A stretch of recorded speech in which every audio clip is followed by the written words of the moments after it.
I'm the Grace Strega, and I'm here to give you your daily collective read for today. We are going to get started on today's daily collective read in the next few minutes, but as always, the list is open. As always, it is 3 cards for a donation of 28 or more.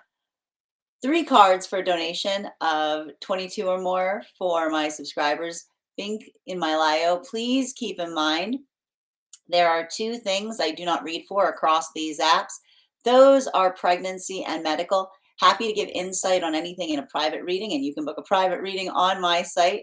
We're also doing 2 giveaways today. The first giveaway we'll be doing is a free reading for the highest gifter between now and the conclusion of the daily collective read. The other giveaway we're doing right now is a reading giveaway when we get to 50K. So make sure that you're tapping that screen. We will get to 50K in no time. Whoever is the first person on the list each day will always have an additional card in their reading. But first and foremost, and most importantly, how are you doing? Scale of 1 to 10. It's okay to be honest. It's all right. And listen, if I ask you how you're doing right now and the answer is rough, rough is okay. I gotta say, like rough, it's rough on these streets right now, energetically. It's rough on these streets.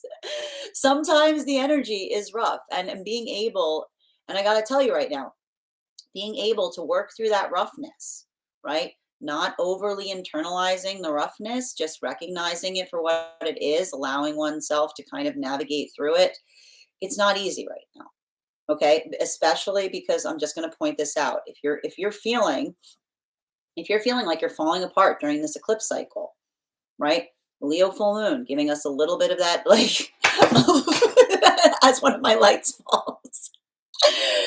The Leo full moon giving us a bit of that education in terms of like what we were going to kind of anticipate going through this eclipse cycle. Okay, you got to bring some compassion into it. You have to bring some compassion to yourself. You have to have compassion for those around you. And I know it may feel right now like compassion is in short supply, but that's why, like when we lead forth with compassion through moments that we feel like we're going through rough patches, we're often able to find that feeling that of energetic support, right?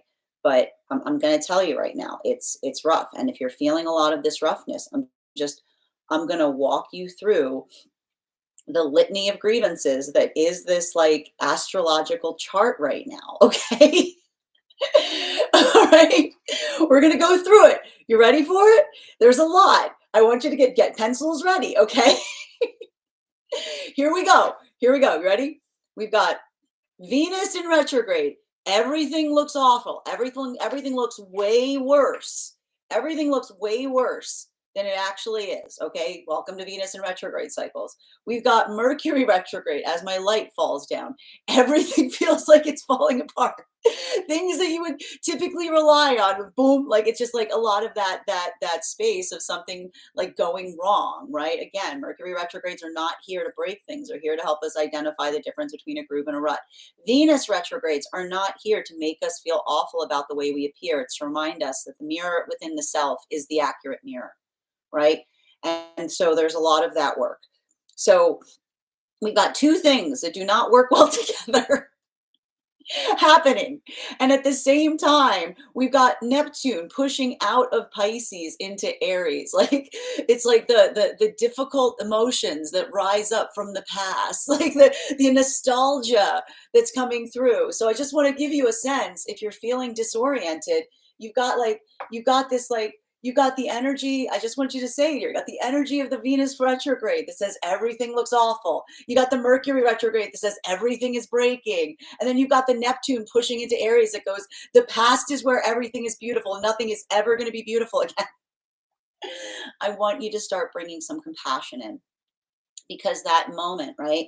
That moment that we remind ourselves that we're doing the best that we can, right? Those moments that we're able to, when we're feeling rough, right? When we're feeling rough and we're able to bring in that space of empathy, not only does that empathy extend within ourselves, but it extends to those around us, right? It's the observation of what it takes. And sometimes on some of these days when it feels like it takes everything just to kind of push through. I want you to kind of remember this is the vibe right now. It's not you. And the thing about it, and the reason I want to say it's not you, is because a lot of this energy, it can kind of, I keep on describing this as it feels it feels like, and I have to describe, I have to explain this. So Venus in retrograde cycles, um they distort our perception of things, right? The way we see things. So a lot of that way, and that's what we're effectively identifying here. Sometimes that feeling of isolation, right? That feeling of feeling like that feeling of being on your own, right? Like there's a lot of that work here. But that's why, again, if you're not reactive through it, if you're empathetic, right? If you're able to, I keep on feeling like it's a lot of like work in like in hermit lessons, which is like finding the complexity and warmth of the self, right? What do we see with hermit energy? The hermit energy carries their own lantern, right? It's that feeling of coming into a space of solitude, but generating one's own sense of warmth, right? That ability of doing so, when we're able, and there's a deep lesson to be found there, because when we start to find that space of having compassion for ourselves, not seeing ourselves as flawed but seeing ourselves as works in progress, being able to identify those spaces that we work on our flaws so that they may become facets, that sense of compassion, it doesn't just stay within the self, it immediately starts to extend to those around us. And there's a lot of this work that we're effectively seeing right now in the realm of compassion, in the realm of patience. And what's difficult about that, okay? And the reason that that might be feeling difficult is because you may be feeling like your patience is at an all-time low. Okay, we've got a bunch of planets chilling out in Aries right now. Okay, everybody, everybody's patience, and I have to stress this, Aries do not show up with any patience. A lot of the path work that Aries have to face when they come here is learning how to create patience, right? Being able to build into that space of not feeling that energetic anxiety all the time. So if you're feeling very anxious right now, right? I want you to kind of work on like I want you to work on self-soothing. And I want you to work on like finding those ways of just being able to navigate through that in a space that creates that sense of balance. But a lot, I'm going to tell you right now, a lot of the agitation that may be occurring right now has to do in the space of feeling energetically agitated at the same time as feeling like something isn't moving at the speed that you would ideally desire it to, right? And that ability to regulate through that, not letting yourself come into that space of like of working through frustration, because what happens at times when we I keep on seeing this, like what happens in those moments that we always talk about this during eclipse cycles. It feels good, it feels good to get things off of our chest, right? But when we're working in the space of being intentional, then that work of doing so, it allows for either healthy communication or it can create feelings of energetic fracture, right? And there's a lot of work in this space right now. And that's why I keep on saying, and we're going to talk a little bit about what we're seeing across all the frequencies, especially for the energy and separation right now. Because I got to tell you, some of the things I'm seeing right now for energy and separation, a lot of I keep on, and this is again a continuation of what we were seing during the Leo full moon that we experienced last month. So, what did we see with that Leo full moon energy? That ability to discern, that ability to bring compassion to situations. Everything that we needed to know about this season was coming through with the lessons that we received during the Leo full moon. Because when we are able to take our frustration and articulate it in a way that is logical, it allows for breakthroughs. It allows for communication. It allows for that healthy channel, if you will. But when we often come into those spaces that we have those energetic outbursts, right? The feeling of emotionality that is protective to us, right? There's a lot of that work that we see and articulate upon the difference between the emotions that feel like they build a bridge versus the emotions that sometimes feel like they create a wall. And one of the things that I see that's difficult right now for some of the energy and separation is identifying the difference between the emotional expression that feels like it is fortifying, right? Feels like it is nourishing, feels like there is communication that occurs between the emotionality of something versus the emotion that feels like it's impossible to get through, right? Those emotions that we sometimes experience that don't really feel like they're communicating, but feel like they're trying to shield from something.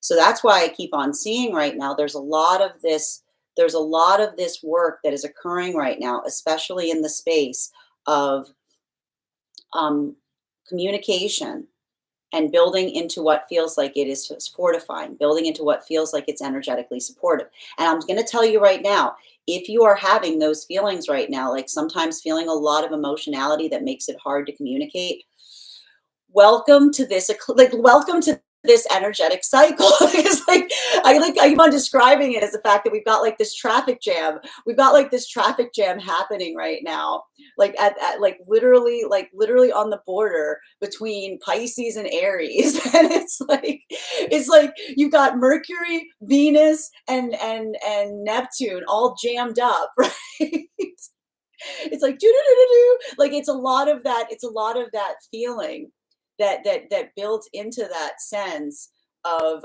heightened anticipation and working through energetic frustration. So I keep on saying right now, okay, keeping perspective is key. Like working through a space of being able to energetically modulate. Because I'm going to tell you right now, the thing about these eclipse cycles is they don't bring something there that is not there to begin with, right? They amplify, they raise the volume. So, for a lot of the energy and separation right now, what we're effectively identifying is recognizing whether, like I keep on seeing, like for a lot of the energy and separation, it is recognizing what feels like it is a productive channel of communication, right? Recognizing and identifying what feels like it is energetically restorative versus what feels like it is too frustrating. Now, why are we seeing that? Because the articulation or the amplification of understanding, and this is what we keep on seeing with all of this work that's happening right now between Pisces into Aries, right? And this is a little bit of the gift that we're having with like the fact that Neptune is moving. The depth of feeling something isn't progress. Like emotion, like we were seeing this last month before the eclipse cycle started. Feeling a large amount of something isn't the same as directions, right? Having an intensity of something isn't the same thing as directions. So I keep on seeing that there's either two different modalities happening in separation, and for some there's a third. There's either situations where there are separations that are occurring right now, not because of a lack of emotion, but because of a lack of progress. Like it's like the motion in the ocean. So it's like because the ocean does not have movement, because there's an enormity of something, but it doesn't feel like it's moving in a directionality. Like there's a lot of that work that we're effectively seeing that is being articulated there, right? And that's why we may be seeing that there's a little bit of that work in terms of feeling like you're having different conversations with someone. Because again, it's that understanding. And this is why I'm seeing that for a lot of the partnerships that are forming during this time, they're chariot partnerships. Because there's a lot of these new energetic connections that I'm seeing that are almost articulating and saying to one another, make no mistake, I can tell the difference between feeling a lot of something versus creating healthy direction, right? And the gift that I see that a lot of the energy right now building into partnership is having that clarity, having that focus, having that directionality.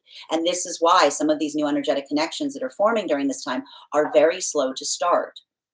Why are these energies slow to start right now? Because these are energies that are potentially healing and recovering from those moments or experiences where we identify that when we have a lot of feeling for something, right? But we don't do that work in terms of overcoming our own fear. Sometimes our love doesn't feel like love, it feels like the expression of fear. So there's a lot of hesitation that I'm potentially seeing that is occurring right now in some of these energetic connections that are coming together. But that is because they're utilizing discernment, right? They're utilizing that space of being able to articulate to one another that they've taken a lot of the work that they recognized during the warrior lessons that were coming through during the Mars and retrograde cycle in working through the space of overcoming our own fear. Because when we are able to overcome our own fear and anxiety, our love feels like love. Now, for a lot of the energy coming into divine union right now, I'm going to tell you, I feel like for a lot of the energy right now coming into divine union, this may be feeling like a rough time. Why are we seeing that for some of the energy right now coming into divine union? It may feel like there's some roughness here because we were seeing last week that there was a lot of work in being able to identify the wound behind the wound, right? Often when we're coming to that space of understanding the self, we see things about ourselves that we couldn't see before, right? And so when we come into those moments and those points of understanding, the ability to energetically recall, and this is again, Neptune is on the move, and whenever Neptune's on the move, we all kind of look back to the past. So a lot of that feeling of sentimentality, I keep on seeing that for a lot of the energy right now coming into divine union, nostalgia is forming. Okay, like Mercury, Venus, and Neptune all ganged up is a nostalgia factory. Okay, so it's like, so that feeling of nostalgia that's coming through, that ability of feeling a sentimentality for something. This is the amplification of being able to move forward in such a way that it heals. But there's something interesting that I'm seeing right now that's occurring for some of the energy coming into divine union as it relates to the paradoxical nature of the past. Because I almost see there that some of the energy coming into divine union is looking at a past version of counterpart and articulating upon the beauty there. And that's almost the energy that comes into a space of correction and says, I know it may look beautiful, but there was a struggle there, right? Like that ability of being able to see the fact that we can look back on the self. And sometimes what others can see is not what we recall. There's a lot of that energy. That is why it feels like nostalgia, because it is the understanding of looking at something with sentiment and understanding that you can't go back there because you're no longer the person that you were. A lot of this work in terms of observing transformation. And when we observe transformation, it's always bittersweet, right? It's feeling right now because that ability of understanding that change, it sometimes feels like a little bit uncomfortable. We talk about like navigating our own cringe to a certain extent. While for masculine and feminine energy, deep within divine union, everything I keep on seeing there has to do with working through, and I keep on seeing redefinition of the self, if you will. I feel like there's something very important and something very expansive that I see that's happening right now for energy deep within divine union. And a lot of it feels like, and I keep on seeing this, if you're having a lot of lucid moments right now, I just want to kind of stress, like, there's something very lucid about this energy. And the reason I feel that it's very lucid right now is because, and I just need to stress this, there's something a little paradoxical that's happening right now energetically, because Neptune is often about the past. Okay, so I want to kind of explain what we're getting right now. Neptune is about the past, right? Neptune is about everything that we carry. It's like the ocean. It's like everything that's there, and so it's slow. And then we've got Mercury, right? And Mercury is very fast. Mercury usually moves forward. Okay. And so what we're having happen right now, and then there's Venus just like sitting pretty in between. So what we're having happen right now is we've got Neptune that is moving forward and their inclination is to pull backwards. We've got Mercury whose inclination is to rush forward, and Mercury's in retrograde. So it's pulling backwards. So it can feel energetically confusing right now, and especially potentially in the space of love, because Venus is just sitting there all like in the middle of it, feeling like it feels like everything is all twisty, if you will. Like it feels like everything is a little bit it's clumsy energy. That's the best way I can describe it, which is why, again, if you're feeling out of sorts right now within this, I want you to just work through intentionality. Be patient with yourself. Be patient with those around you, because I guarantee you, if you're feeling like this right now, not focusing too much on the self, but just moving through something consistently. Consistency right now is key, right? And because I'm telling you, like, and I keep on pointing this out, like when we get to like overly, I keep on seeing, and that's the thing about it. Like there's a lot of this feeling right now for energy deep within divine union as it relates to, and this is why I feel like it feels like a lot of Taurus energy right now. So it's like the energy that's coming into divine union is going through Scorpio stuff. The energy right now deep within divine union is going through Taurus stuff, which is just kind of pushing forward, regardless of how one feels, like recognizing and identifying that the consistency that we give one another is that gift, right? Like a lot of that work as it relates to resiliency and consistency. Like it's almost like it feels right now like it's harder to do small things, but it is because I told you, like it's all of that like the energy is just whack right now. So that ability of doing so, I keep on seeing that I keep on hearing consistency is the ground from where we begin, right? Like sometimes you just have to sometimes you have to push through something, even if it's not easy, because it's almost like that space of articulating upon the perseverance that love is the energy of consistency that you create not only for yourself, but for those around you. That is a recap on what we've been seeing in our cards over the last few days. Now, if you would like to catch that full reading, you can find it over on the place where we keep the videos. You can also find it over on the place where we keep the photos. You can also find it as a podcast over on Spot at Tarot Church or over on my Substack.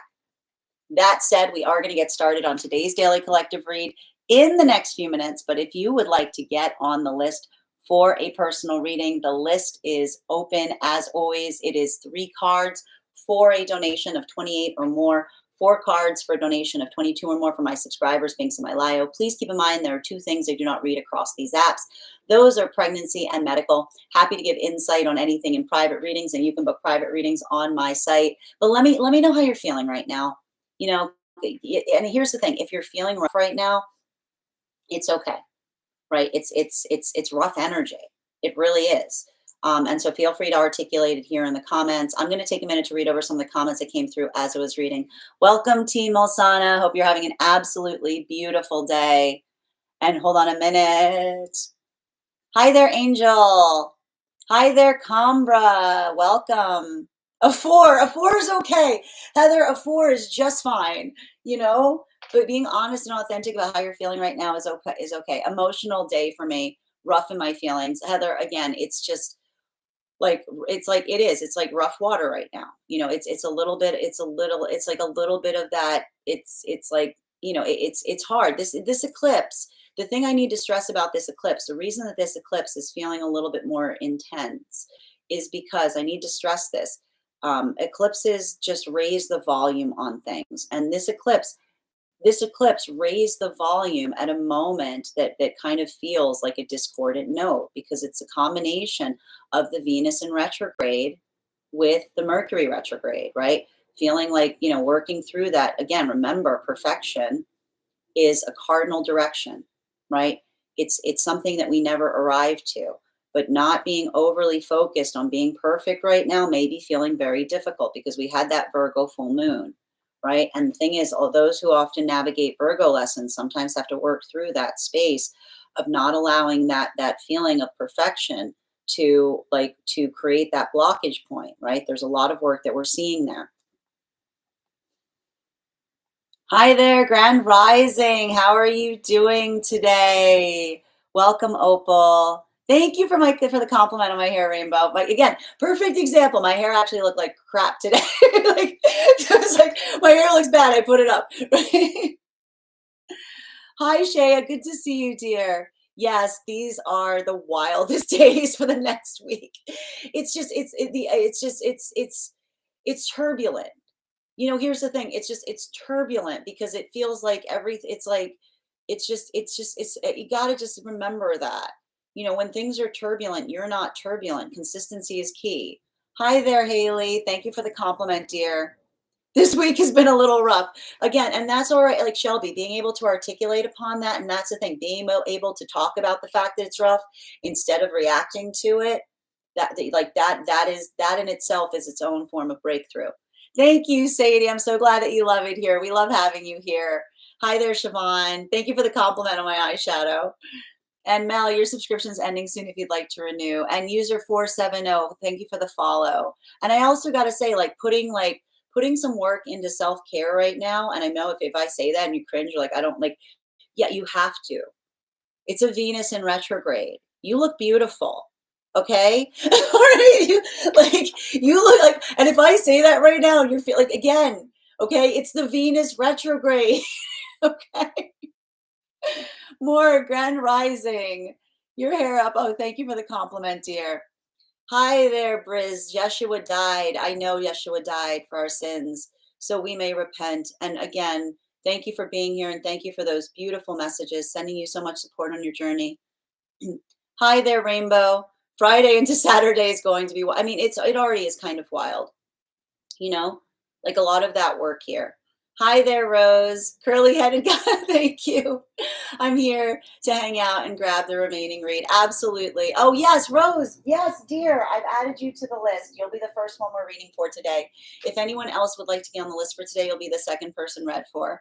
Hi there, Moon. How are you doing today? And Valdina, thank you for the follow.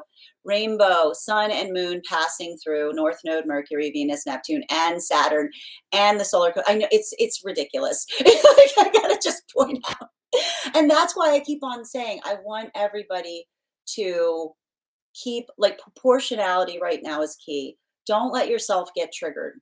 Don't let yourself get triggered through this. What's a chariot partnership? So, Katie, the way that I often read is when we talk about the energies in separation, I will often see the lessons that are occurring that allow for partnership to occur. So, for instance, last month, when we were going through the Mars retrograde, a lot of the partnerships that were occurring during that period were warrior partnerships. It was coming together at a moment and realizing the fortitude that it takes, like working through, recognizing the wounds that you carry. Now, what's interesting about the warrior partnerships is they came together very quickly, like it's like band of brothers kind of energy. It is like the observation of resiliency that was forging a lot of those relationships. These are chariot partnerships that we're seeing right now that are coming together. And so the reason that I keep on seeing that I'm identifying these as chariot partnerships, it's the combination of the Virgo and Aries energy. It's understanding and recognizing what it takes to be able to move forward even when it feels like it's difficult to do so. So that energy is like why I see that there's a lot of practicality in these partnerships. There's a space of giving each other a clear understanding of what it is that they're building towards. And I also see that there's a lot of trepidation, there's a lot of fragility, because some of those wounds that we see that are occurring here are happening in the space of the energy that is recognizing and healing from situations where it wasn't due to a lack of love, but from too much love that didn't feel like love, because when we're not in a space of healing ourselves, our love feels like fear. So that's why it's the way I keep on calling these chariot partnerships is it's a good equivalency point to help understand like what lessons are being worked through as some of these energetic unions are forming. But I keep on seeing, and that's what's difficult about them. The warrior partnerships that we saw last month are very fastly formed. And these energies are very slow to start. This is like they're like forgive us, like it's like a lot of that, like please, like it's working through issues and like coming through, like working through a lot of, like I keep on seeing, like working through a lot of like rocks and like and come overcoming obstacles. So it's a lot of this like patience and perseverance that pays off.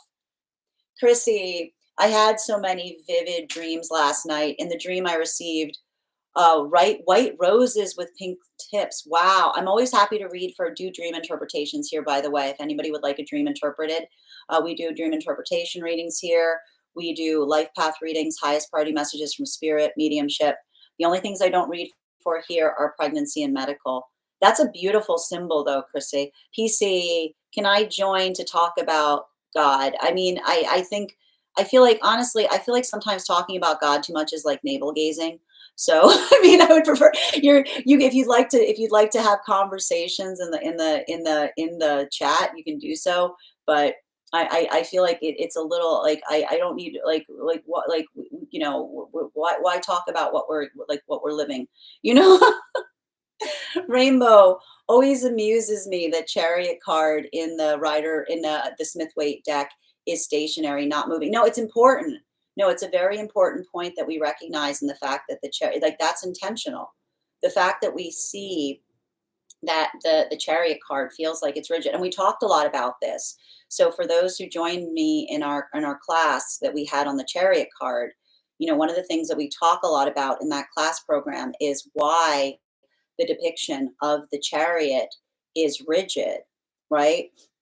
because it's very important to note, because it talks a lot about working towards energetic standards. And if you'd like to catch that class, you can find it over on my Substack. So if you join our tarot class program, you will have access to the last nine classes, and one of those classes is the Chariot card. And so those classes, all you need to do if you'd like to if you'd like to learn more about that, is head over there and you can become a monthly subscriber. And we talked a lot about that card and a lot of the other cards there. For those also, we're going to talk a lot about, and I like to point this out, like, we talk a lot about, there's something really important to notate as it relates to chariot energy in the space of, and this is what we're kind of working through right now, like in the same space energetically, that when we are like, we always want to avoid situations where perfect stops us from being able to do something. Like, there's a lot of that work that we see, and we see this a lot with the chariot card too. It's identifying and recognizing that when we're working in a space of trying to be perfect, it always feels like we're kind of falling short. That is the nature of perfection, right? We are perfect in trying to move towards perfection. And we always feel like we're failing to a certain extent, because it's working towards the space of identifying and recognizing that when we're working towards the higher self, there's always another higher self to reach for. So that's why we often articulate about the fact that it's important to have compassion for the self as you're navigating that journey. Because sometimes, and this is what the chariot card kind of shows us, sometimes we get so focused on the fact that we feel like we're not going anywhere that we forget the progress that we've made. So that's why we keep on seeing that there's something really important about this time, about being able to recognize and feel like those moments where we get frustrated ourselves, instead giving ourselves that bit of compassion. It is the vibe right now, Siobhan. Hi there, Unbridled. And here's the thing, and I feel like a good description of that is like, you guys are saying great hair day. I feel like I was having an awful hair day, so I put my hair up. It's like working in that space. It's like not just feeling the space of like feeling the frustration if something's not ideal, but doing something that you can do, like making the best out of a situation. Like, that's a lot of the work that we're having to navigate right now as it relates to some of these lessons that we experience with Venus in retrograde cycles. Hi there, and thank you, Pops, for sharing the live. Thank you as well, Katie. How do I learn about this? Super new to zodiacs, moons, etc. Well, again, so Katie, there's a lot of different. So baby steps, I'd say. I definitely say move at a level degree that's comfortable for you. I mean, one of the things I also offer, if it helps, is I also offer a mentorship program.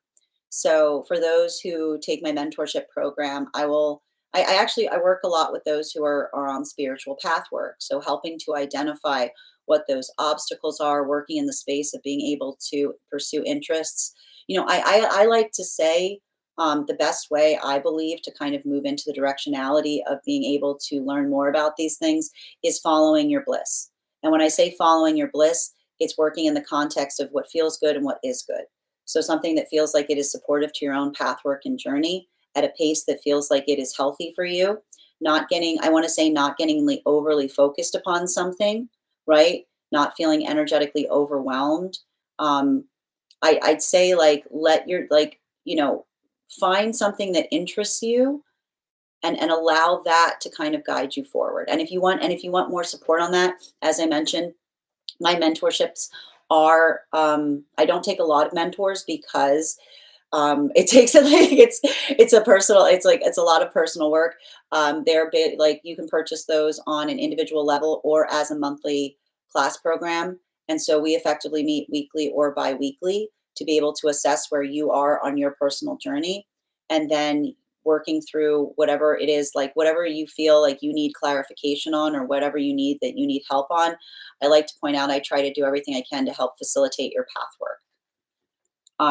And thank you as well, AV, for sharing the live. Always appreciate when you guys share the live. And thank you for the follow, Healing. Hi there, Team Alsana. Good to see you.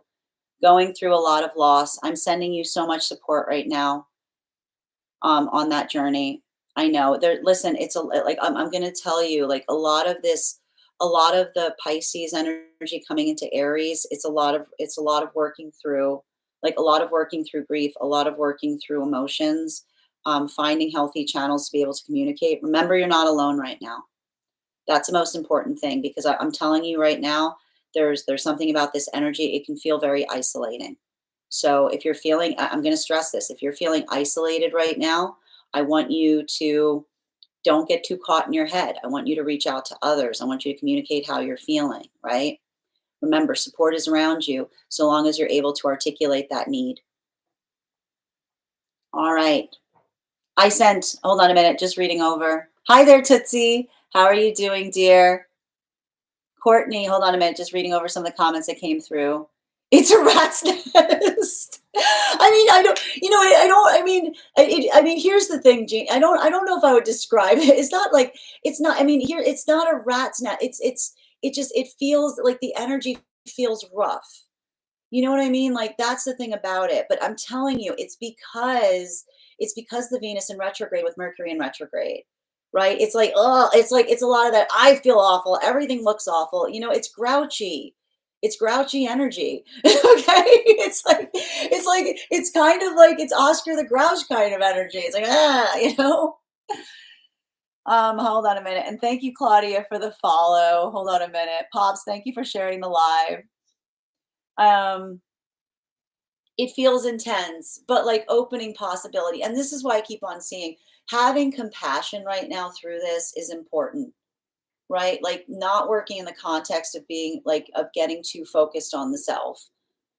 Hi there, Iris. Good to see you. And Pops, thank you for sharing the live. Good to see you, dear. Claudia, it's been an emotional roller coaster for me for the past 3 days. And I'm sending you so much support on this journey, Claudia. And remember, you're not alone if you're feeling like there's a lot of emotions coming up.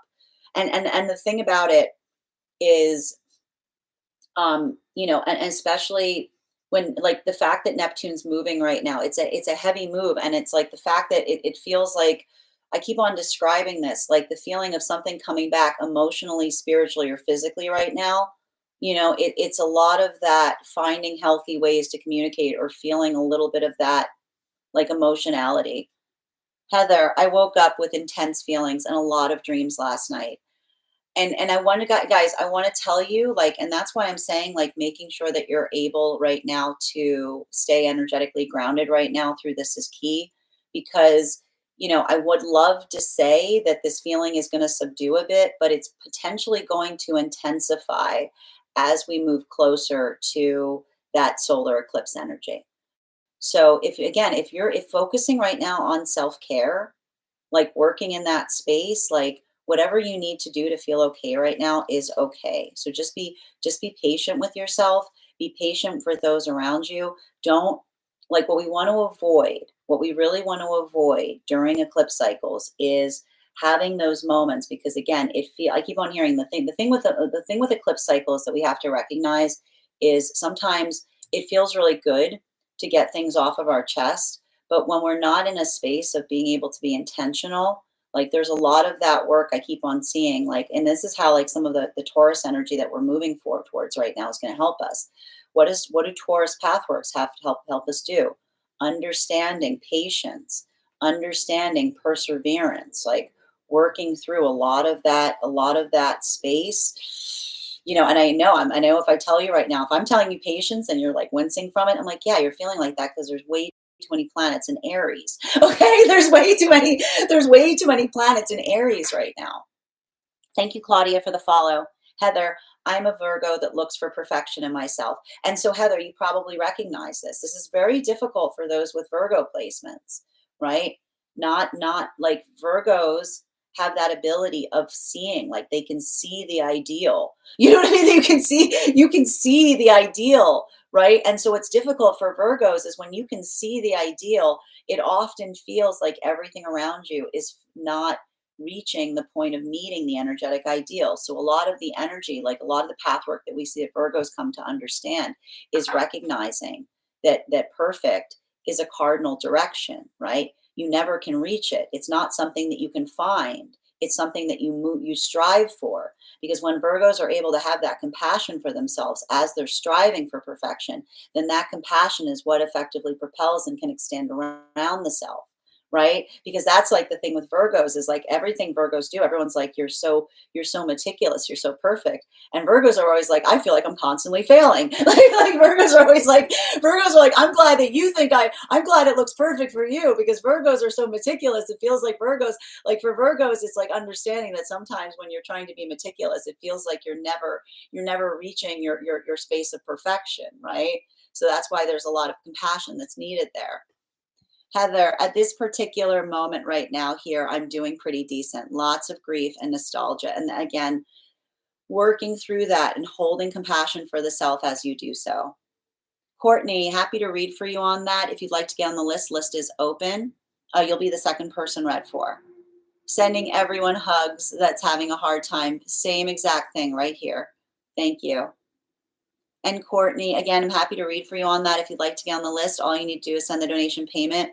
We're going to get started on the free collective reading shortly. That's going to be for everyone, but I'd ask you not to please don't spam the chat with the repeating your question because it blocks communication. Hi there. Good morning, Ms. Melissa. Yes, thank you for being here, Shelby. Excited and on edge all week. Yeah, I mean that's all the Aries energy, Prema. that's what. Welcome to being an Aries. You know. And I'm going to say right now, um, like it's a lot of work in that love. Thank you so much, Jean, for being here, receiving and being. Thank you as well, Tootsie. All right. I sent something. Can I get on the list? Well, so effectively, Shelby, if thank you so much for any gifts. If you'd like to get on the list, it is a donation of 3 cards for 28 or more, 4 cards for a donation of 22 or more for my subscribers, being Semi-Lio.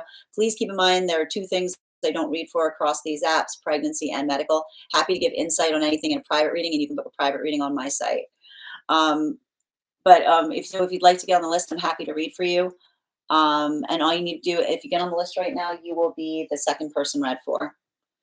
Heather, moment yesterday, looked at some photos of former BFF, acknowledged love felt, radical acceptance. Continue to, and here's the thing, like if you're doing those, having those moments, like recognizing, identifying, allowing for that space of identifying and working through change right now, it can feel expansive, right? But and I feel like I keep on hearing like the healthy sentimentality that builds into the pathwork of affirmation of the self right now, and feeling that sense of compassion for the self and those around the self is key.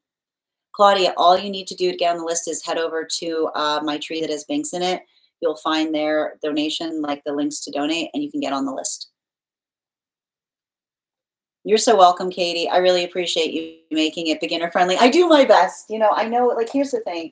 It's about not feeling overwhelmed and not allowing it to create a space of anxiety in you, right? We always talk here about kind of embracing healthy spirituality. So doing so in a way that feels like it is supportive and healthy, not anxiety inducing.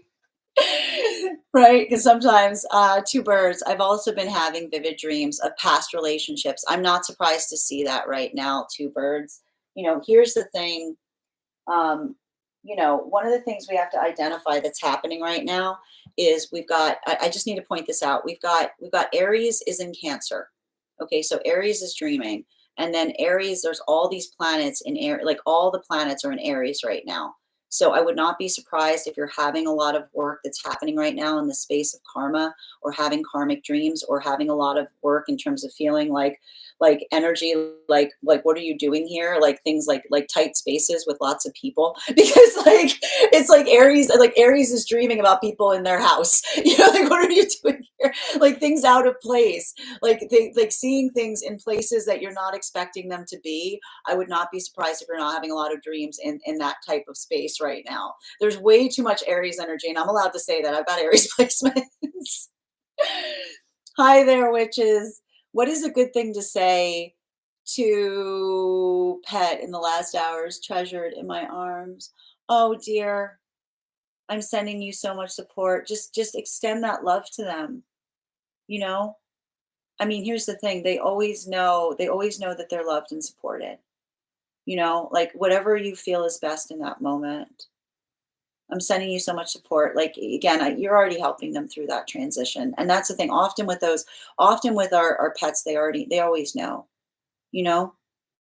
Like, I always like to point out, like, often when I've done readings for pets, it's really funny because pets, when I do reading for pets, they're not they're like, yeah, it's always funny because when I read for pets, they're like, yeah, it's funny. They think they chose me. They choose us is what's happened. Like that's the thing about it, like that's what's beautiful about pets. Every time I've read for pet energy, they're always like, yeah, they think that they're taking care of me is what they is always what they articulate. Pops, could I read in my dream again last night? Text message.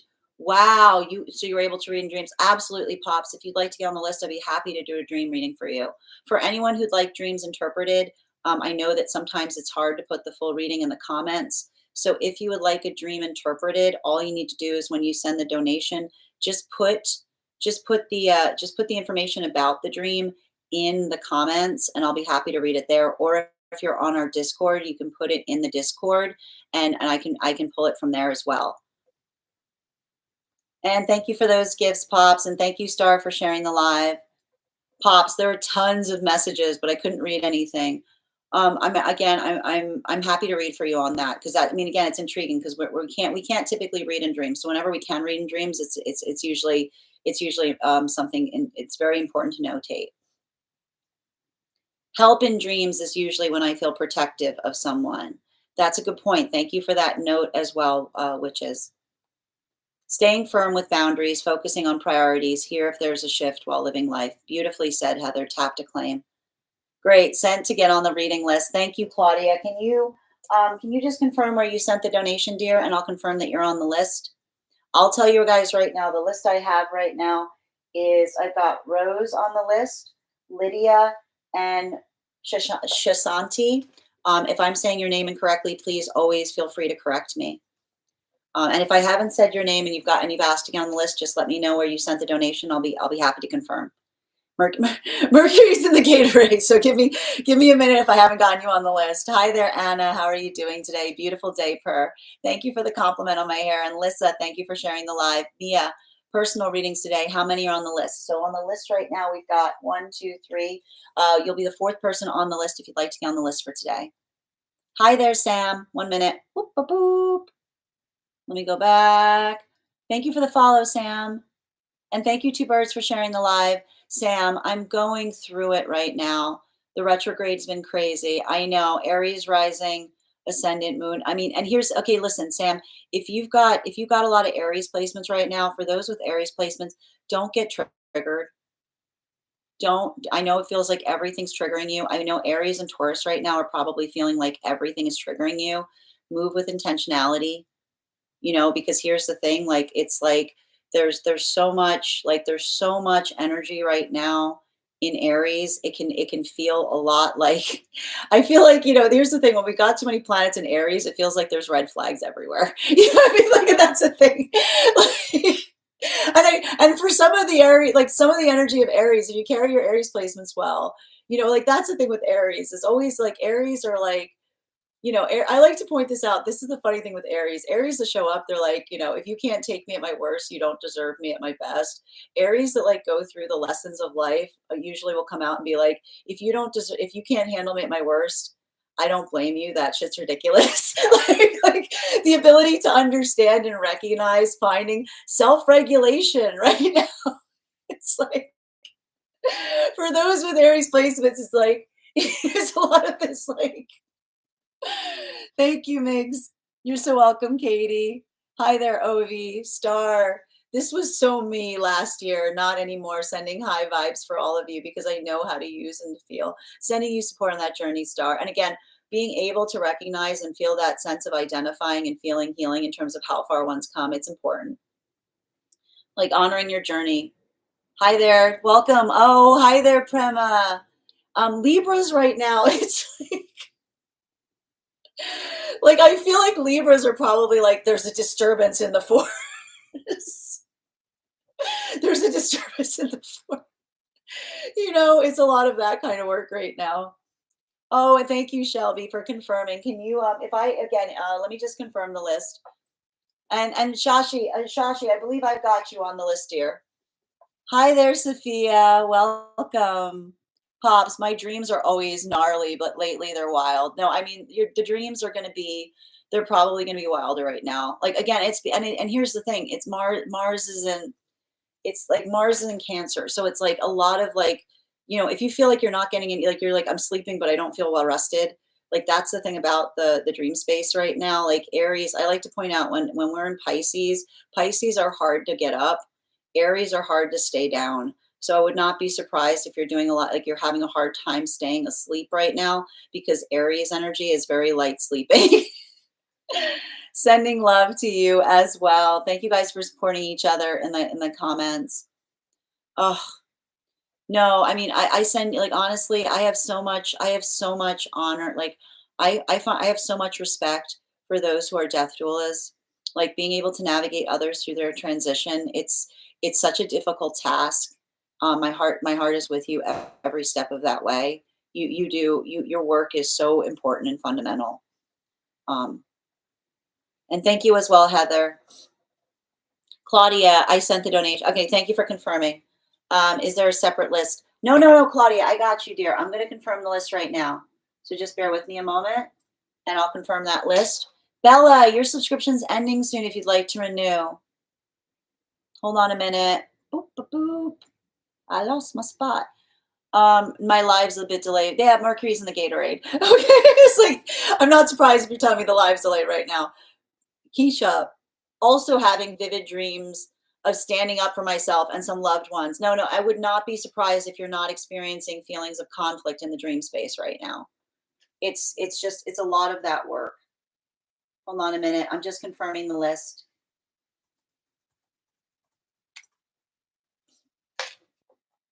Also, yeah, and here's the thing, like I gotta tell you, I would not be surprised if the space in dreams is navigating through unresolved problems, right? Because again, it's like Aries is in like Aries is in Cancer, and there's way too many planets in Aries, so it's crowded house energy. It's a lot of this. What are you doing here? Like it's like it's a lot of working through. It's like a lot of working through beef through dreams, you know. Not asking for a reading, but had a dream a few days ago of getting back together with ex, and it rattled me. Again, Heather, I feel like I feel like I'm probably, I think I'm giving, I'm just reading your comment, but I think I just answered the question on that. Was triggered a lot earlier today. Yeah, I gotta see what was happening energetically earlier because, like, I'm telling you right now, there's like, I keep on describing it. There's a traffic jam. There's a traffic jam. There's a traffic jam where Pisces is going into Aries, and it's got Mercury, Venus, and Neptune. Like it's slow down, guys. Don't get ahead of yourself. Like move slowly, okay? And I know that's hard because Aries is a lot of that giddy up. 8:05. Have I done? No, I haven't done the collective reading right now. We're about to get started, dear. Like mental breakdown. But listen, Ovi, I need to point this out. If you're here, you're not having a breakdown, right? If you're communicating right now, you're not having a breakdown, right? If you're I need to point out, if you're articulating that you're feeling like you're having a breakdown, you're not having a breakdown, right? The fact that you're able to work through that is yeah, exactly, red flags everywhere. But again, you're articulating through it, you're not reacting to it. Good. Keep doing that. Squidia, thank you for sharing the live. Observe, not absorb, discernment, tap to claim witches. Libra here, yes. I know, poor Libras. I feel like all the Libras right now are like, like, like there's a disturbance in the force. You know? Grand Rising, Elisa, as a Libra Mars. Absolutely. Yeah. Perfect. No problem, Shashi. Per, good to see you. And thank you, Per. Thank you. Thank you. I'm sorry for the confusion earlier, Per. Good to see you, dear. Is it possible for you to connect with animals which are no longer? No, yeah, they're always with us. So animals come to us like it's animals are our guardians. Like it's really funny that like that's the thing. Like we don't pick animals, they pick us. you know? So I definitely I can do I like, here's the thing about it.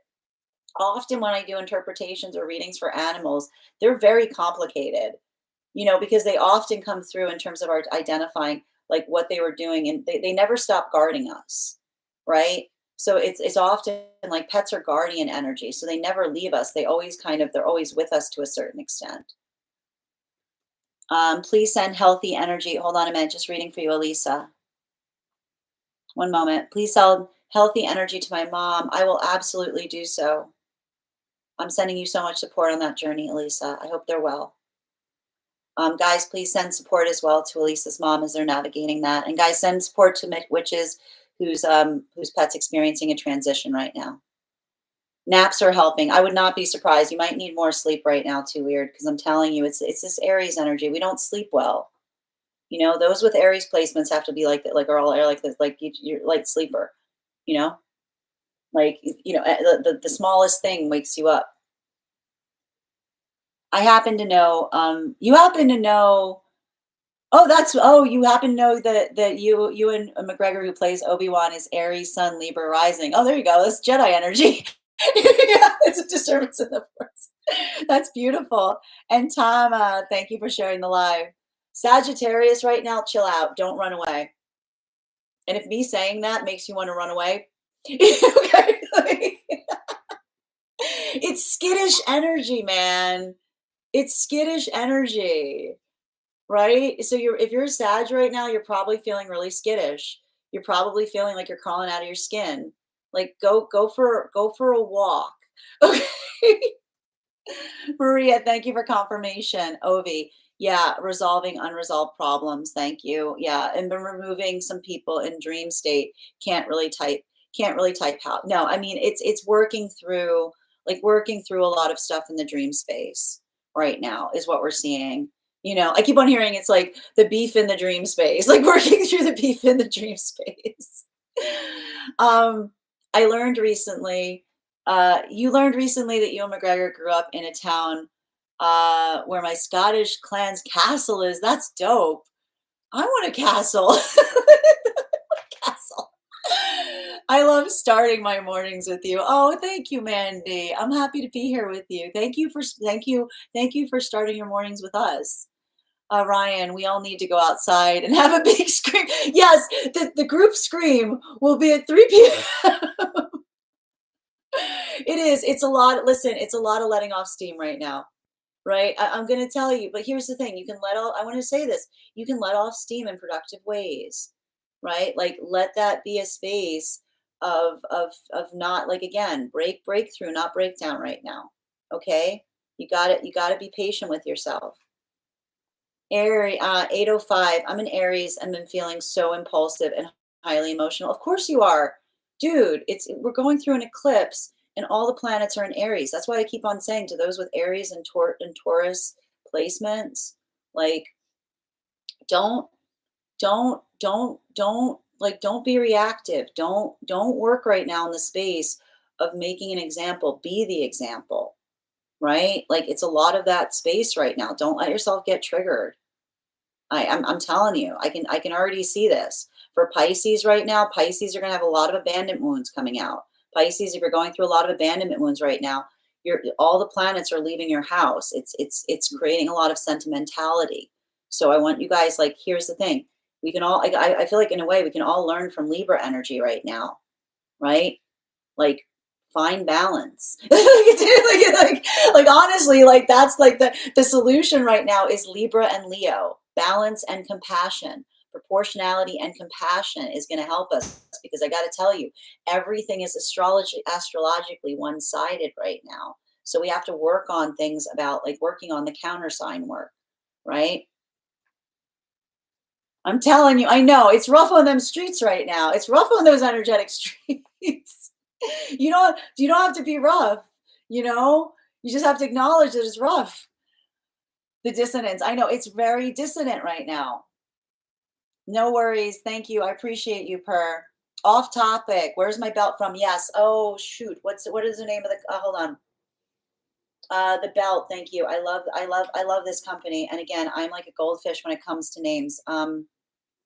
Shoot. I will try to recall the name of where I got this from. It's a beautiful small business. I'll try to recall. Hold on a minute.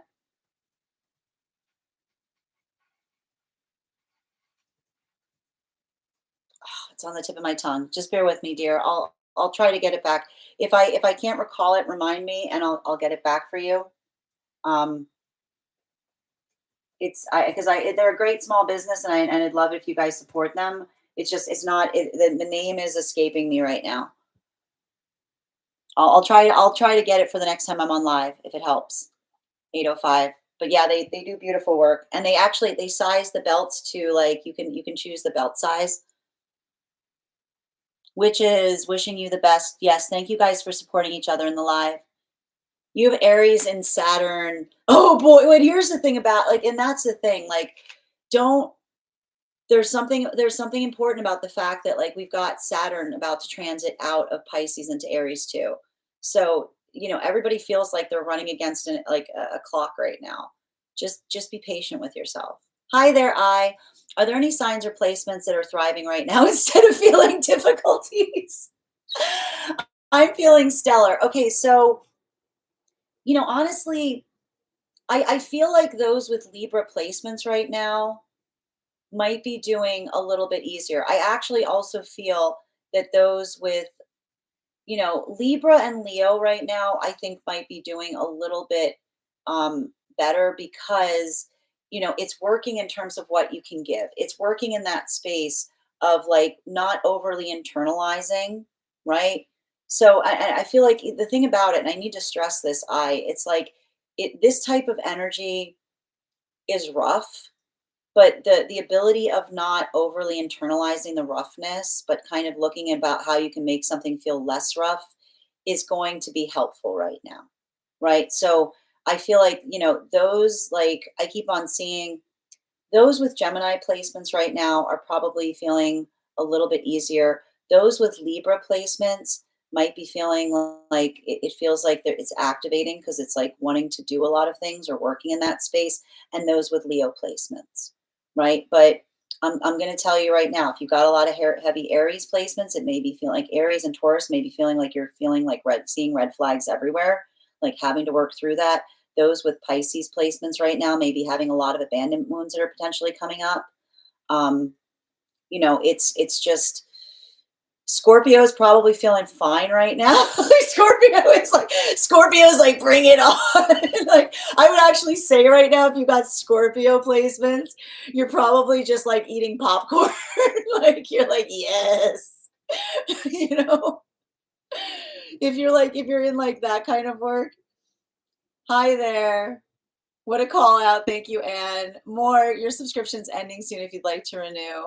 Yeah, I'm working through Beef and Dreams. Thank you for confirming, Ovi.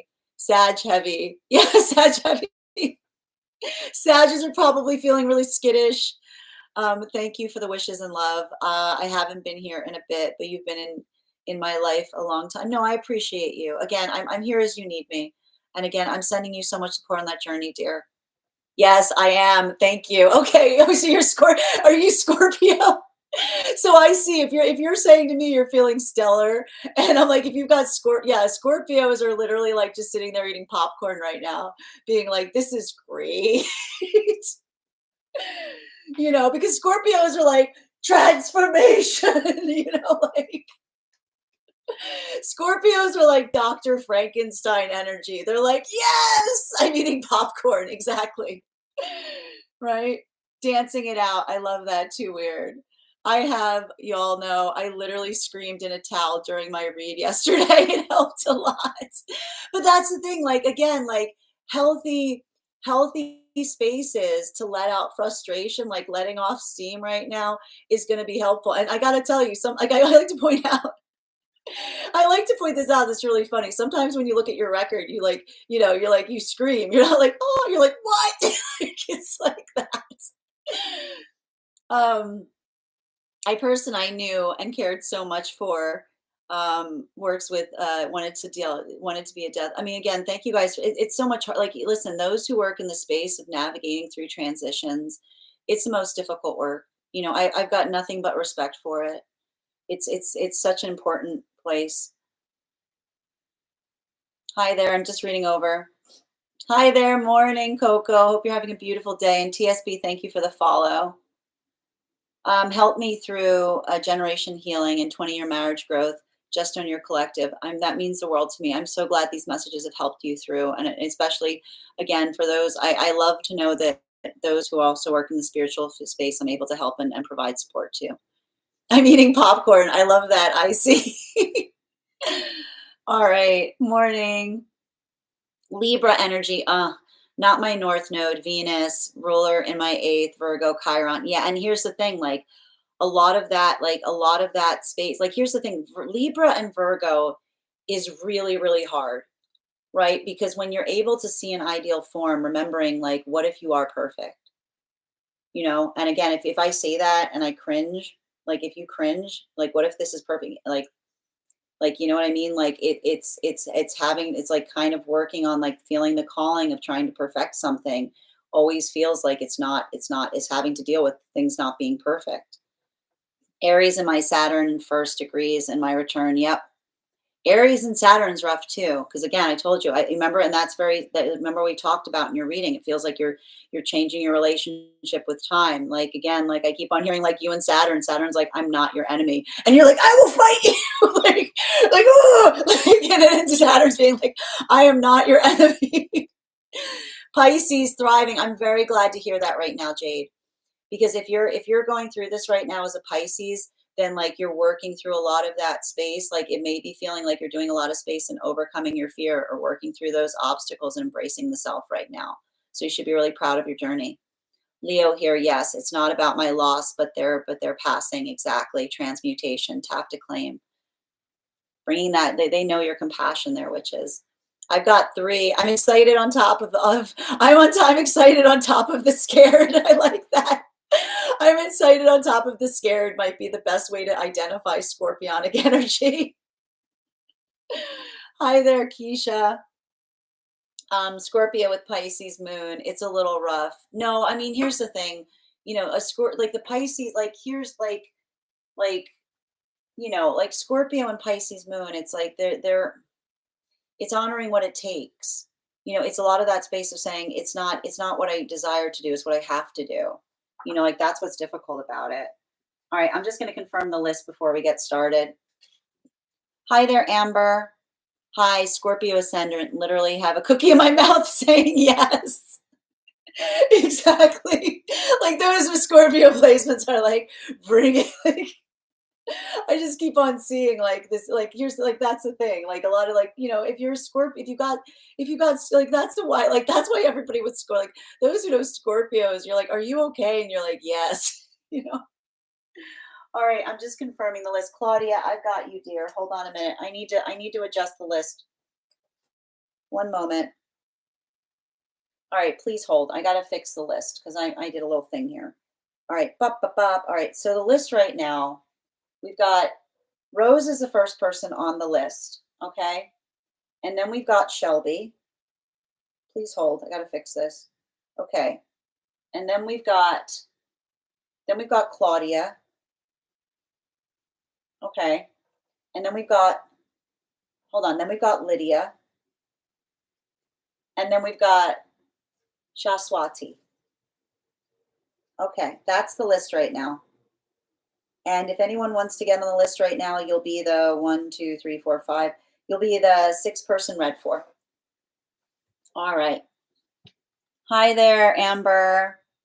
Scorpio ascendant, literally Taurus moon, Taurus sun and rising with Scorpio moon. I'm doing okay. Some heavy healing for sure. It's coming in waves.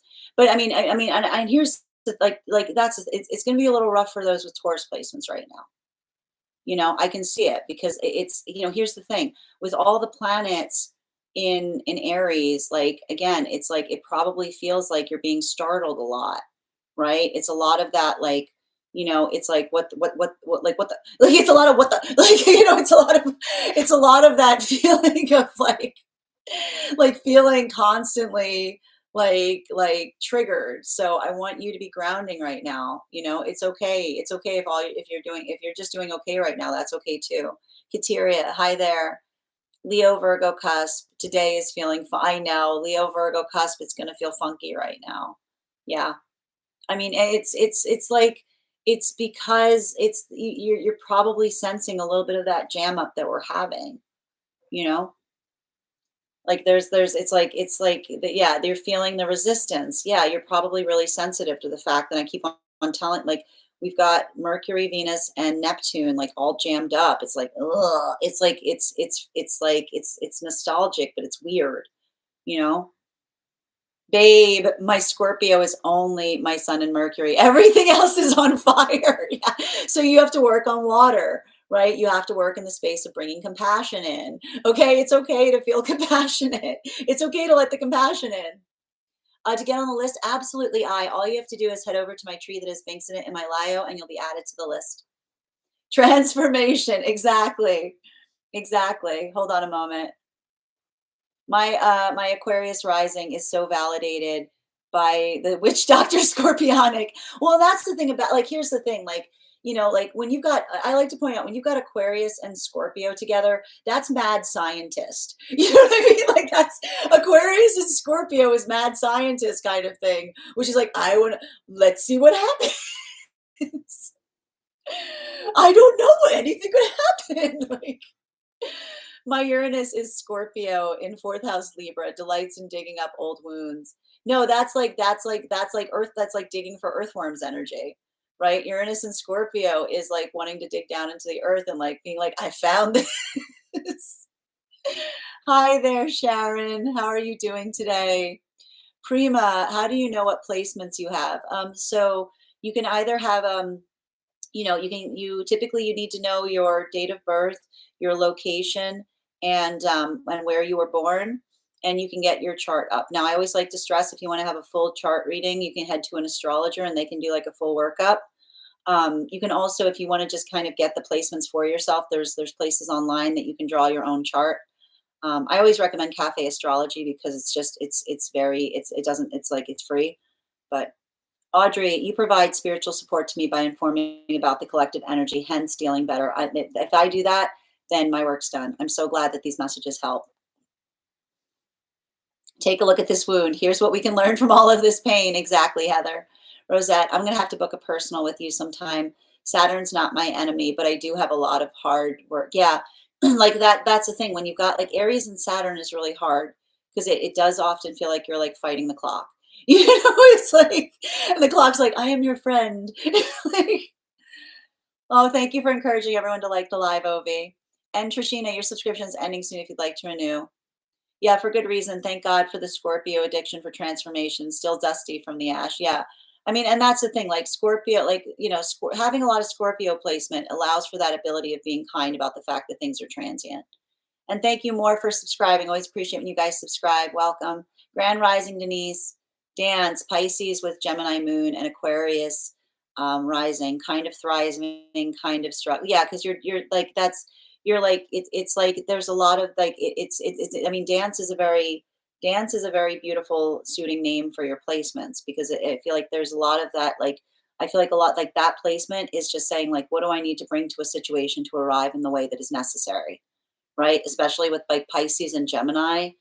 It's like appreciating like what like moving through a situation. Like it's very you've got like that's a very like those are very graceful placements. You've got a lot of grace in your chart. Hi there, user 78. Thank you for the follow. Moon was void, of course, till today until 3:30.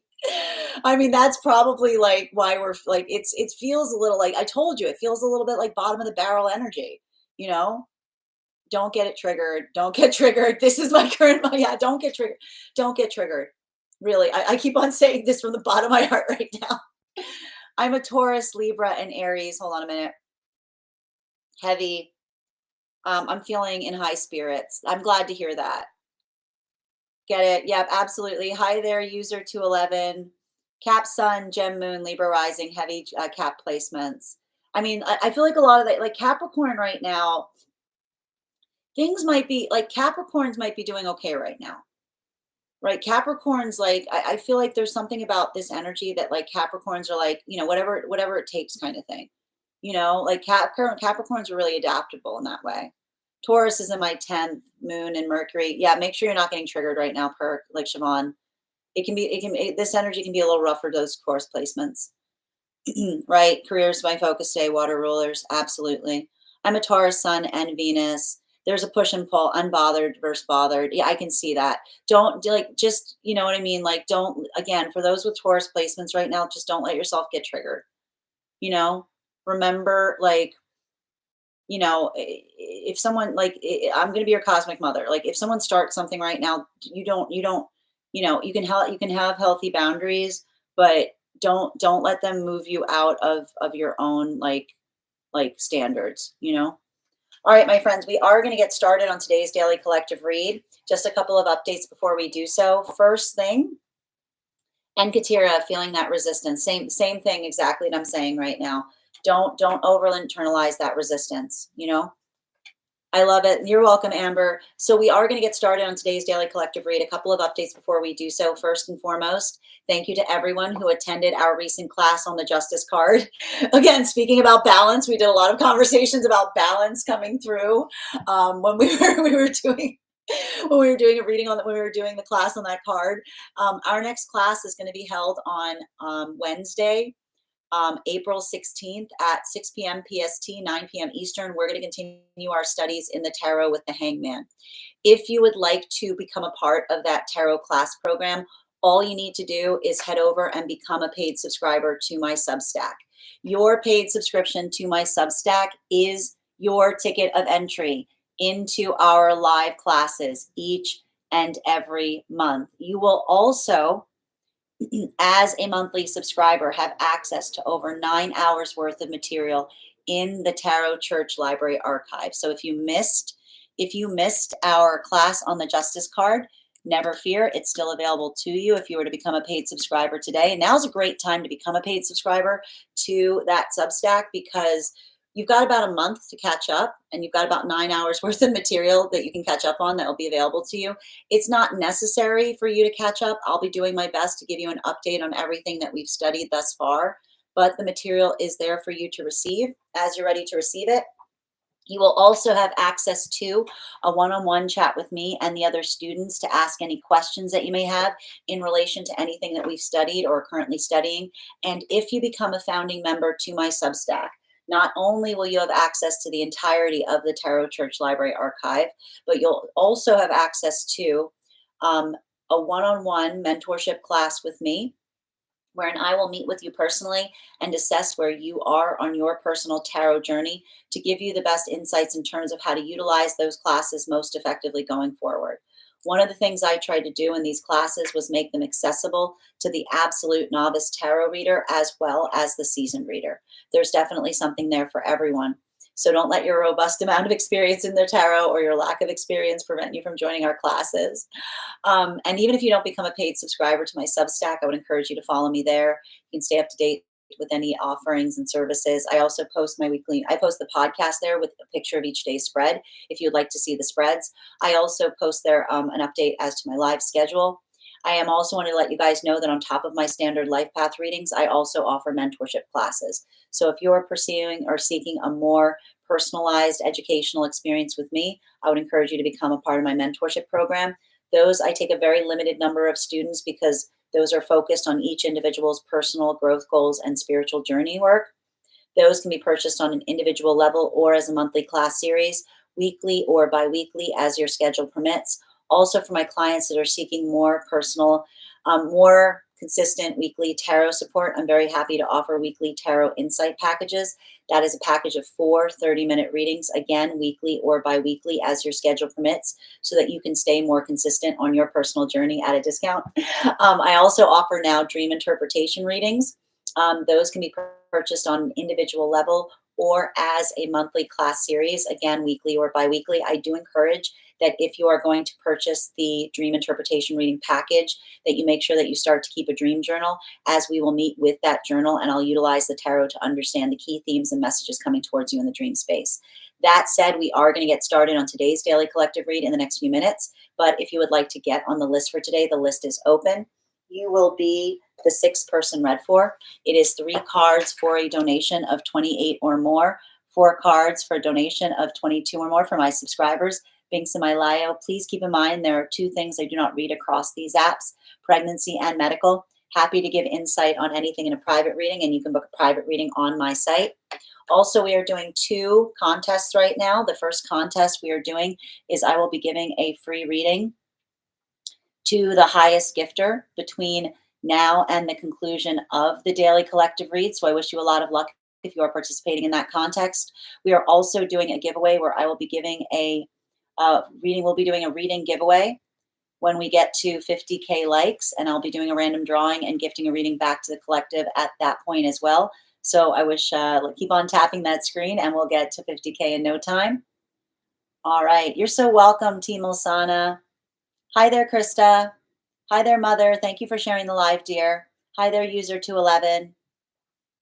Capsun. Yep, absolutely, Mandy. All right. To get a reading, Tanya, all you need to do is send the donation and you'll be added to the list, dear. And thank you, Amber, for the follow. Thank you, Mar, for the follow. All right, friends, as I mentioned, we are going to get started on today's daily collective read, but if you'd like to get on the list is open. That said, no better time than the present. Why don't we get started? Oh, I'm sorry. Hold on a minute. I've got you, I see. Uranus in Scorpio, Mars and Saturn in Leo. Yeah, I can see why you might be doing okay with this energy right now, because you're kind of just like, I feel like you're very comfortable being in a space of discomfort. Like you don't shy away from that transformation, right? Uranus and Scorpio with Mars and Saturn and Leo. It's like you navigate transformational moments with compassion for the self. It's very transitive. All right, my friends, as I mentioned, if you guys could do me a favor and share this live right now, I would appreciate it. Make sure anyone who would like to catch this reading live is here to receive it. That said, no better time than present.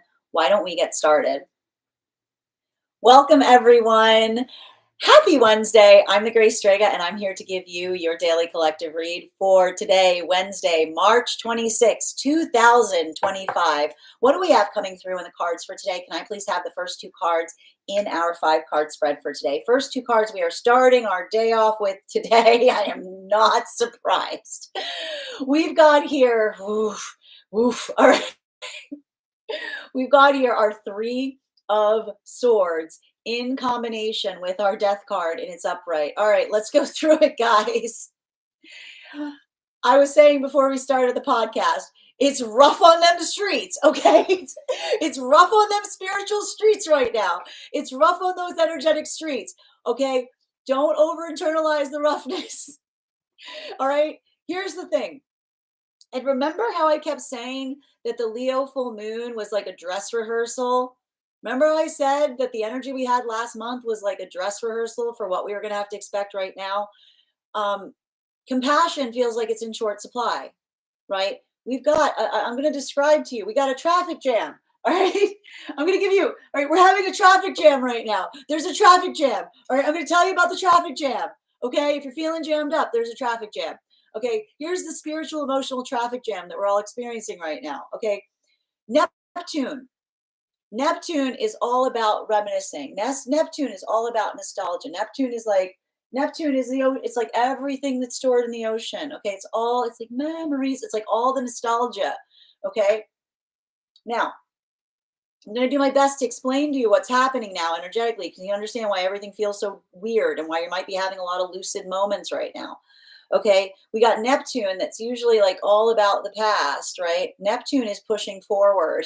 Okay, Neptune is like bridging the gap right now between Pisces and Aries. So Neptune is moving forward. So it's like moving forward with nostalgia. And then we've got Mercury that would typically be the energy that we would expect to be moving very quickly. Mercury's pulling backwards. Okay, so we've got energy, nostalgia moving forwards, Mercury pulling backwards, and then we've got Venus just trapped in between, like just sitting there between them, also going through a retrograde. So what does that mean? Like, all right, you may be feeling very confused in the realms of nostalgia right now. All right, because the way I can kind of describe this is how do I put this best? We've got like Neptune. How do I describe this? So we've got Neptune that is pulling backwards. So give me a minute 'cause I'm trying to find the best way to analogize how we're feeling. So there's a lot of this, it almost feels like the vibe of hopelessness. I kind of want to describe that. And the reason why is because, again, I'm going to say this again, we got Venus in retrograde, which makes everything look worse than it is, right? And then we've got, on top of that, we've got the Mercury retrograde, which feels like things are going wrong, right? So there's a big, and then because Neptune is transiting through Pisces to Aries, there's a lot of emotionality coming through as well. So I'm going to tell you right now, I don't want you over internalizing. I want you to get out of your head because a lot of this energy, it feels like it is created. It's like it creates that space of feeling way too trapped in one's own head, right? Getting to what does it feel like when you get too caught up in your own head? You overly fixate on things that are not important, right? The smallest thing you just can kind of feel yourself ruminating on. I want you to kind of, I mean this with all of the love and compassion within me, knock it out, like knock it off, like knock it off. Knock it off. Like I mean that. I say that lovingly. I say that with like so much like depth of compassion. I want to say this to you. You got to get out of your own head because I keep on seeing that there's a big tendency here of overthinking upon things, getting too caught up, and that's what we want to avoid, right? When we overly fixate on things, we sometimes create problems where problems don't exist. So the reason I'm saying that right now is I'm saying that to like I'm saying that like that's what I mean about saying that gently, saying that empathetically. Don't get too caught up in your own head right now. Allow for a little bit of that sense of compassion, working through something, assuming, and again, if you're bringing compassion to situations, the compassion that we can give to each other right now, right? It allows, it can be transformative, but it's coming through in the space of understanding that we're all going through it, right? The thing that the moments that we feel that we're alone, it's remembering that everybody is feeling that too, right? And I keep on seeing that there's something about this energy that can create these moments that make us feel energetically trapped, right? Because often, right, like with the Mercury retrograde and the Venus in retrograde, you're already feeling bad about yourself, and then something starts going wrong. It's easy to over internalize it. Don't over internalize it. Okay. Like I'm telling you right now, um, compassion and patience, like these are all lessons that we're getting in relationality to, and it's feeling like, again, it's like working us into the space of understanding that when we have that compassion for each other, it pays off in tremendous ways. Now, I keep on seeing that for the energy right now in separation, it's heavy here, right? This is some deep stuff, right? And I feel like here's the thing, my heart goes out to a lot of the energy right now that's building in, like building into the space of forging connections at this time because it's not easy. There is a level or degree of trepidation that I'm identifying here that feels like it's profound and fundamental because, and I keep on seeing this, there's something really vital and important about the fact that there is hesitation in some of these connections that are coming together at this time. These are energetic connections that are coming out of situations that they were not burned from a lack of love.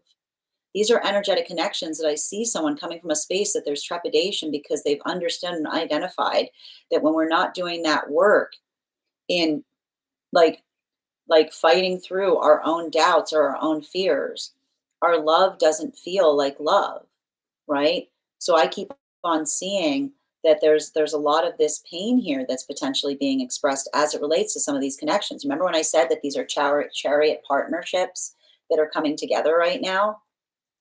Do you see the connection point and the fact that this is the chariot energy? They're slow to start, right? They're slow to start because their hearts are wounded, right? They're holding their hearts delicately. And so I keep on seeing that this is the energy. There's a fragility that's occurring here. But there's something about that fragility that is being recognized and amplified by means of being able to understand what it takes. So if you feel like that right now, if you feel like there's a lot of that energy coming forward, being able to heal the heart space, um, like making room for it, making room for how you feel. Now, I do see some situations of separation. And what's difficult about some of these separations that I'm identifying at this time is they're not coming through from a lack of emotion. They're not coming through from a lack of care, but it's that moment that I keep on seeing that is occurring here. It's like the heavy lesson that comes through. What did we talk about? When we are in that space that we feel a volume of something, right? When we feel a volume of something, but we haven't worked through our own fears, then what we give another doesn't feel like love. It feels sometimes like we work on healing so that our love feels like love. Because in order to heal, we have to become fearless. Being fearless means we're able to face our anxieties, face our doubts with a sense of energetic resilience, right? And so I keep on seeing that a lot of this energy is working in that context of potentially having to separate from situations or circumstances, not because there isn't love there, but because someone's still in a space of fear and their love doesn't feel like it's nourishing. It feels like too many fears. So I keep on seeing like this is why so much of this work here, it feels so difficult because I can see some energy having those moments that feel like they're painful and trying to say to someone, I almost see a separation of someone saying, I care about you, but trying to put some energetic distance there because it's that moment of saying, I can't alleviate. That's the thing. We can't alleviate each other's fears. We work on healing through I keep on hearing like love is a brave space, right? And we have to be brave there because often when we're not brave, our love, like when we feel like we run away when things get difficult, like I see the energy saying, like I hear some energy and separate, like coming through points of separation, saying, I can't, I can't take that, right? Like it's almost like the energy saying, I can't make you brave, right? It's giving a lot of that. Now, continuing to get clarification for a lot of the energy right now. This is why I see for energy coming into divine union. This is energy that's going like, I've got work to do. Like, why is the energy saying to a certain extent that they have work to do? Because I keep on seeing that that's that ability of looking back on the past and understanding, right? Remember when I said that for some of the energy right now coming into divine union, I just want to point out, remember, this is the same energy that was like in exaltation when they were coming to divine union, like about a month ago. This is the energy getting to work because they're able to see now with clarity something that they couldn't see before.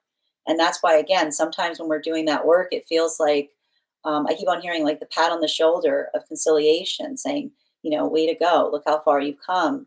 But also that tap that says, I've got work to do. Because I keep on seeing that a lot of that energy coming into divine union understands the assignment of the self. And when we understand the assignment of the self, it's being self aware enough that we're working and recognizing on what it is that we're trying to build towards, right? And so it feels rough because I almost see like I almost feel like there's a little bit of this like I keep on getting there's like a little bit of this like shedding or this ability to talk to one another about things that one couldn't talk about before, right? While for masculine and feminine energy right now, deep within divine union, it's interesting because like it's giving me a lot of this like absolutely not kind of energy. You know what I mean? Like there's something really important. I keep on seeing that like a lot of this energy deep within divine union is already leaning heavily into a lot of Taurus lessons. I'm not surprised to see that because we're moving out. Like, what do we have on the other side of Aries season? We've got Taurus.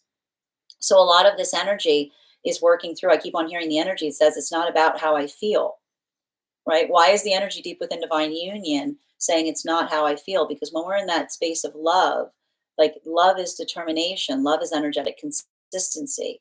It's the consistency that we create for one another. So I keep on seeing that there's a lot of that work that's occurring here in terms of articulating and identifying and saying to one another that the consistency that we create for one another isn't it isn't conducive upon how we feel in the moment, but building upon the pathwork of consistency that we create for one another. So that's why I keep on seeing that there's like, I keep on seeing like an image of like the straight line right now. Like I keep on hearing like the energy of a straight line right now for energy deep within divine union, because it's holding a line, or creating a feeling of consistency. Continuing to get clarification here. Oh, are you kidding me right now? Really? Okay. I'm not surprised. We've got three cards. Okay, we got three cards coming out in the center of our spread right now, but I'm not surprised to see the three, because we've got that. I told you, we've got this like little pile up. Okay, we've got this pile up that's occurring right now. We've got the pile up that's happening right now with Neptune, Venus, and Mercury. Like, so this is why there's three here. So let's get through it. Okay. Oh, there it is. Okay, right. This is the Seven of Cups, and it's upright. So there's Neptune, right? The nostalgia. Like, oh no, the nostalgia. So we've got the nostalgia. Everything is fleeting. Everything is fleeting. The nature of existence is fleeting. We've got, yep, the strength in its reversal, right? There's the Venus in retrograde. I feel awful, like a lot of that feeling of vulnerability, like I'm not reaching my expectations, right? And let me get the other one. Yeah. Oh my goodness. Yep. And then we've got the five of, like the five of cups, right? This is like, it's really, it's like, these are like, this is like, it's like Wheel of Fortune energy. This isn't Wheel of Fortune. Like it's not the Wheel of Fortune card, but it may as well be, because it's like it's like, put them together and what do you got? Because I need to point out there's something important here that I need to point out. Like, so yesterday we, it's interesting because we had three of the 10 cards. You'll remember we had the 10 of cups, the 10 of pentacles, and the 10 of swords. The only 10 that we were missing was the 10 of wands, but then we had the 10 of wands. Remember what I said? We had the 10 of wands because we had, if you look at yesterday's spread, which you can find over on the Substack, what did we have in the second card placement? We had the 9 of wands with an ace of wands. A 9 of wands with an ace of wands is a 10. So, there's something really important that it has to do. I keep on seeing a lot of this work that we're recognizing in this particular path work is understanding, dismantling preconceptions. That is what it's dismantling preconceptions, right? And so why, that's why this energy can be really rough, because I need to point this out. When we are in a healthy space, right? When we're in a healthy space, we are often in that place where we desire to dismantle our preconceptions, right? Because it's when we're able to dismantle our preconceptions that we're able to see something with more clarity. But that's why, remember when I said that a little bit of this energy right now feels like a little bit of foreshadow work? You know what I mean? Like it's like a little bit of foreshadow work, because when we're trying to avoid something, right? Like when we're like me, like, me, like it's a lot of that, like it's like sometimes we have to have those moments that that can feel like they're more triggering to us, and that's why I keep on seeing being able to work through the space of understanding why you feel the way you feel, right? And that's what's so difficult about this energy. It's not just about feeling. We talk a lot about this here. It's not honoring the feelings, okay? Honoring feelings is not just moving in accordance with the feelings, right? Because the feelings want things. The feelings are like little children. They need things. They come to us. They like pull on us. They beg for things. When we're honoring our feelings, we don't just do what we feel, right? We listen. We actively listen to what the feelings are asking for, right? To be able to, again, understand, regulate the difference between a strong emotion versus putting emotion into tangible action. And that's why I keep on seeing that there's a lot of connections that are forming right now based upon and built upon that ability to regulate. Okay, it's like the ability to regulate through an emotional, like an emotion that feels like an emotional upheaval, right? Because effectively, right, like I keep on hearing the energy, the partnerships that are coming together right now, how are they coming together? They're dismantling their feelings. Okay, like now hear me out, right? Because why? Because the ability, this is why the energy feels safe with one another. Because in the space of being able to dismantle the feelings, right? The ability to effectively take something apart to a certain extent. It says that this is the energy, that this is why the energy feels safe with one another, because this is the energy that is healing from situations or circumstances where another person was trying to articulate that their love was just the expression of feelings instead of trying to understand what those feelings were asking for. So this is how the energy right now coming through. That's why I describe these as chariot partnerships, because they're chariot partnerships because they're working to dismantle their feelings, right? And in the moment of dismantling, they feel energetically safe, because in the moment that someone can dismantle how they feel, another person recognizes that they understand their feelings. And someone that understands their feelings, another person feels safe in the fact that understanding and recognizing that even if they feel a majority of feelings, they're always safe in their present, because they don't just react to the feelings. They do that work first in understanding where they spring from, right? And at the same time, I potentially see that there are some separations that are occurring right now as it relates to someone not having the ability to do that. Someone trying to say, I'm sorry, I don't know what came over me. And another person saying, like, that's the issue, right? Like that moment that someone says, I don't know what came over me. Like, that's the energy that says, I can understand that, but that still doesn't make it okay. Because when someone says, I don't know what came over me, what they're really saying is that the emotions control them, not vice versa, right? That we don't act out of character, that how we act when we're feeling a volatility moment often is very indicative of what we can expect from another. So that's why I keep on seeing that there's something about this amplification point. Everyone feeling a lot of that volatility, but not reacting to it, but being able to work through it. This is what feels like it is productive. And that's why I keep on hearing with a lot of this chariot energy, what is it? What is coming through? Consistency, being able to feel consistent even through something that feels energetically rough, not letting something get to you, right? Like not letting something like not letting something get to you, but recognizing that something is bothering you, right? Being able to like work through that. Now, for masculine and feminine coming into divine union, this is the energy that's going, like, it's giving me good grief energy, right? It's giving me a lot of this, like, it's giving me a lot of this, oh, geez, Louise. Like, it's giving me a lot of this, like, it's giving me a lot of this energy that's looking back on the past with new clarity, right? And I need to point this out, like this is energy that's in the space of forgiving the past version of self. And here's the thing, this is why we hold ourselves gently. Like I keep on hearing, we hold ourselves gently as we move towards light. Because often when we're moving towards a sense of understanding ourselves, when we look back, we understand and recognize that we're not perfect. It hurts, right?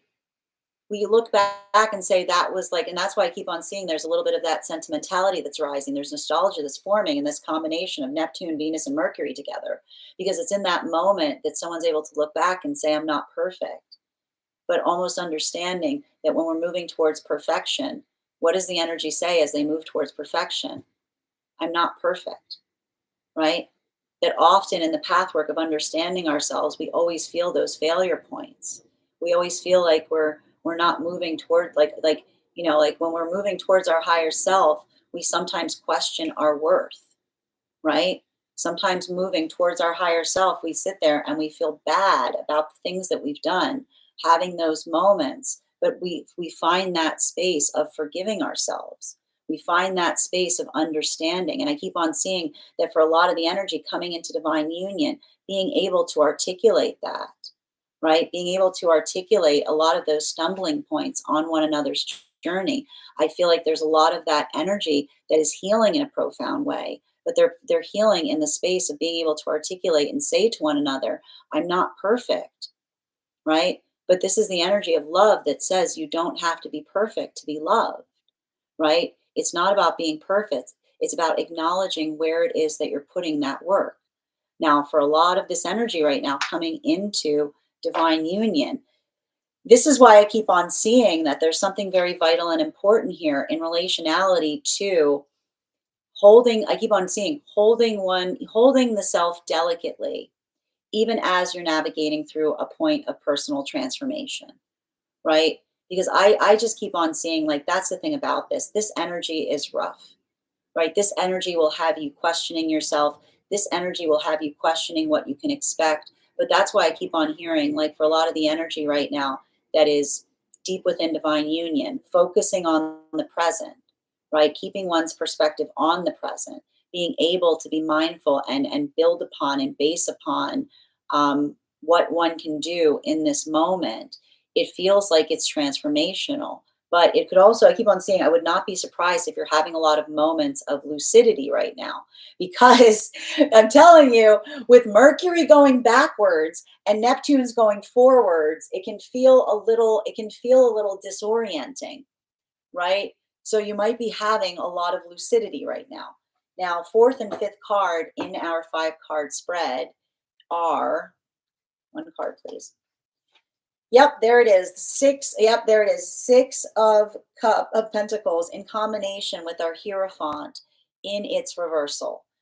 I keep on hearing there's so much of this work that we keep on identifying here that has to do with dismantling preconceptions, dismantling preconceptions of the self, dismantling preconceptions of others. When we're in the space of identifying and recognizing and doing that work, right?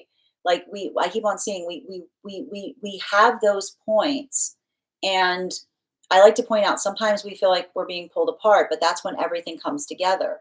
Like, often those moments or those situations or circumstances where we're able to, and I feel like, again, this is why I keep on getting the fact that there's a lot of Scorpio energy in this vibration right now, because that ability, and this is why we talk about the fact that those with like Scorpio placements, if you got Scorpio placements right now, you probably are like, yes. Like, you're probably like, yes, because it feels like it's a lot of that space of understanding, that when you're coming to the space of understanding the self, you have to be ready to let go of the past, like the other version of self in the process, right? It's a lot of that feeling of energetic transformation. It's a lot of that work in recognizing and identifying and feeling a lot of that energetic unpacking to a certain extent. Now, for a lot of the energy deep within divine union right now, I keep on seeing, like, and this is why so much of these, I keep on seeing, for a lot of the energy deep within divine union right now, a lot of this work may be feeling like Taurus energy, like drawing a line, holding an energetic standard, being able to feel the consistency as it relates to navigating that vibration. For energy coming into divine union right now, I keep on seeing that there's a lot more energy right now working through Scorpio, which is understanding and recognizing the uncomfortability we often feel in moments that we understand that we're in alignment to ourselves. And then we look back on the place where we weren't in alignment, and we're like, ooh, right? While for masculine and feminine energy in separation right now, I keep on seeing emotion. I keep on hearing emotions don't fix things. Fixing things fixes things. Like, and that's why I keep on feeling, like, that's why my hands immediately went on the hips, because this is the energy that's saying, like, I keep on hearing the energy. And this was interesting because we heard this stuff deep within divine union. Remember, like a few days ago, this is the energy that says or articulates and says feelings have nothing to do with it. Because again, when we feel an intensity of something, feelings don't bring direction, right? Feelings aren't direction. Feelings are feelings. They dwell, right? Like, when we dwell in feelings, it's the feelings we have that don't provide direction. The feelings that are helpful, the feeling that give us wings, are the feelings that are met with articulation of what they're leading towards. So that's why I keep on getting that some of the partnerships right now that are occurring are chariot energy, and they're potentially looking back on situations, or looking back on situations of the past and saying, it is what it is, right? The clarity of someone seeing it's not the issue. I keep on hearing the energy say feelings were not the problem. It was potentially circumstances or situations where if someone feels a lot of feelings, but they haven't done the work in healing the self, the love that they give forth doesn't feel like love. It feels like fear. Continuing to get clarification between our Three of Swords in combination with our Death card and its upright. Can I get one card to clarify, please? Whew, clarification coming through right now, and Four of Wands in its reversal. It's not ideal. It's never ideal, right? This is what's hard. This is why this energy right now stinks. Okay, I'm going to tell you this, why the energy right now stinks. The energy right now stinks. You don't stink, okay? The energy stinks. All right, I need to articulate this because what do we have happening right now? It's feeling like perfect is nowhere to be found. Remember, perfect is a cardinal direction. Nothing is ever perfect. Perfect is what we do with difficult situations, right? It's working through that pathwork of having compassion. And so I keep on seeing that these are either situations or someone in separation saying, yeah, I couldn't get any movement because someone was trying to say that something wasn't perfect. Understanding, and this is the energy that says, I recognize in the fact that they were saying it wasn't perfect, that it wasn't going anywhere. Because it's the energy that says when you're trying to move towards perfect, when you're trying to say that perfect is something that can be achieved, it's something that you can always, there's always something, right? There's always something you can find if you are trying to say that you're only giving something until it's perfect. And this is the energy that I keep on seeing. There's some energy that's healing and separation from some kind of Zeno's paradox moment where someone kept on finding something wrong to articulate why there wasn't direction. And this is the energy that's building into new energetic connections that is literally saying to one another as they dismantle the feelings, it's not about perfect. It's not about finding perfect. It's about making perfect. You don't find perfect, you make perfect. And that's why these are chariot partnerships that are coming together right now. While for masculine and feminine coming into divine union, understanding that lesson is what's creating a little bit of this crunchiness as it relates to looking at the past. Perfect is not found, it's made. Perfect is not found, it's made. It's what we do with less than perfect situations that we create. We are here to create perfection, right? It's not about seeking it, it's about creating it. So I keep on seeing that for a lot of the energy working through that ability of doing so, this is energy that's looking back on, like, this is why I see some energy looking back on the past and saying that is an energy of the past that was seeking something that was within them all along, right? There's a lot of that, there's a lot of that work there. While for masculine and feminine, deep within divine union right now, I keep on seeing there's a lot of this, I keep on seeing there's a lot of this energy, there's a lot of this energetic unpacking. And it does feel like a little bit of this, I keep on seeing, this is the energy that's already building into a lot of those Taurus lessons on the other side of the Aries season, because a lot of that work in Taurus is coming through as it relates to perseverance and consistency, right? Being able to stay focused and rigid on something, right? So there's a lot of this energy that says to one another deep within divine union, the love I give you is consistency. The gift that we give in love is being able to consistently recognize what it is that we create for each other. And so I feel like there's a lot of that energy deep within divine union that's working on that. Again, they're saying it's Libra and Taurus, right? What it takes, Libra Taurus messages. So what it takes to create that feeling of consistency. Continuing to get clarification between our Death card and its upright, our Five of Cups in its reversal, our Strength card in its reversal, and our Eight of Cups in its upright. Can I get one card to clarify, please? Clarification coming through right now. The Knight of Swords, and here's the thing. Everything we've been drawing over the last few days has been Knight of Swords. It's a lot of this it's a lot of this here's the thing. There's too many planets in Aries. There's too many planets in Aries. I'm allowed to say that. I got Aries placements. And because, here's the thing. If you're in Aries, you know exactly what I'm talking about. We're a lot. Okay? It's it's a lot of that. It's provocative. It's it's a lot of that. It's a lot of this. Here's the thing with Aries energy. It's a lot of that. Aries is the ignition switch. It's a lot of that feeling of being triggered. It's a lot of that, and it's not having a lot of patience right now. It's and that's why I keep on saying to you guys, with every fiber of my being, I'm going to be your cosmic mom for a minute. When everything feels like it's focused on you and everybody's running out of patience, You have to bring the opposite to the situation. Compassion, proportionality. Don't be hot-headed right now. Okay? Don't be, I know, and look, if you're like, and I already hear you going. If I hear some Aries and Taurus right now going, I don't care who started it. Look at me. I don't care. I don't care at all who started it. All right? Be be the force of change. Be the example.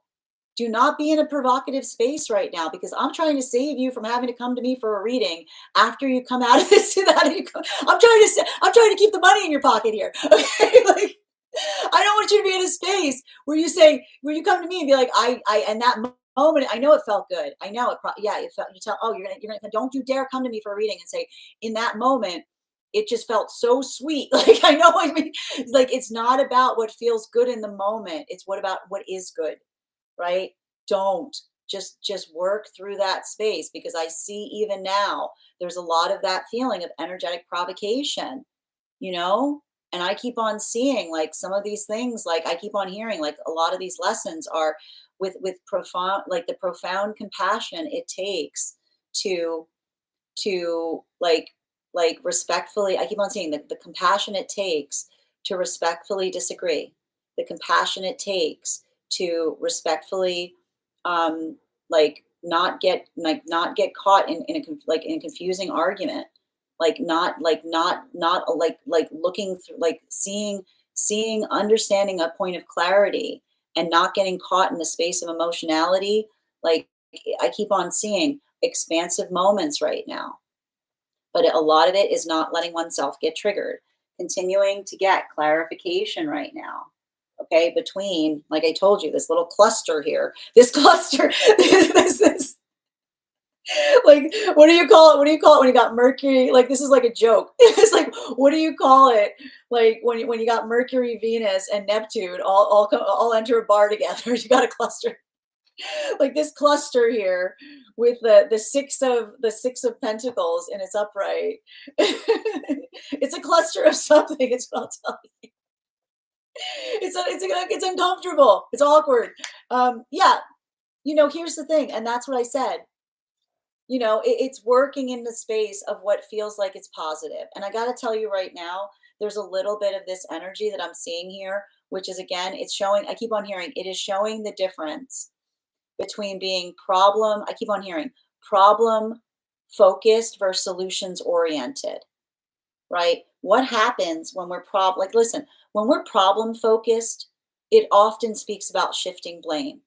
It doesn't get us anywhere, right? Coming into those spaces, and this is why I keep on hearing, this is a lot of energy that's working in the space of understanding and recognizing that, like, shifting blame is an energetic shell game, right? Like, shifting blame is an energetic shell game, because it's not doing anything. It's just trying to look around for the source of something instead of doing something to energetically repair something. So I keep on hearing that there's a lot of energetic separation that's occurring right now by someone saying, like, shifting blame is an energetic shell game. It doesn't fix anything. Fixing things fixes things, right? And so I keep on seeing that for a lot of the energy working through that context, like, this is the energy that, like, again, it may be feeling like someone's trying to come back in terms of trying to say, well, you did, and being like, it's not about who did what, it's about what we can do to fix something. And someone being like, if you can't, and this is why the partnerships that are coming together right now are the energy that says they're not focused on trying to figure out the source of a problem, because figuring out the source of a problem doesn't create a solution. Right? I keep on hearing that this is why the energetic connections are chariot energy, because they say solutions create solutions, right? Not focusing on problems. like if I keep on seeing the energy say, if you're going to focus on a problem, it's so that you can find a solution. It's not so that you can dwell on the fact that the reason that you did something was because there was a problem in the first place. Because one of the things we talk about here is, again, when we find there's no moving out of character, right? When someone articulates and says to a certain extent, I was hurting at that time or something like that, this is the energy that effectively says that moment or those experiences of articulating that, this is the energy that says it's not about identifying or holding on to something. It's about recognizing how one can do something better, right? I keep on hearing better. right? It's not about dwelling, it's about doing something better. And that's why I feel like a lot of, I keep on hearing the energy that's coming through in these chariot partnerships is better, not bitter. Better, not bitter, right? When we become bitter, right? When we become bitter, we say it's your fault. Like, like, you know, like that's what we talk about. It's not about letting things go, right? It's not about letting things go. It's about better, not bitter. It's about not dwelling on something, because when you dwell on something, you don't progress forward. You know what I mean? Like, you know what I'm talking about. It's a lot of that. You know, you get in that space and you feel awful. You create bitterness within you.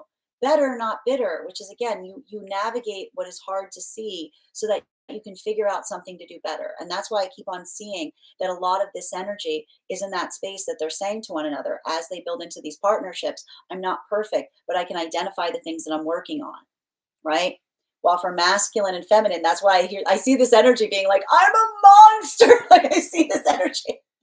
I see this energy that it was feel, and I gotta tell you, these are the these are the warrior relationships that were coming together last month. And before, I told you, remember, they were like on that, they were like, oh, like now they're like, oh my gosh, because like they're understanding, they're looking back on the past self and they're recalling what it felt like to be in that space of lack. There's a lot of that energy that's looking back on the past version of self, trying to hold it gently, but being very hard on the self in the project, in the process. And this is why I hear the energy that is in that space that says, I can do better. Because this is the energy that is recognizing that often in that journey of finding the self, we always identify something that we're working to perfect. While for masculine and feminine, deep within divine union right now, this just feels like a lot of Taurus energy coming in, which I'm not surprised because it's on the other side of the Aries season. And so it's like a little bit of like honoring your absolutely not. Like, it's like I keep on saying, it's like, why is it Taurus energy? Because I hear the energy saying honoring your absolutely not. Right? Like, kind of like having to hold that space of consistency, working through the space of what feels like it's helpful versus what feels like it's not. This is how we love one another, right? Continuing to get clarification between our Six of Pentacles in its upright in combination with our Hierophant in its reversal. One card to clarify, please. Clarification. There's that Empress energy and its reversal. So it is having a different impact right now on masculine and feminine energy. Bearing in mind, this is not based on gender, but what one feels most aligned to. Masculine's feeling very unconventional right now. Masculine is keeping an open mind on things. I can see this. Like, I feel like there's something that's happening right now for masculine energy that's like breaking their assumptions on things. Like, I feel like you know what your mistake was you assumed something. Don't assume. Never assume. Right? Like, keeping an energetic open mind is what I see is happening here. And I keep on hearing, like I told you, like sometimes when we have those moments, like a breakthrough and a breakdown is understanding sometimes when we were assuming something that needs to that needs to be, I keep on seeing like something feeling deconstructed and seeing something in a new way. You know, it feels like expansion, but it's like expansion with like being able to disassemble something, right? And I feel like that's a lot of the this masculine energy, not feeling like they are in control of their, like not feeling controlled by their emotions, but being able to like that's it. The healthy masculine is working to disassemble the emotions to recognizing that it's not about not feeling them, it's about understanding them, right? Like when we disassemble an emotion, it doesn't mean that we stop feeling it. We understand the reason that we feel the way we feel. For feminine, I see a lot of the feminine that's coming through that space of saying, by honoring the emotions, by saying, my emotions are not a burden so long as I bring my own prescription, right? I can honor the way I feel, but understanding that feelings are adaptable and the consistency I create in being able to, again, disassemble emotions to understand what they're asking for. This is how we heal. Continuing how, like, this is how we heal. We learn how to deal. Continuing to get clarification between our Four of Wands and its reversal in combination with our Knight of Swords and its reversal. One card to clarify, please. Highest priority messages from Spirit. Yeah, it's not perfect. We do the best we can. It's not easy, but we don't lean into what's easy. You know, we embrace our discomfort. Often healing feels like we don't shy away from something that is uncomfortable. We work to understand why we feel uncomfortable. And I keep on seeing that there's something about this right now. And this is what's difficult for some of the energy and separation. I keep on seeing some energy and separation working in the context of, again, identifying what can heal by the ability of another to be able to disassemble and understand what it is they feel, to be able to articulate it. Because again, when we insist, right? When we insist, we often block our own blessings, right? When we're not moving in a space of empathy, when we make something too much about ourselves, we block our ability to see what others need. And the thing about some of this energy that we're experiencing right now with this eclipse cycle is it's very easy to overcorrect and feel like something is focused or driven towards the self. I told you, a lot of this Venus in retrograde, it creates that like cracked mirror feeling, right? It's like a lot of this, is it me? Am I the problem? And it's like, I'm going to say you gently, you're not. It's the eclipse, right? Work in that space of compassion. Have compassion for the self, because the minute you start holding yourself gently, you're able to make everything easier for those around you. So I keep on saying right now, don't do something. Like if you're feeling something right now that you want to get off your chest, ask yourself what the feelings are asking for. And that doesn't mean, I got to stress this, that doesn't mean that you can't communicate during the eclipse cycles, but you have to be very conscientious about making sure that you're communicating something in proportionality at a time that you may be feeling an amplification, as it were. Continuing to get clarification between our Knight of Swords in its reversal in combination with our Ten of Cups. Come on. All right. Yeah, the King of Wands in its reversal, right? Because here's the thing. Like, I keep on seeing, and this is like, I keep on seeing that there's something really important that we're navigating through right now. And a lot of it is, I need to describe this. When we are feeling emotional, we can't hear anything. All right. Often the amplification of being able to be in a space where the emotions are like the emotions do not move in productive ways. Like when we are feeling like when we feel a lot of emotionality, like it can I keep on hearing like the roar of sound that becomes um like like the roar of sound that creates its own force field, right? Right? When all we do is express how we feel. Like when all we do is just react to what we feel because we don't have the ability to self-regulate, then what happens is we create a force field around us. Energy just chooses not to engage with us, right? Like energy just chooses not to engage with us. Like over emotionality becomes its own force field.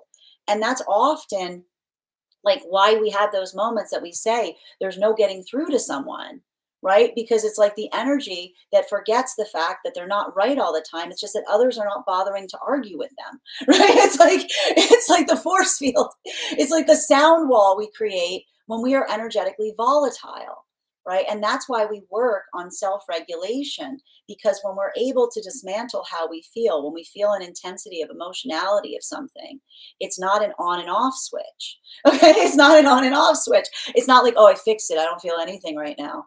I am a shell of a person. I've healed. Like, okay, great. That seems safe. Or those moments that we say, I just feel what I feel, and everybody has to deal with it. That's not healthy. Healthy is being able to deal with our emotionality, and it's allowing ourselves to feel the expansion point of what we feel. It's allowing for that ability to inhabit the space that we feel the things we feel. But then we allow the intentionality, we allow the force of the higher self to conduct it. We allow the force of the higher self to amplify what feels like it serves ourselves versus what feels like, again, something that feels like it's blocking ourselves or blocking that work. And I keep on seeing right now, I keep on hearing like there's a little bit of this work that's happening I keep on hearing something working through the space of something being inexcusable, right? And why do we say something is energetically inexcusable? Because we say we hold ourselves to a higher standard, right? And so I just keep on seeing that those moments or those circumstances, right? And this is why, and I got to stress this, the reason the word inexcusable is coming through is because the energy building into partnership right now is looking back upon the self and saying, I'm working on something. I'm identifying something that I need to regulate for. I told you this is chariot energy. And what's beautiful is, again, what's beautiful about some of these chariot partnerships that are coming together right now is this is the energy that's actually saying to one another, I don't feel great right now. I feel rough. I've got a lot of work to do. I don't know if I can do it. And this is why the energy feels safe, because it's not energy that comes towards one another with confidence saying, I'm perfect. It's the energy that recognizes perfection is in the act of being self aware to be able to identify and recognize what one is working on. And that's why I see that that's the same message is coming through right now for the energy coming into divine union. This is the energy that's almost saying to the energy in partnership, I wasn't perfect. I'm not perfect now. And this is the energy that's in coming into divine union that says, you don't have to be perfect to be loved. Love is not, and I want you to think about this, the energy of love does not require perfection. It requires the ability to ascertain and recognize where the work begins, right? Like it's that space. And again, this is why, and I just want to stress this to you. I want you to think about anyone that you care about. I want you to think about anyone you love. Do you love that person because they're flawless? Or do you love them more for their eccentricities? Do you love them more for their flaws? Right? We love in a space of what makes us unique is what makes us exceptional. And so I just keep on seeing like working through a lot of this feeling of the eclipse. Like this is rough energy. It feels like it amplifies the feeling of saying things are not perfect. And love says back, they don't have to be. You don't have to be perfect to be loved. You just have to be in a space of understanding where that work is. Continuing to get clarification between our 10 of cups in combination with our empress in its reversal. Can I get one card to clarify, please? Clarification coming through right now. There's that 9 of wands in its reversal. We saw it yesterday, right? We saw that energy yesterday. It's not about looking for the ideal circumstance. It's not about finding perfect. Those with Virgo placements know this. Like for those with who work through Virgo, Aquarius have to work through these two, right? It's not about finding an ideal. An ideal is an ideal because it does not exist. An ideal is a cardinal direction.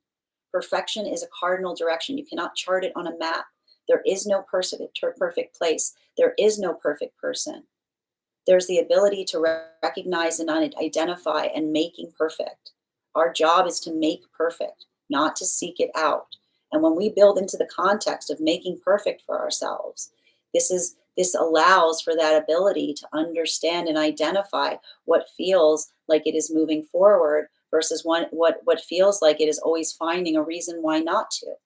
And that's why I keep on seeing that there's a lot of energy right now in separation that's potentially healing from situations or circumstances where another person was withholding partnership in some degree by trying to say to another, you're not perfect yet.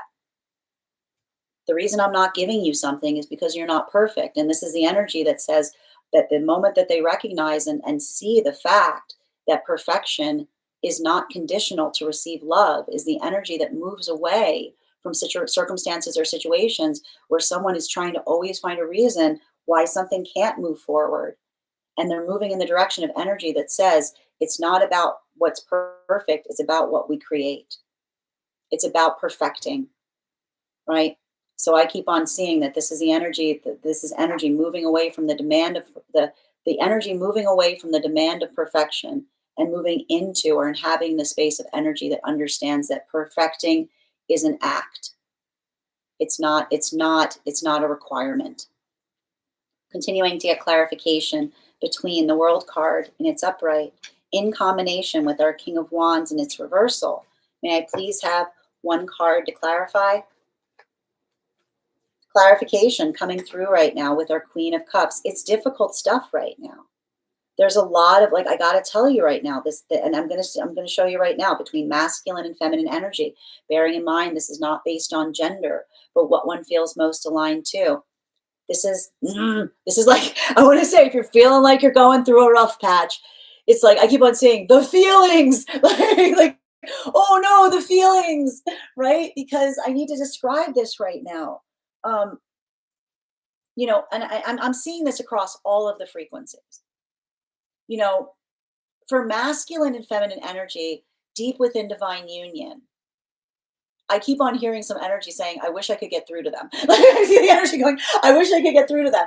Because it feels to me like there's energy deep within divine union, working through the paradox that feelings, when we have too many feelings on things and we don't have an effective way to communicate them, feelings become a force field, right? When we feel too much, others can't talk to us. We've all had that person. You're like, there's no getting through to them. Like, you know what I mean? Like, there's no getting through because they're so immersed. When you're so immersed in your own feelings, it doesn't allow for a channel of healthy communication, right? So I see even here, like there's something about that that's being navigated in relationality to trying to like talk towards situations and circumstances, potentially even like the energetic counterparts, like working through the frustration of of identifying the situations or circumstances where they understand that it's not because someone doesn't feel, but that they feel too much about something, that it creates a blockage in being able to communicate upon something, right? For masculine and feminine energy coming into divine union, I see that this is looking at the past self and going, oh no, like, oh no. Like, it's a lot of that work in saying to each other, you know, I wasn't perfect. And I can see the energy going, I see that now. Like, this is the energy that goes, this is awful. The more I move towards my own self, the more I look back and I just see all of those flaws. And this is the energy that says to one another, it's not about like it's like literally I see the energy saying to one another, moving towards perfect is acknowledging how we're flawed, right? Like acknowledging how we exist in perfection when we hold our wounds energetically sacred. And that doesn't mean that we dwell upon them. It means that we understand that that's where we're putting the work to heal something. While for masculine and feminine in separation, I just keep on seeing that for a lot of the energy in separation right now, I keep on hearing like this is some energy. I keep on hearing heart broken, but heart not breaking. Why? Because I keep on seeing that these are situations or circumstances where again someone is trying to amplify their trepidation and say to another, listen, I don't want you to take my trepidation personally, but I'm just being careful with my heart. And this is the energy that says me too. Like this is like look at this, like look at these two. Like this is the energy that says you don't have to explain, I understand completely, right? Like this is the energy that understands the fragility that they're moving towards one another, because this is the energy that's healing from situations or circumstances where it feels like I keep on hearing, it wasn't that they were loved, they weren't loved well, but they were loved wrongly, right? Because that depth or enormity that we feel of another, when we don't work to regulate the thing that we give love, often feels like fear. Continuing to get clarification between our King of Wands and its reversal in combination with our Nine of Wands and its reversal. May I have one card to clarify, please? Clarification coming through right now with our Two of Pentacles. So I told you there's a lot. I keep on hearing, again, this is like, these are literally the cards, like, again, emotionally disassembling something, right? And I need to stress this. When we emotionally dismantle, we still feel the things we feel, but we do the work to understand why we feel the way we do. Right. And everything I keep on seeing is this is the energy that keeps on showing you, like, these are the new connections of showing one another that they're effectively safe to love, because this is the energy that says, I don't just insist that another accept my feelings. I do the work to help another understand and identify why I feel so strongly about something. I do the work to understand and pay it. Like this is the energy that says, make no mistake. I honor my feelings. I hear the energy going, make no mistake. I understand honoring my feelings isn't just making you have to navigate the roller coaster that emotions are, because this is what emotions do. Like these are emotions. You can't honor emotions by just feeling and saying the things that you feel, because your emotions go like this. You know what I mean? Like your emotions are like scribbling, you know? We honor our emotions by looking through the scribble and being like, wait, oh wait, I see it. Like, wait a minute. Oh, there it is. Right? Like this is the energy that says I navigate the scribble that is my emotions by understanding what the emotions are asking for, right? This is the energy that says I can translate the difference between an emotion versus a need, right? And this is the energy that says you're safe with me because I do that work. And this is why, again, for masculine, this is masculine that says to feminine, I'm healing from situations that made me feel like the way to heal my feelings was not to feel them. I'm doing that hard work of allowing myself to feel the feelings and then inhabit the space of experiencing them and then giving myself the moment to pause in that space and understand what the feelings are asking for so that I can communicate my needs effectively. And this is the feminine that's saying the same thing to masculine as well. This is a feminine that says, I do the work and feeling, going through those waves, right? Going through that volatility of the self. And I keep on hearing, I look for the note. Like I look for the note, which means I look for the understanding of what is bothering me. I understand. I don't just speak about the fact that I'm bothered. I introspect upon why I feel that way. So everything I keep on seeing, like this is why these partnerships right now, it's interesting because I keep on hearing it's chariot energy, but it's really based or built upon like Libra and Leo lessons, which is again working to find balance in the self to be able to deliver the love as an act of equilibrium. While for energy coming into divine union, this is the energy that says, I'm not perfect, but in you I am perfected, right? Like that is the beauty of love. When we are not feeling perfect, the energy of being in a space where we feel like we can be messy, but our messiness is not something that is faulted, but we are appreciated in that context. I keep on seeing that this is the energy that says, I am not perfect, but in your love I am perfected.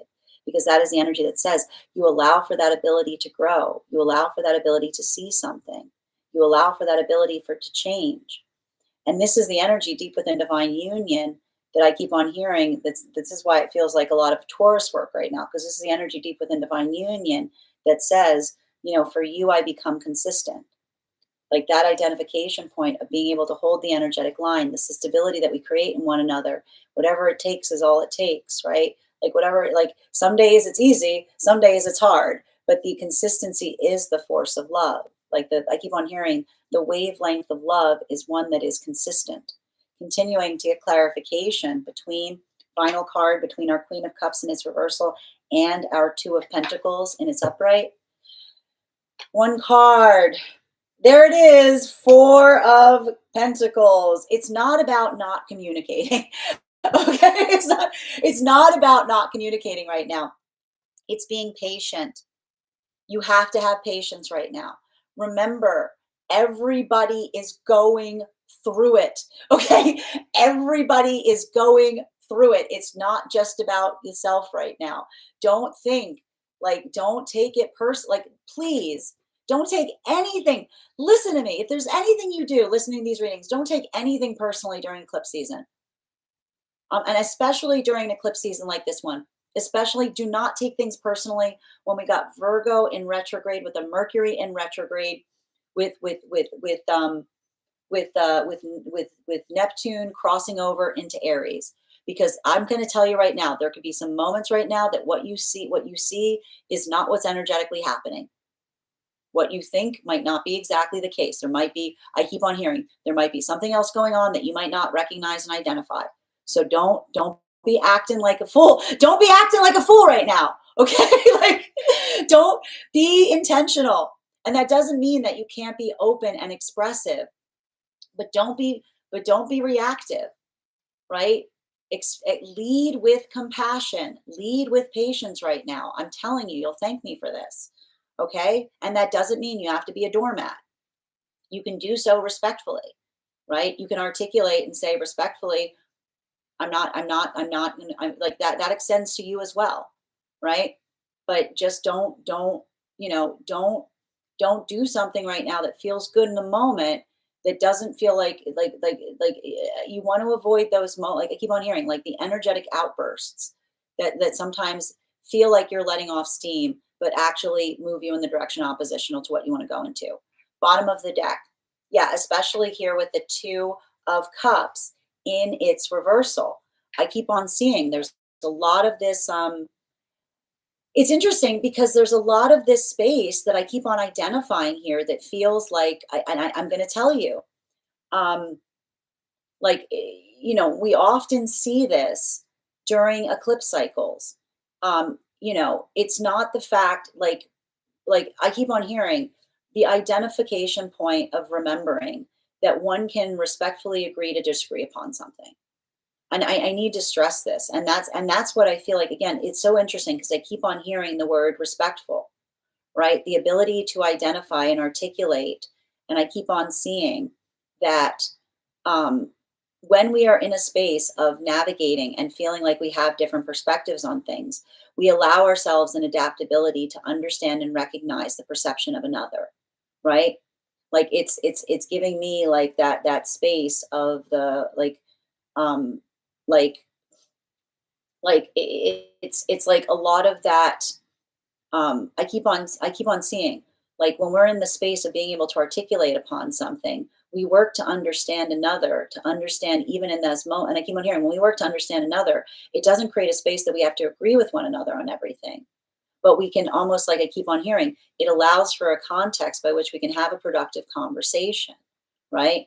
Like I keep on seeing, and that's why I keep on hearing like some of the energy right now. This is why there's so much trepidation, because I almost feel like there's some energy in separation that's healing from circumstances or situations where it felt like they were having to walk on eggshells with someone, right? When someone's too volatile, when they're upset, the relationship becomes one where you're just afraid to upset another. Like, you know what I mean? Like you have those moments that it's like, it's like, this is why there's so much fragility there, because I keep on seeing that this is energy that's learning that it's safe to make one another uncomfortable, and not feeling like that uncomfortability is going to have some kind of like vast or deep repercussions, right? Like I literally see, like, this is, I keep on hearing there's some energy right now in separation that's got some kind of like deep trauma wounds in regulation of identifying and recognizing, like, this is what I mean about that fragility.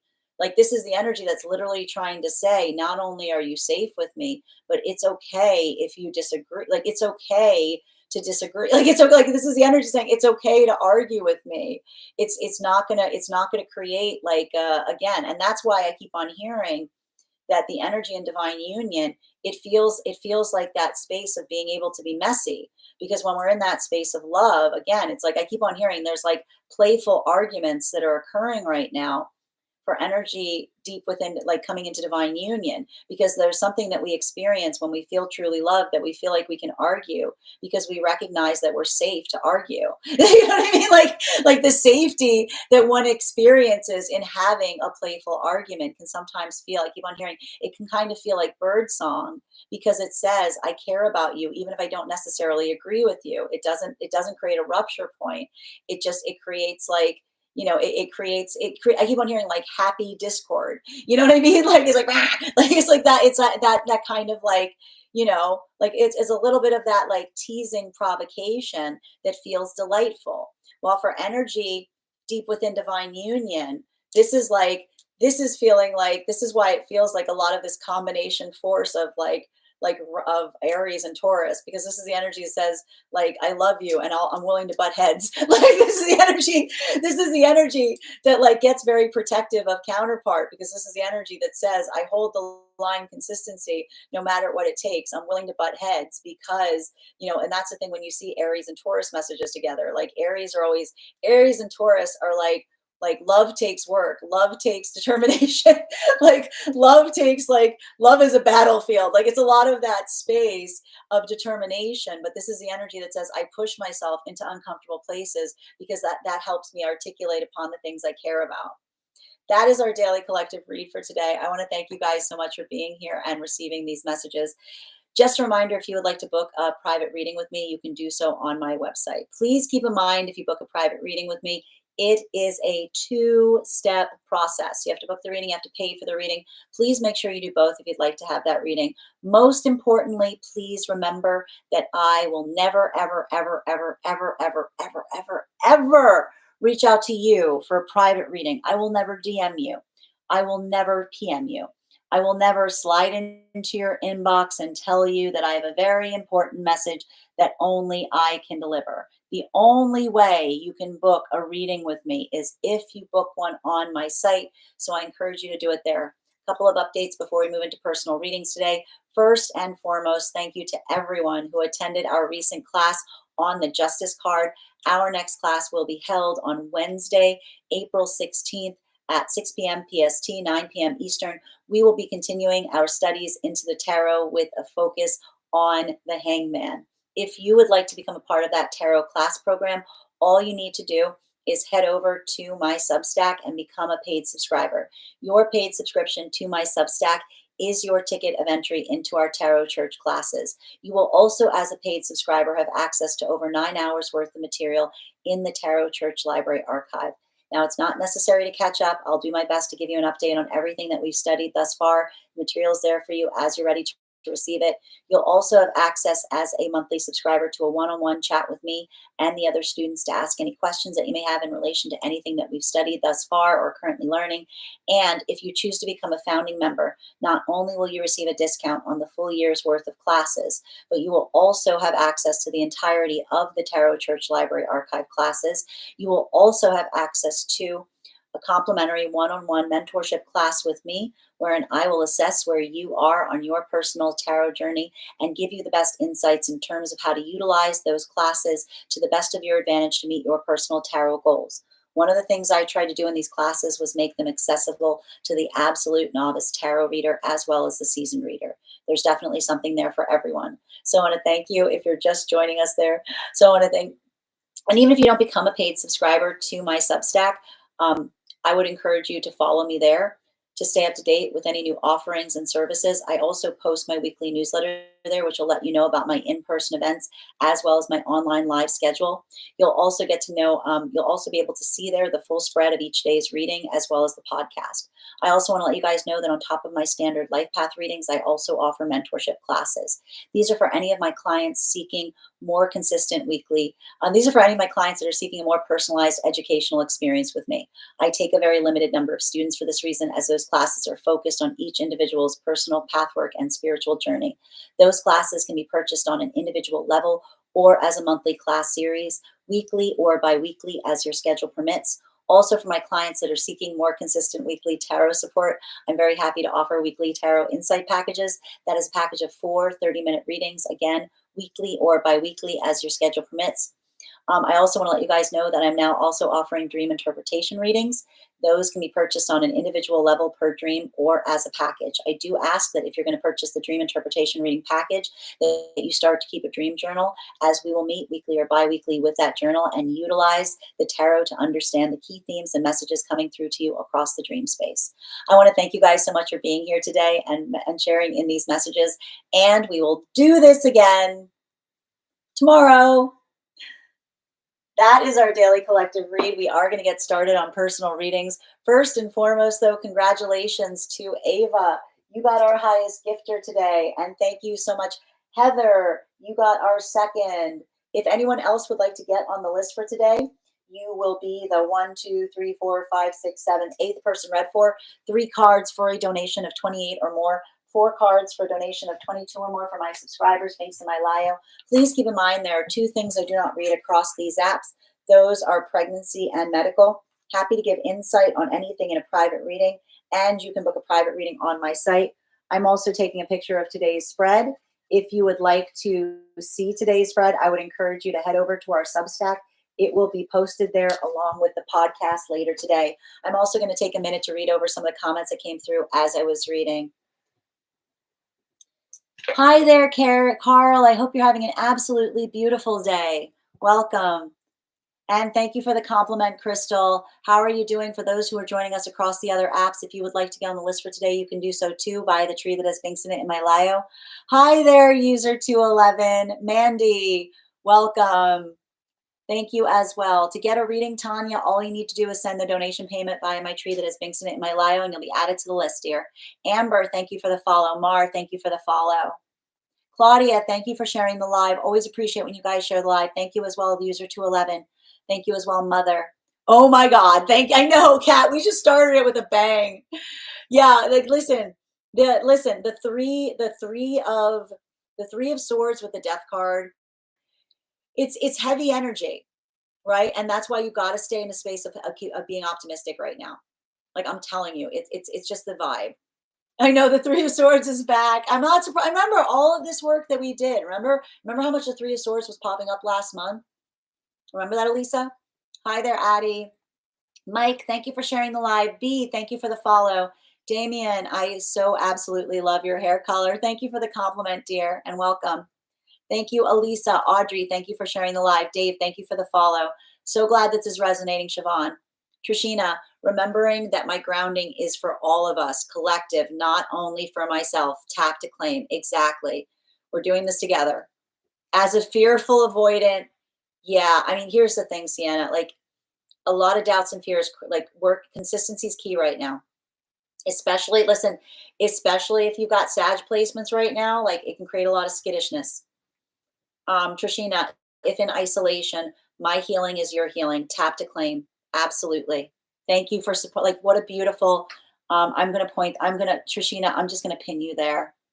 Remember, if you're feeling energetically isolated, you are not alone right now. And I think that's really important to identify and articulate with this energy. All right. My North Node is in Libra, third house Libra, and that feels so key for all of my work. Thank you for also receiving this message, Heather. Thank you, Sienna, for the follow. Thank you, Amber, for the roses. How you doing today, Nation? Tarot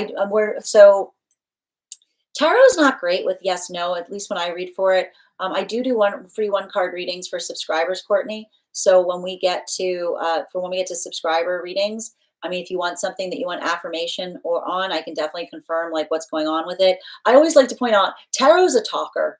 You know, like here's the thing, like tarot does like tarot doesn't like to be directive because it doesn't want to take our decision making from us. So again, like giving confirmation as to something that's happening or helping you get a better idea of what you're experiencing, like that's where I feel like a good reading is going to bring you. So, hi there, Pops. Thank you for the help, dear. Let's go, Siobhan. Spoken with Scorpio energy. I came here for comfort. You can't listen. I'm doing the best I can, Elisa. I'm just reading the cards here. But here's the thing. It's like it has to be like it's finding comfortability and discomfort right now. I know it's traffic, it's traffic energy, Trishina. Also looked up recently a lesser known placement, an asteroid Sappho in Virgo. Ooh, I'm intrigued. Elena, how did you do my amazing hairstyle? I have the same curls, but not the volume. I've got a clip in there. There's a little clip. You can find it on. I'm really bad with names of things right now. Scrunch It has it. It's a little claw clip. Elena, all right, and I'm glitching. I'm sorry. Guys, Mercury's in Gatorade. So if I was glitching, please let me know. Good on my end. Thank you for letting me know, Pops.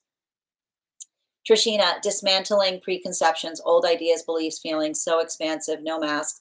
It's rough stuff, though. You know what I mean? It's not for the faint of heart.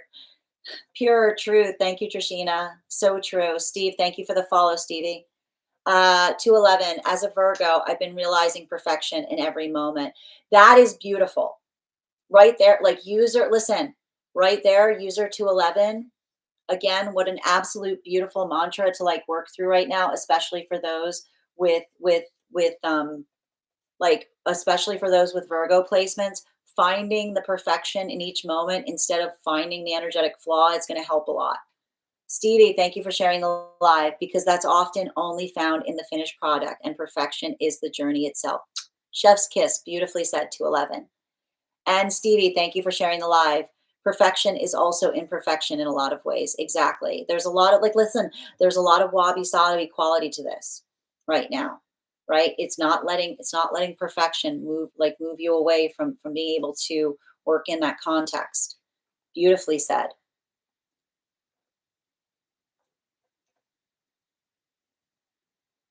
I'm imperfect in a perfect plan. I like that statement as well, Nation. Right. But again, recognizing where we put that work in, identifying what it is that we need to change and like letting that compassion come through. Lisa, should I continue to hold on a minute? Should I continue to fight for the relationship? Again, Lisa, I'm happy to read for you on what you might be experiencing there. We always want to move away from a context where we're asking the cards to tell us what to do. I like to point out that a good way of reading cards is understanding that the cards are giving you a map in terms of helping you better identify and recognize what you're experiencing. So if you wanted to read on that, like I can give you a reading in terms of helping identify what the challenges are, what needs to be overcome. But ultimately, we want to always make sure that we're framing our questions in a way that we're not moving our autonomy outside of the self. And Elisa, today feels so intense, so much going on in so many levels. I totally agree. You have if you feel like it's a battle, you have the answer. Love. Beautifully, beautifully said, user 211. Tap to claim. I'm going to pin that as well. It's only a battle. Yep. Some battles are reflections of within, finding triggers, usually childhood trauma replaying. Beautifully said. Couldn't agree more. And that's why we do that work in terms of not just feeling triggered, but recognizing why we're feeling energetically triggered so that we can communicate in healthy ways. That is interesting. I wonder what aspects are coincidental and which are intentional. In relationality to what we're experiencing here, I mean, again, this is where a collective reading is going to like how this is impacting you on a personal level. Like that's usually what a personal reading will help us understand. This is a nail biting reading. I know. But here's the thing about it: like it's a lot of that work here, right? It's a lot of that. It's like navigating through that frustration. I mean, what's interesting about that is if you're talking about the fact that you feel like energy has a smell, that's actually one of the clairs. Like some energetic, some of those, some of us have that ability where we associate like smells are triggered by our cognition skills. So it's interesting that you're articulating that that might be something that you have. Thank you. And Carrie, your subscription's ending soon if you'd like to renew.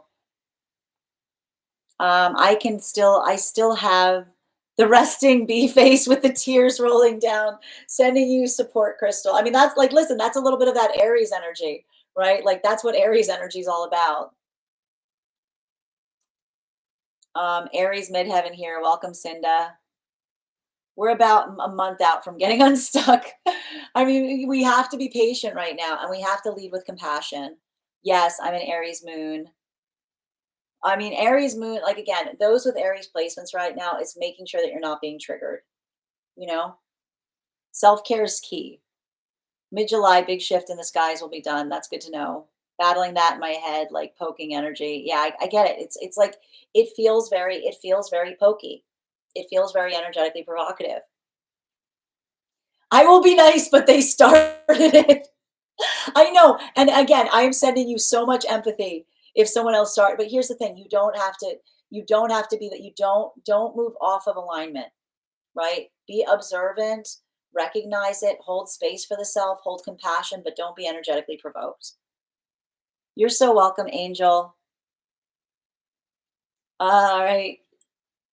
The cluster, I know the cluster is real right now. Crystal, I'm definitely trying to keep that wrecking ball energy at bay. And again, and here's the thing, like, look, it's not like it's you can like allowing one's intention to create those spaces of like let the wrecking ball move in a direction that moves you out of your own way. You know, like it's like a lot of that work of identifying what feels like it's supportive to the self versus what feels like it's reactive. Truth, accountability, better not bitter, writing that in my journal. Tap to claim, Amber. Thank you as well, 211. Breaking through your own stagnation, tap to claim.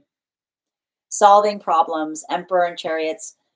Yeah, well, and it's interesting too because in the Smith Waite system, it's they're actually represented by sphinxes, right? So you're describing them as lions, but it has to do with identifying and recognizing the ability to polarize, right? The ego likes to polarize things, so we often see in the journey of the chariot being able to observe our own ability to want to come into polarity. You know, fact is, it usually works out anyway. Two of them drama. I'm not sure what you mean by that in relationality to the bus stop user 211.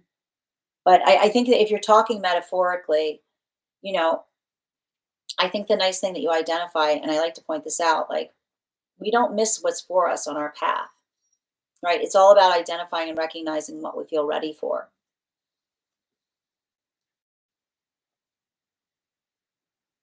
Yes, the looking back right now, Angel. And that's has to do with the Neptune being on the move right now. Healing work on my Chiron and Taurus might be helping with my absolutely not. No, that'll do it. Yeah, Chiron and Taurus, like yeah, like Chiron and Taurus is a lot of work in terms of holding the line, you know. And thank you, Fool, for the follow.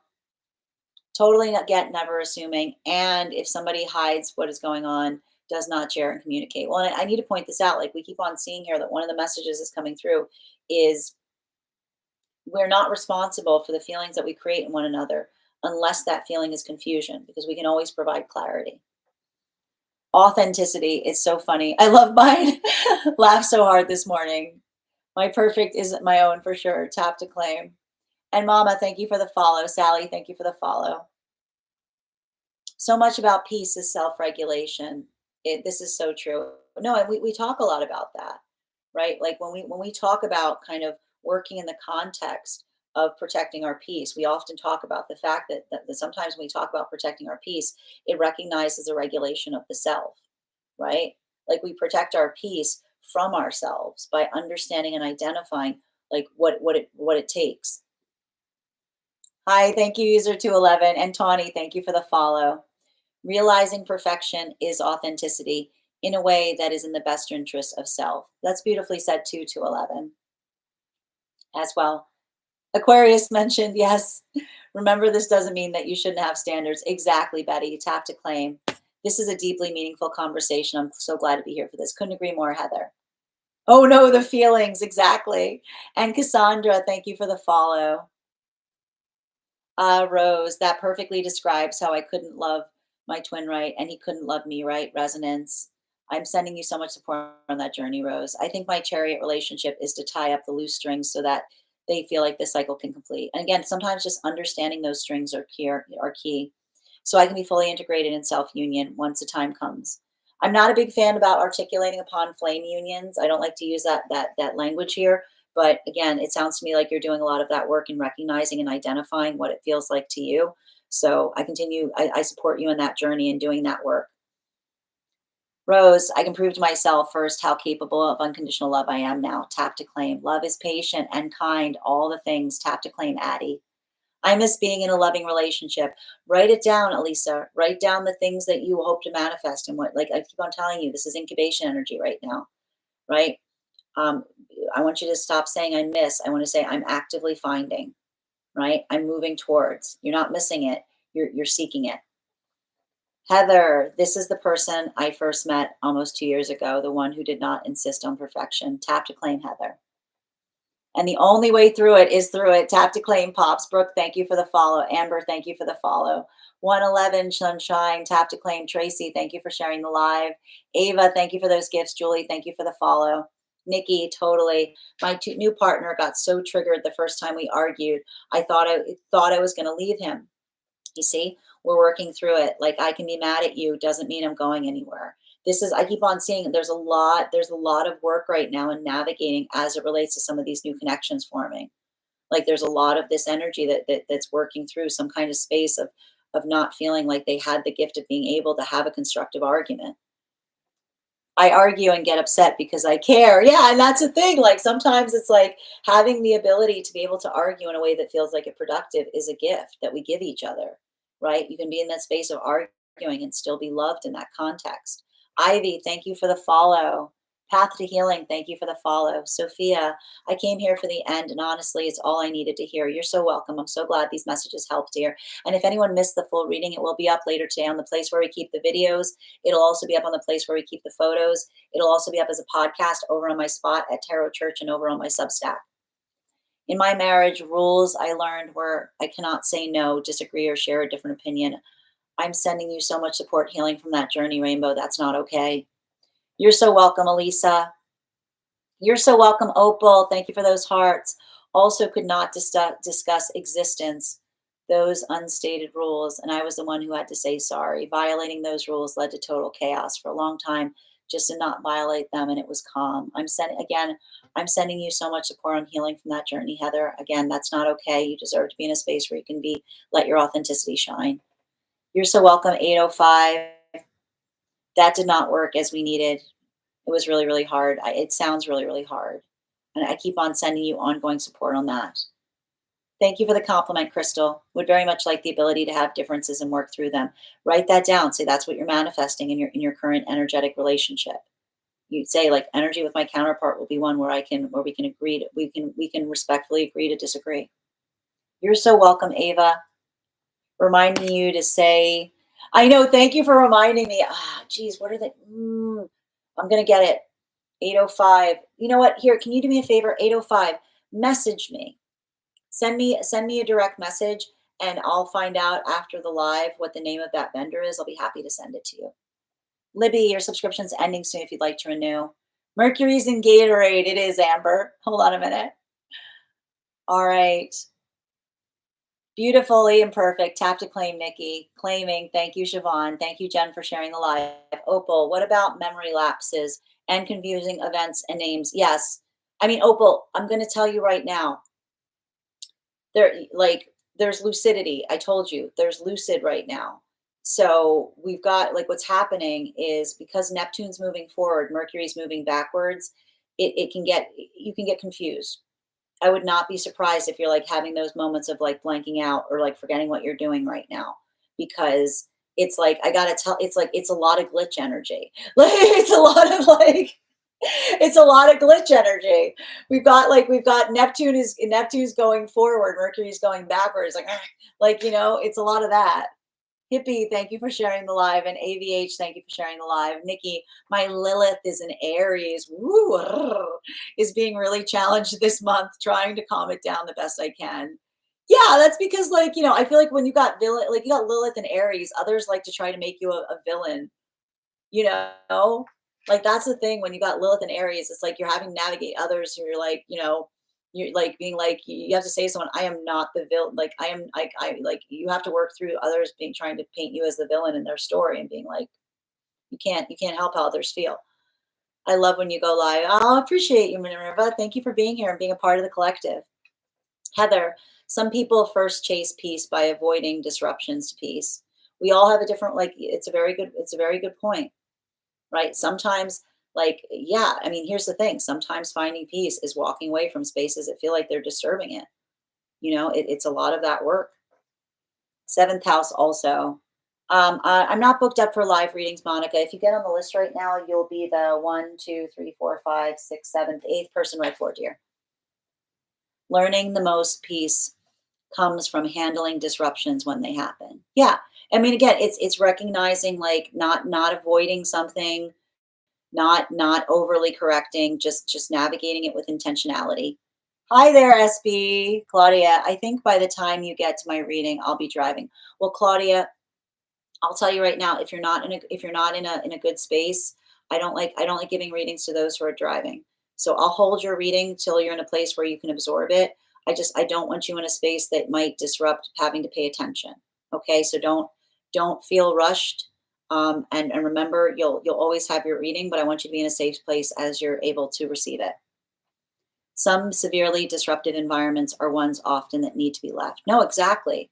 I feel like, again, there is something important to be noted about the fact that having compassion for the self does not require one to be an emotional doormat for things that feel like they're not serving the self, right? It's hard because we have to regulate in that way. Grand Rising, Esteban. So good to see you today. Hope you're having a beautiful day. Claudia, this collective reading was already amazing and illuminating. I'm so glad to hear that, Claudia. Thank you for confirmation, Minerva. Addie, thank you for sharing the live. If Claudia wants to go before me, I don't care. Thank you, Rose. That's really kind. All right. Claudia is actually third on the list right now. So I've got Shelby before Claudia as well. Thank you guys for supporting each other. All right, we are going to get started on personal readings right now. The first person on the list for today is, I'm going to tell you guys the list so you have the list right now. We've got the list as it stands right now is Rose, Shelby, Claudia, Lydia, Shaswati. Ava, you're going to be 6th. Heather, you're going to be 7th. If anybody else wants to get on the list right now, you'll be the eighth person read for. Um, and again, so we're going to get started. The first person on the list for today is, so Claudia, are you, I mean, I just want to confirm. I'm okay with, yes, please. Can I get one? Minerva, if you'd like to get on the list, all you need to do is send a donation payment. I'll be happy to add you to the list. I'm okay with the switch if that's cool with Shelby. So it's entirely, it's up to Shelby. So I appreciate your support. That's so kind. I appreciate that too. So Shelby, are you comfortable with Claudia going before you? Just let me know and we'll continue. And for anyone joining us, we're also at 35K. Just a reminder, when we get to 50K, I will be gifting a reading back to the collective. So make sure you're tapping that screen. We'll get to 50K in no time. We'll do that giveaway. Thank you so much, Shelby. Excellent. Thank you guys so much. It's really compassionate of you. So Claudia, could you let me know if you'd like a general reading or if you have a specific question you'd like me to answer? And just a reminder, if you missed the daily collective read, it will be up later today on the place where we keep the videos. It'll also be up on the place where we keep the photos. It'll also be up as a podcast over on my spot at Tarot Church and over on my Substack. Thank you guys. You see, that's how we rally here. That's why I love this collective. You know, you guys are the best. All right, I would like a reading on my love life. I've got you, dear. All right, can I please get three cards for Claudia, please? Highest priority messages from Spirit for Claudia in relationality to love right now. What does Claudia need to know? And let me just put the offer here.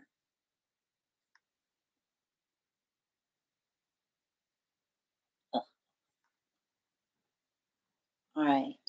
Can I get 3 cards for Claudia, please? Highest priority messages from Spirit on love.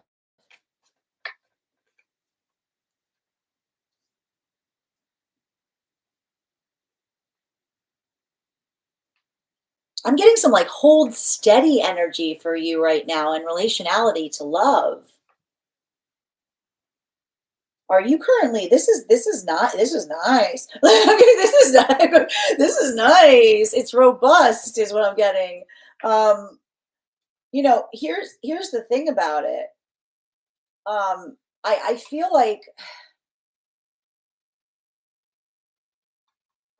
I don't want you settling right now. I don't want you settling for something. Listen to me. I don't want you settling for something that feels like, you know, like I'm just gonna tell you, I don't like your guides are like, don't, your standards are your standards. Don't settle. And I keep on seeing like there's a very strong message that's coming through that it says, you know, remember that what one person was saying that you're asking for too much, another person is going to say that's all, you know, like that's all. Like it feels to me like you've been doing a lot of work. And I feel like a lot of that is you honoring your standards. Like the guides are saying, like, yeah, like honestly, like, you know, like it's giving me a lot of that no thank you energy. Honoring your standards, I keep on hearing, feels a lot like rejection, right? Because there's been some kind of path work I see that you've had to kind of like go through that, you know, it feels like I don't know what this is from the past. Like, what was this thing from the past? I hate it. I don't like whatever I'm seeing that was in the past here. It feels like somebody who was like always looking for a reason to complain about something that you were asking for that was just like trying to maintain an energetic standard, you know? Like absolutely not.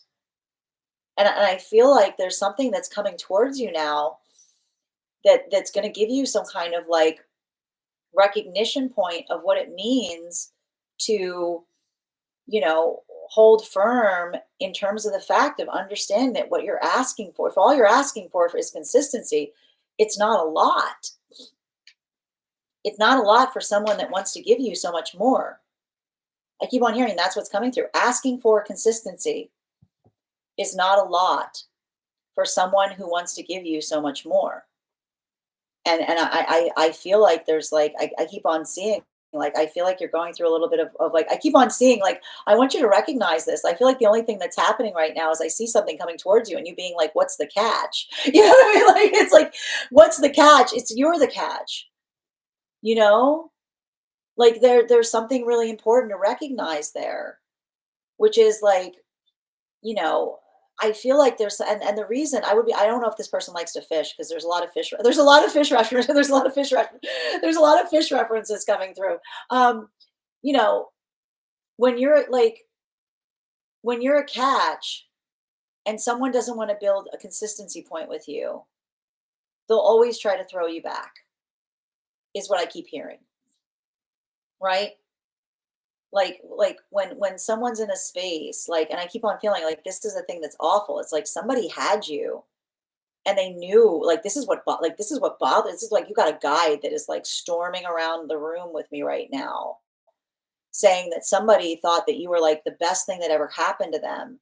And they had some kind of ridiculous thing in their head where they're like, I got to treat them awful before they recognize what they mean to me. Ugh! Like, that's why I don't like, ugh! Like, I don't like that at all. Like, what was that? That was awful.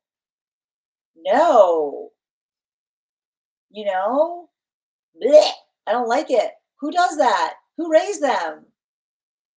What is that? Who raised them? Like, I've got one of your guides saying that. You know, what, you find the best thing you ever had, and so you don't let them know, like, they had some whack ass person. Sorry, that's not I'm sorry, that's not my vernacular, that's a guide coming through.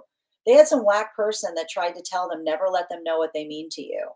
Ooh, who trained ooh, I don't know where that person's background was, but I just see somebody saying somebody had some kind of awful lesson that they were given that said, "Never let them know how much they mean to you," and it's like and I like, yeah, no, this new energy, I keep on hearing this new energy, like, I keep on hearing, like, it's like, I keep on hearing them say, "I water my garden."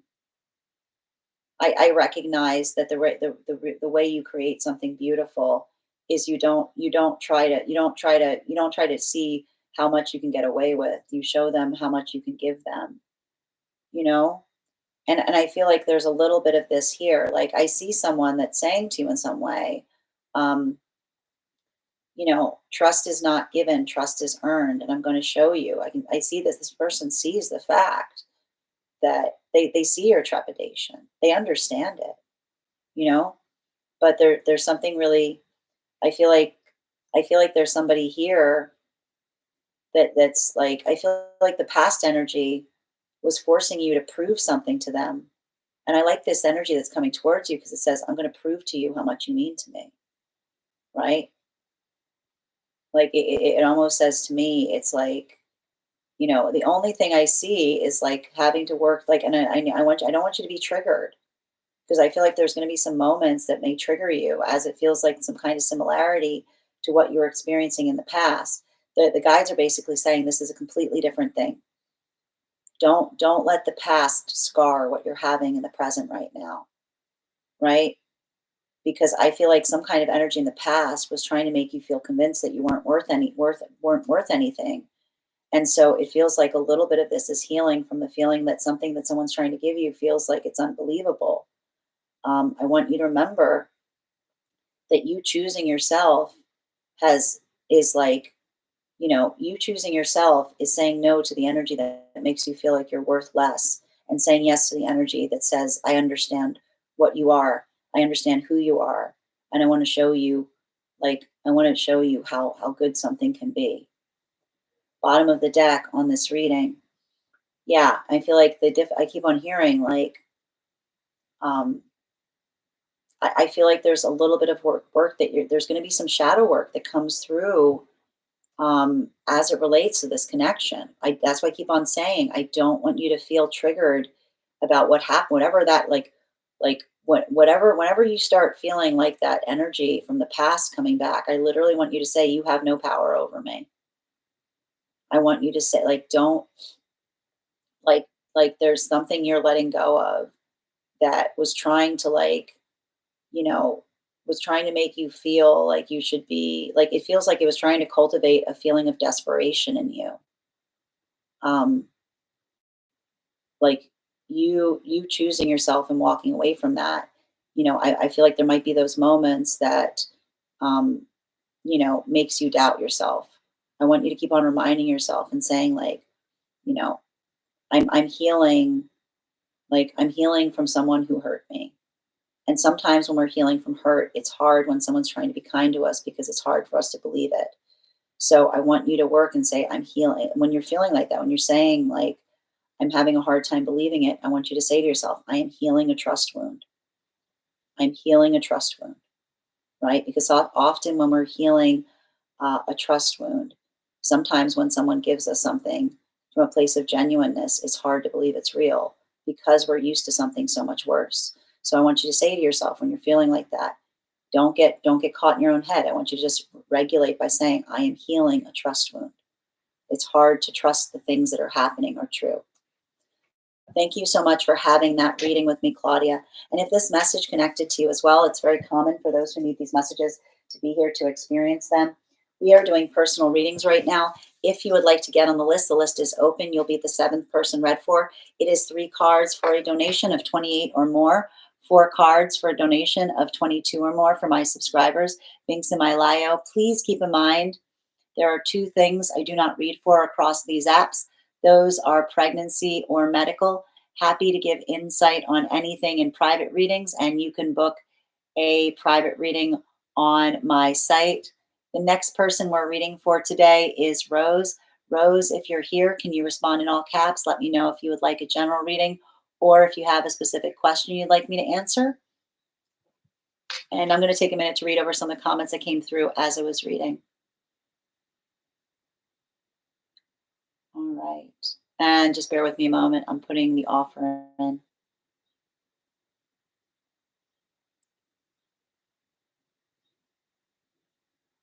Okay. Oh, hold on a minute. And just a reminder, we've got, all right. If you get on the list right now, you'll be the 7th person read for.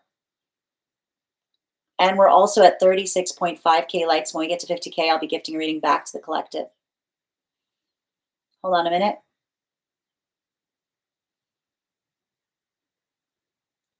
Sweet. You're welcome, Claudia. I got nowhere to go to be beautifully said. I thank you guys so much for working together on that. I met this guy. This is emotionally attuned. Yeah. Like I just see something here. Like there's stability. Don't let the like don't let the wounds of the past. Don't put the wounds of the past in the present. Is what I keep on seeing. Right. And I feel like there's a little bit of this energy that like it's not like I keep on hearing, don't let the past ruin the present. Don't let the fear from the past come into here. You know? Caitlin, thank you for the follow. It feels so scary. Yeah, I can see why it feels scary. Like I can see it, like it feels to me like I feel like you're like I see you like recovering some from some kind of like really deep trauma, you know, like someone that had you like questioning everything, you know. I'm crying now. Sending you support, dear. Alan, if I were a fish and you caught me, you'd say, look at that fish. Hi, Alan. Highly recommend looking up the song I'm a Catch and listening to it and all the variations regularly. Yeah, and that's why I don't like this energy from the past, which is like they were a catch, so I continually threatened to throw them back. Like that's the thing that's so awful about it. It's like it feels like it literally feels like someone who like had some kind of really, really messed up upbringing that tried to teach them that if you had something you cared about, you should make them feel like worthless because that's how you keep someone in a space of suspense. I don't like it at all. Claudia, thank you for going first. I needed to hear yours. Thank you again, guys, for your adaptability there. The X, thank you. I'm sending you support on healing from that. You've got a guide on the other side that's furious about it. I recognize this resonating. I recognize this energy. Thank you as well for receiving these messages. Mr. Rapture, she never told me she loved me until it was too late. I'm sending you so much support on that journey, Mr. Rapture. Mr. Rapture, that's awful. I find myself struggling to communicate. I'm trying to learn to communicate despite. I mean, I feel like I feel like there's something about struggling to communicate because they're saying to me that something about that past situation is you couldn't communicate without consequences. I keep on hearing that there's something about this new energetic connection that's going to teach you that like communication is constructive. It doesn't bring consequences, right? That's one of your mantras too. Write that down somewhere. Communication, good communication doesn't have consequences, you know? My That's what I wrote in my journal. I want to keep watering my garden until the right man. I mean, this is saying to me like that's the thing about it. It feels to me like your manifestations are coming towards you right now. So continue to work on building into that state of stability. Chloe, thank you for the follow. Walks in and knows it's to be admired and loved to keep flourishing. I got really stuck by this new person because he reflected so much. It struck me. I will for sure add that to my daily reminders. You're so welcome, Claudia. That was astounding. You're astounding. Thank you so much for being here, receiving these messages. Hi there, Rose. Happy to read for you today. You love my hair today. Once I get my health in order, my hair is just as curly. Oh, May, I love that. Thank you, sending you support on that journey as well. Claudia, hold on a minute. Thank you. And thank you to Rose and Shelby for allowing me to go ahead. Same. Very much appreciated, guys. You booked one. Monica, can you just confirm where you sent the donation, dear, and I'll add you to the list? Goldie, thank you for the follow. Rose, it seems I need balance, receiving and giving, taking action and being patient are open. Absolutely. Hi there, Leo. How are you doing today? All right. What do I need to know? Where and how can I focus my energy? Highest good, spirit led. I've got you, Rose. Need balance in receiving and giving. Okay. All right. And thank you so much. Um, can I get can I get 3 cards for Rose, please? Highest priority messages from Spirit. I need balance in receiving and giving, taking action or being patient and open. Can I get highest priority messages from Spirit, please? What does Rose need to know right now as it relates to building healthy reciprocity? One more, please. Thank you. This card does not want to stay in the deck today. No, there's this one. Um, hold on a minute. I keep on hearing, the thing about it is they're saying, your boundaries are your boundaries are your boundaries. And one of the things I keep on seeing is it's not, and it's interesting that I kept on saying your boundaries are your boundaries are your boundaries, because they're saying that everything that you need to know as it relates to what's for you is not feeling the need to constantly repeat yourself. You know, I feel like there's something I'm seeing here I don't, what is it? What is this? What's this shove energy? What am I, bleh. Again, um, you know, and this is okay. So this is why, they're saying that there's work here that needs to occur. And this is how you can help with that. Um, Someone is okay. You have to identify that there's mutual work, and they're actually saying that some of this work that you have to do right now in terms of building into that healthy reciprocity is actually embracing some of your masculine energy. Bearing in mind this is not based on gender, but what it feels most aligned to. They're saying to me that something about you embracing your masculine energy is clearing up your throat chakra. It's being able to, it's not just, it's there's something about you being able to articulate your feelings upon something that is going to tell you everything you need to know in relationality to circumstances or situations. Because there's also something I'm hearing here that's very important, which has to do with the energetic relationships that are beneficial to you are spaces and places that honor your no, right? Honoring your no, which has to do with working through those moments or modalities of navigating through disappointment, right? Not worrying about disappointing another, being able to speak up for yourself, being able to articulate upon what your needs are. There's a little bit, I keep on seeing that, um, you know, you're there's so much, there's so much adaptability around you. There's so much of this expansiveness. There's so much of this patience, right? Um, but like the one thing I'm identifying here is, and this is really important, you know, if you haven't articulated that there's a boundary, you can't be upset if another person inadvertently like crosses it, is what I'm seeing, right? Because, and I can see that this is something that's a bit of a difficulty point with you.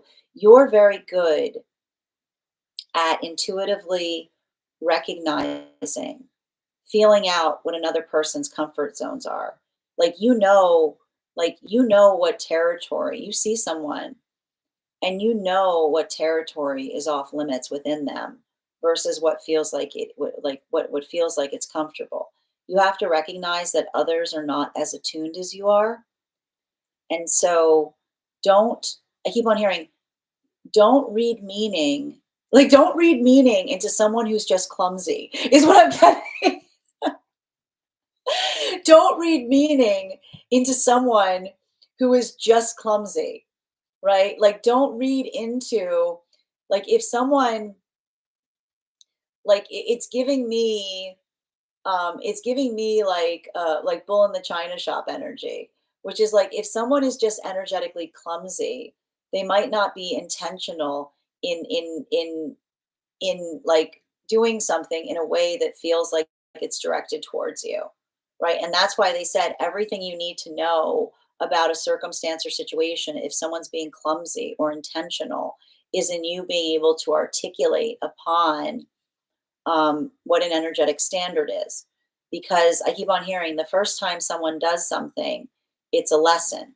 If you articulate in the moment that someone does something that you would rather not have them do it, and then they repeat that, right? Like in a place of someone being a perpetual student, they'll take the note, right? They'll work in the context of trying to do better, even if they're clumsy. But if you articulate something and someone just like says yes, but then proceeds to do so, then you can effectively identify and recognize the fact that, you know, either they're not in the space of being intentional, or they're not prioritizing, like moving in the same direction as you.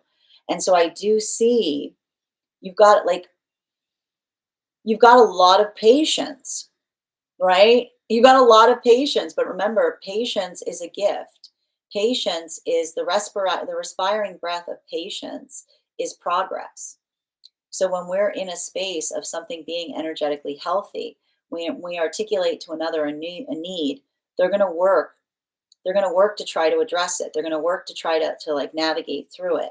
So don't get frustrated. Like don't get frustrated on your own path work, but also like it's interesting because they're saying a lot of the work that you're having to do right now is not overreading into into another person's like don't overread into another person's self, because I keep on seeing that um don't assume something is intentional until you've told someone that it's bothering you, because everything, I keep on hearing, everything that you need to know about a relationship will happen as it relates to how they navigate that note.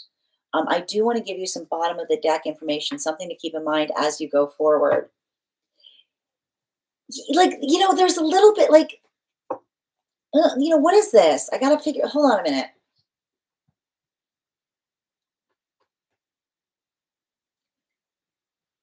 I don't know if there's been some like moments that you've had to navigate someone that you're wondering if they're being intentionally obtuse. You know what I mean?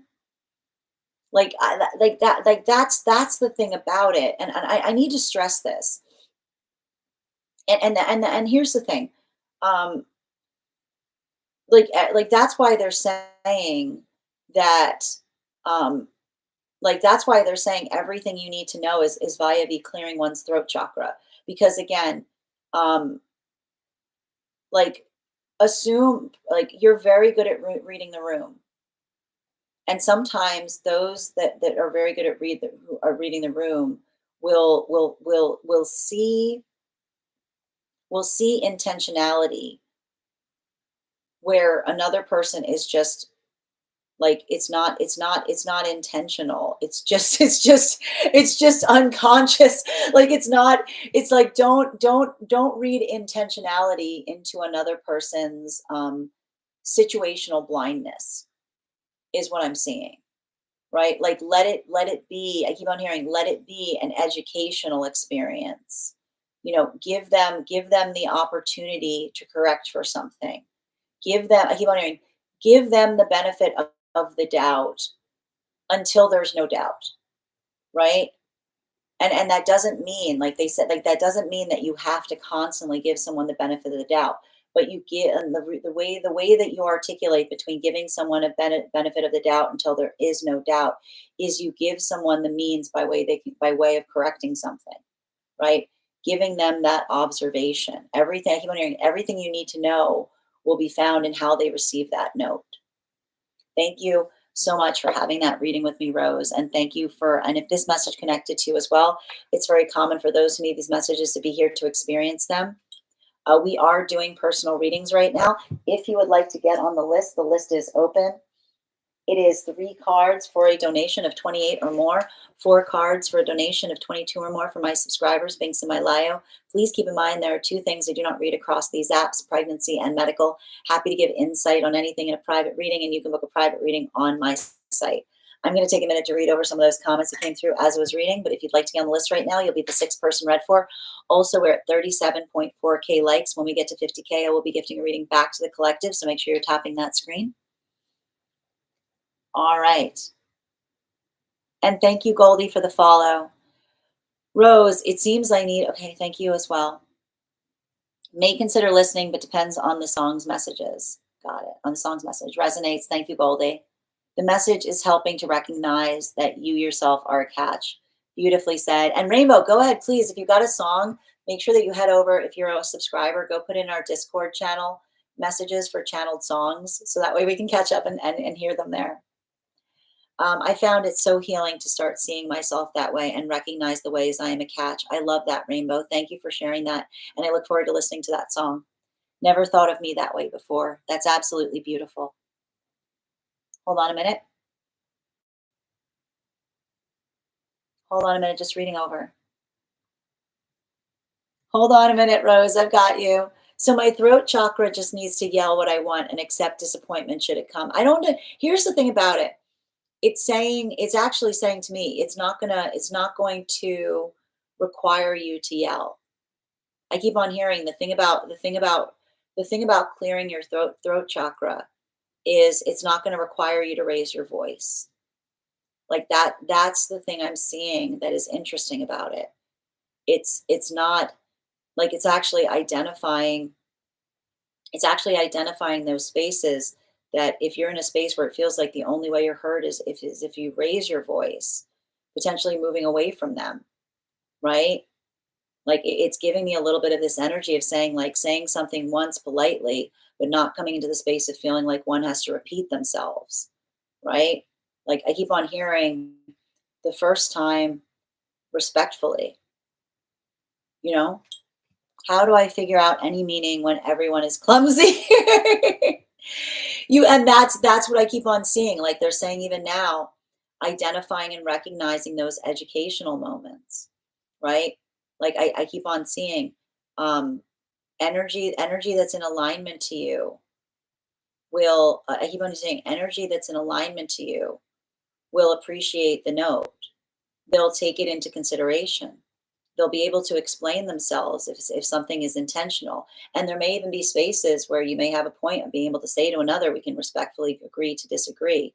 But they're saying, like, They're actually saying that there's something about you clearing your throat chakra that will not require you to raise your voice because when I keep on hearing when the throat chakra is raised, it's blocked, right?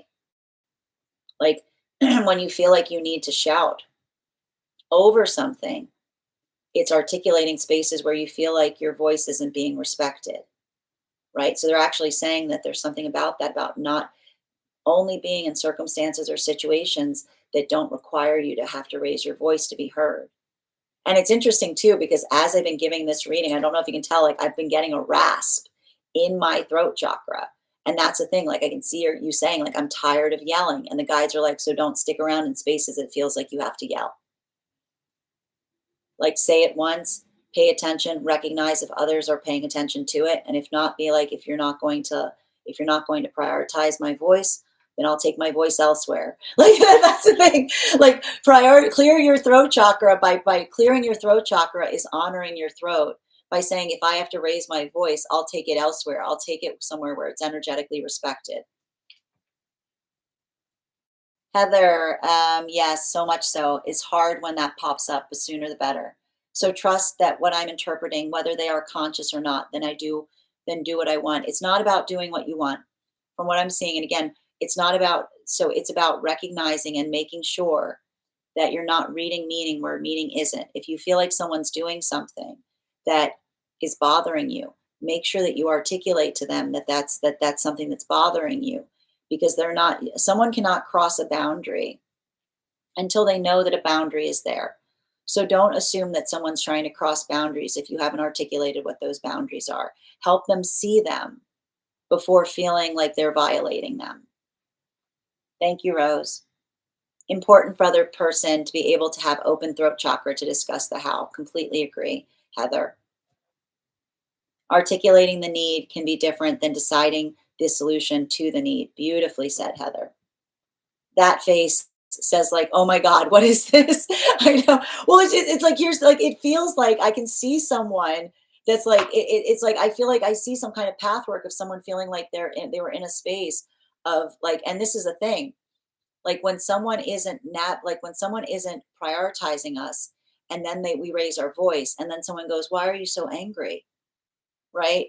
Like understanding the circumstances where it's like someone is intentionally not listening to the point that it makes us look ridiculous because our anger is raised to such a point that it's like, again, the energy that prioritizes you won't require you to repeat yourself to the point of reaching a place of frustration and then making you feel sorry, like making you apologize for getting frustrated.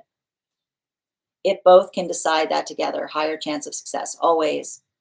So say what I need and let it go. Spirit in 3D. I keep on hearing, say what you need to say and then look, let your throat chakra pay attention to active listening in relationality to how another person honors what you said. The energy that honors you won't require you to constantly repeat yourself. My friend staying in my house here's, no, we have nothing to apologize. Jeff Weiss for Jacob. Rose, I often hear others subconscious, so it's hard to discern what is conscious and give grace. No, and that's the thing about like that's the thing when you're that much in attunement, you can't assume. Like sometimes they're saying sometimes you're picking up what's going on in the unconscious. Don't assume another person is as aware of what you're tuning into. Thank you, AV, for sharing the live. Mm, Thank you for everything. Absolutely. You're welcome, Opal. This has been enlightening. I'm so glad to hear. And thank you, Esteban, for subscribing. Little Miss Butterfingers here. It's a Mercury. Everyone's got Butterfingers. Key, thank you for the follow. Facts, Noemi. Yes, I always feel like nobody is listening, just hearing. Yes. I will say, depending on what someone may be working on, change takes time. No, I agree. And that's why, again, and again, the ability for another to absorb a note, right? Being able to take it into consideration, you'll see them being attentive to it. They'll put progressive effort into it. But if there's those situations where it feels like you have to constantly say something to the point that you feel like your voice is getting raised, and then someone says, why are you so angry? Like, make sure that you're not coming into those spaces where someone is being obtuse in terms of what you're telling them and then making you feel like there's something wrong because you've gotten upset because you can't get through to them. Being in tune is very lonely, right? It's about discernment. It really is about discernment. And here's the thing, sometimes when you're really in tune like that, you can't be around everyone because you need someone that's operating in the same degree of discernment. Thank you so much, Rose, for having that reading with me. All right, and the next person we're reading for right now is Shelby. Shelby, if you're here, can you please respond in all caps? Let me know if you'd like a general reading or if you have a specific question. And they're saying that, like, again, one of the ways you'll be able to identify discernment, as I keep on hearing one of your guides say, the energy that's in alignment or discernment for you isn't going to have to require you to repeat yourself, right? Or if they do, like, you're going to see the progress point, you know? Oh, thank you for confirming that it was on Stripe, dear. You're so welcome, Rose. And again, thank you so much for having that reading with me. And thank you. And I wish you the best of luck on that journey. All right, hold on a minute. I'm just confirming the list and we will continue. And Shelby, thank you so much. We're doing a general for you as well today. If anyone else wants to get on the list for today, you will be, hold on a minute. 1 second. You will be the 7th person read for. All right. There we go.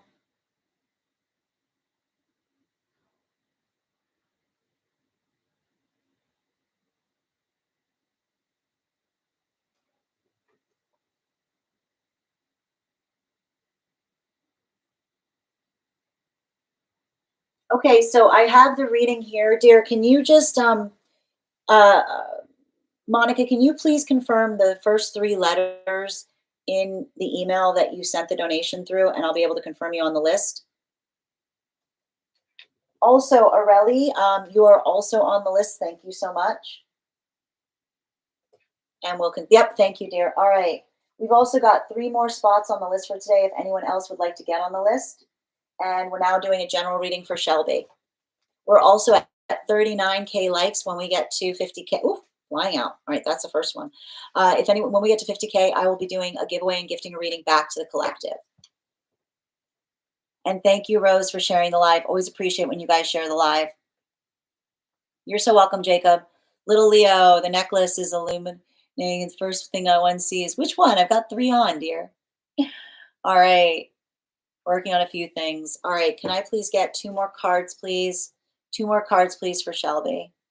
Highest priority messages from Spirit, please. Highest priority messages from Spirit.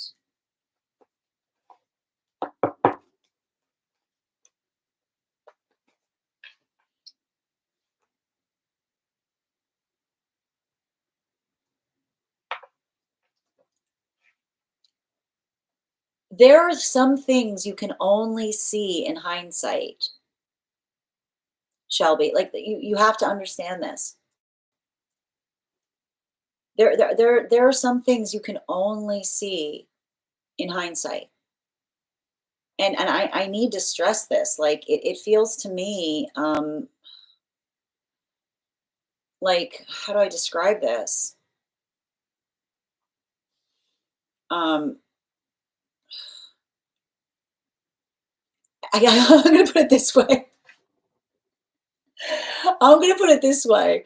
You know, and this is why we sometimes talk about the fact that closure comes going forward, not backward, right? Because sometimes when we have moments that we're like, when we don't have clarity on what's going on, sometimes the guides protect us from what's happening. Like, they're just straight up like, I gotta stress this. Sometimes the guides are like, no, no, no, no, no. Like protection comes in many forms.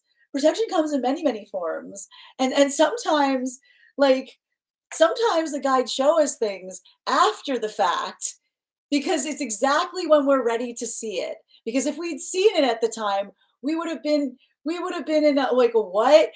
Like, what?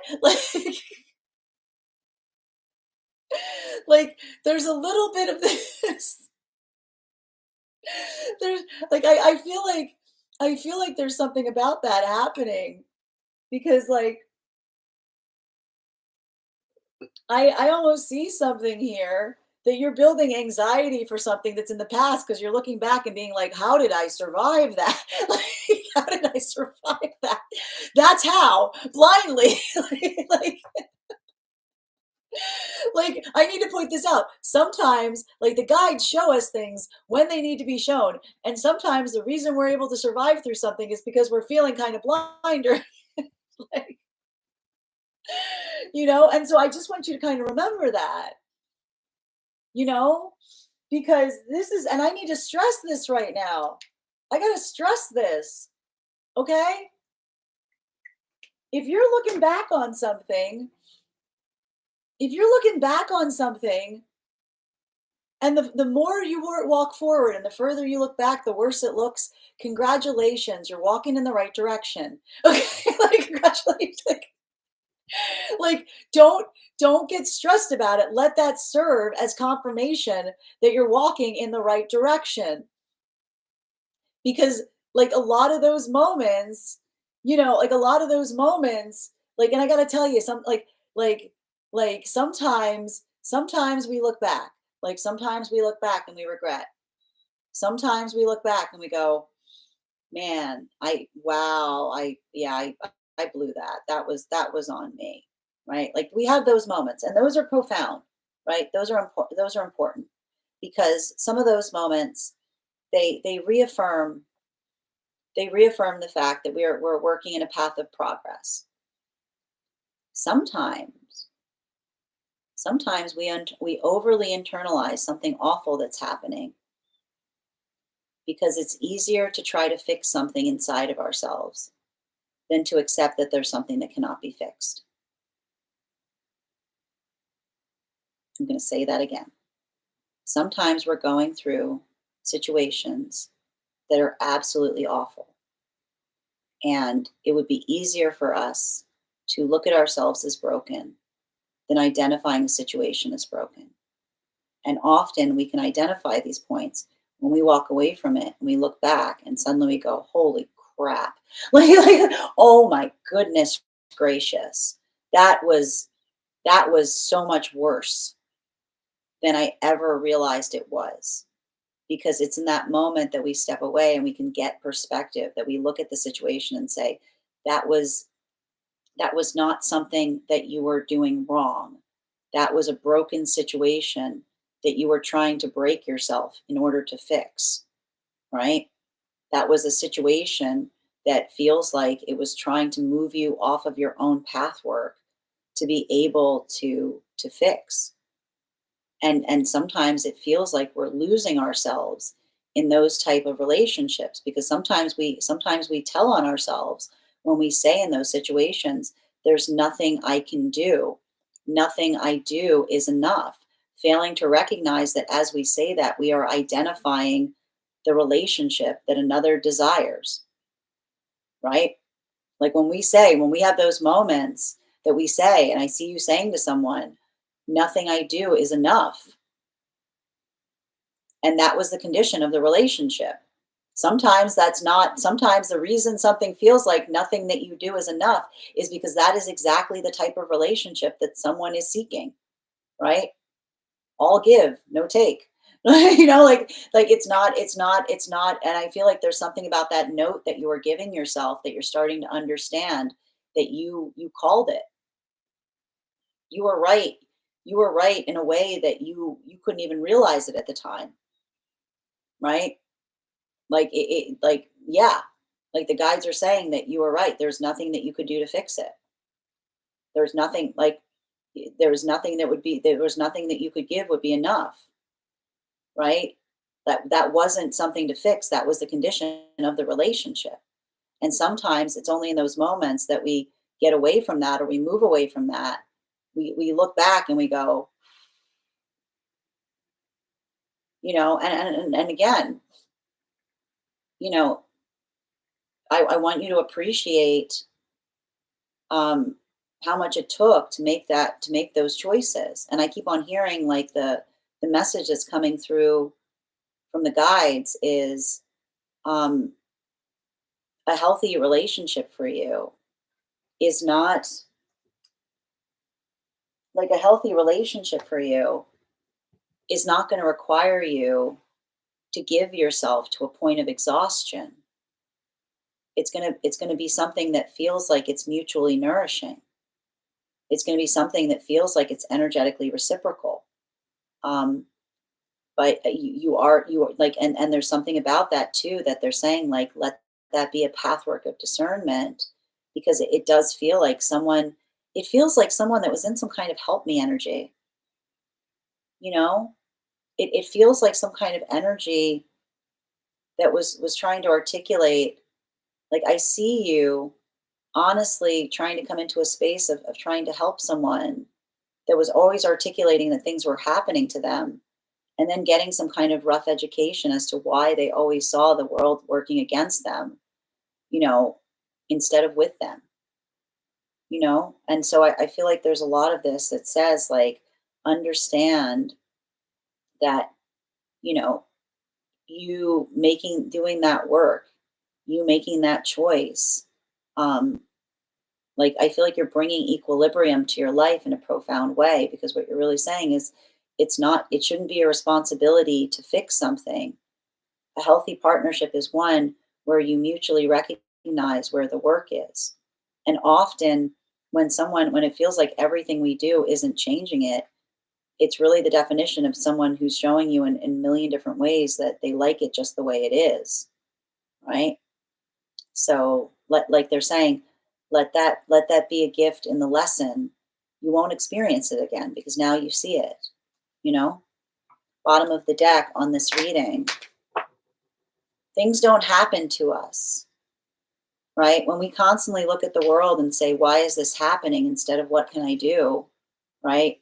It often creates that space of feeling like that place of, like, I keep on seeing, like, avoiding someone that is always in the context of feeling like they're forced helplessness in their own experience, right?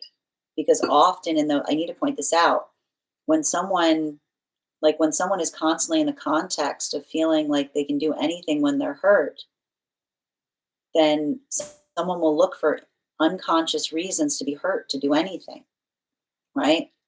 It often creates that pathwork of understanding. We are, I need to point this out, we are never out of character, right? Who we are when we feel hurt is also who we are. And so I almost keep on seeing some kind of situation that says, oh, like, went through some kind of context of saying to some extent it was okay for them to do something because they were feeling hurt. But, like, it's never okay to do something when you're feeling hurt, because when you say that, you've immediately created a context that says, as long as I'm hurt, I can do anything. I'll look for unconscious reasons to feel hurt, to validate being able to be, like, to do anything.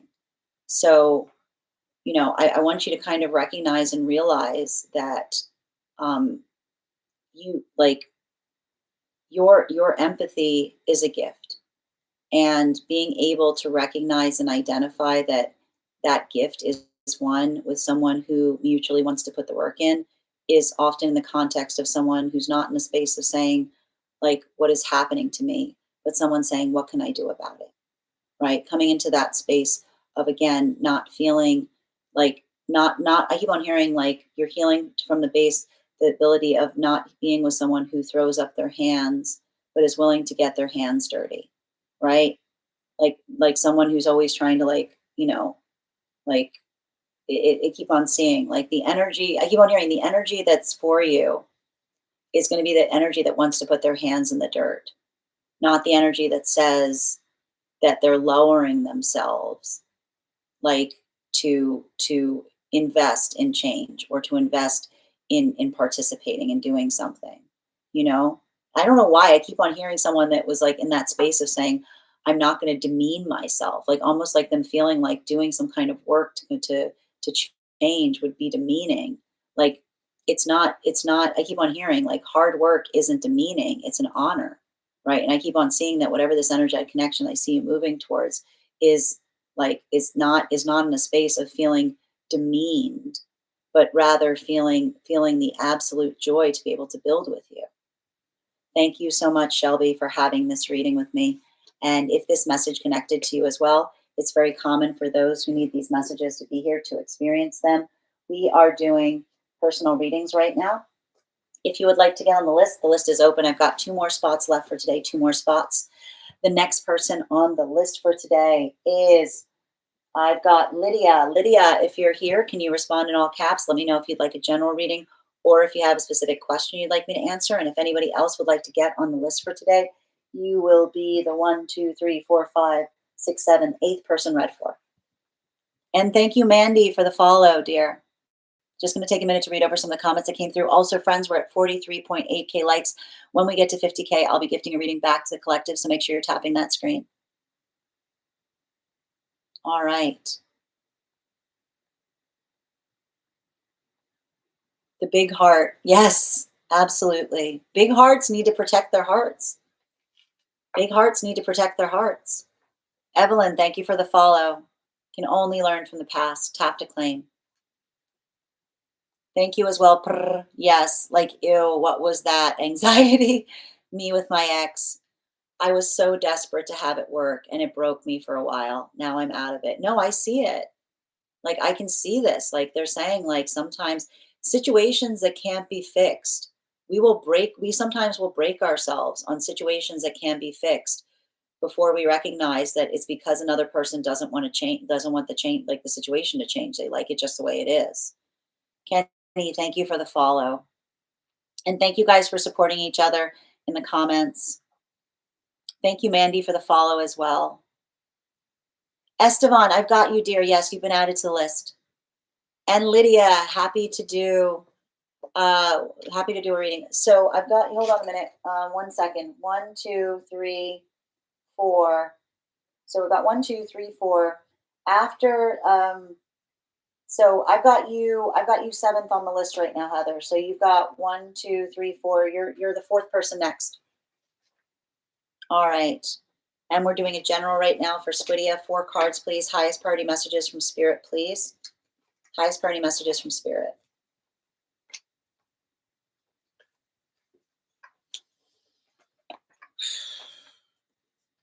Honor your no. What is this? Honor your no. What is this? What am I seeing here? Did you stutter? Did you stutter? You know? Like, what is this? I gotta tell you right now. I feel like there's a, like, listen, like, here's the thing about it.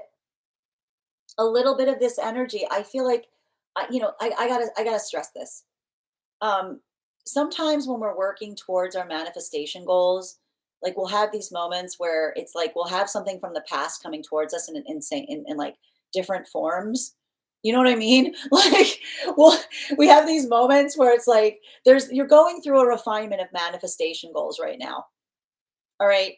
And sometimes when you're going through a period that feels like a refining of manifestation goals, and I'm going to pause for a minute because I do have Mercury's and Gatorade. I'm having those saying that there's an issue right now with the feed.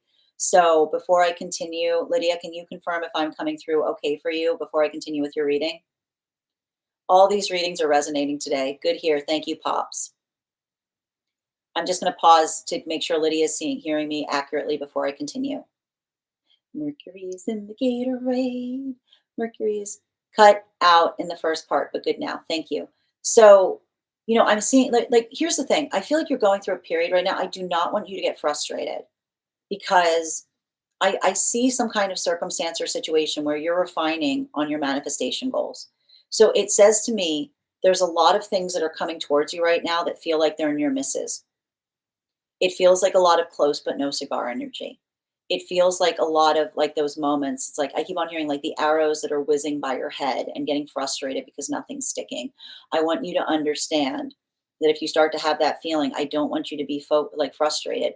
I want you to be determined, right? Because that's usually indicative of the fact that you're going through a period right now that's helping you refine upon the manifestation goal, right? And so this feels like working through a lot of this frustration right now. I don't want you to get frustrated. I want you to get focused. I don't want you lashing out right now. I want you locking in because I keep on seeing that there's like a little bit of work that's happening for you right now, which is like a little bit of like this back, like a lot of these things that might be feeling like they're really frustrating because things are like, it's like they're so close, but they're not it exactly.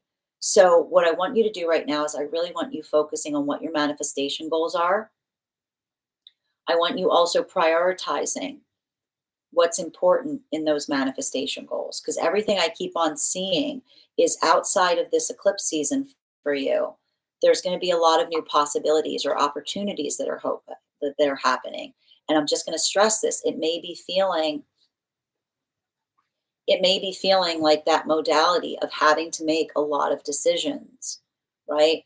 But that's why I don't want you to get frustrated or feeling disempowered during that because they're actually saying that something about you making those decisions is a good thing because it's helping you. I keep on saying it's helping you like tune in towards what your priorities are.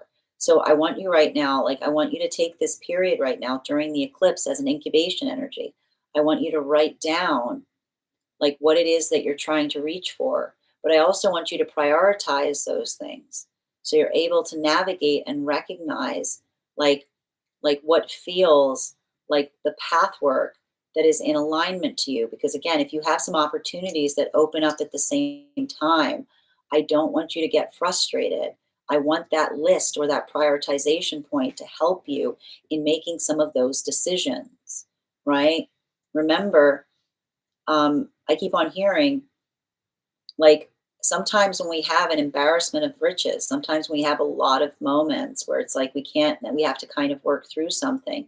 We can feel very frustrating because it's like that space of having to prioritize. But that's why I keep on saying, don't get mad. Like they're saying to me, there's all of the decisions that are coming towards you. They're all good, right? It's just about what feels like it's most in alignment to you, right? Bottom of the deck on this reading, especially like don't overextend yourself is what I'm seeing. Don't overpromise. Don't try to do too many things at once. Remember, everything can get done in the context of time and priority. So even now, if there's something that's coming towards you and the timing isn't ideal, I don't want you to just feel like you have to decline upon it. Articulate upon when the time might be better. Identify what it feels like I keep on seeing, don't overextend yourself right now. There's something really important that I see is happening for you. Like it feels to me like there's some kind of expansion point on the other side of this eclipse cycle.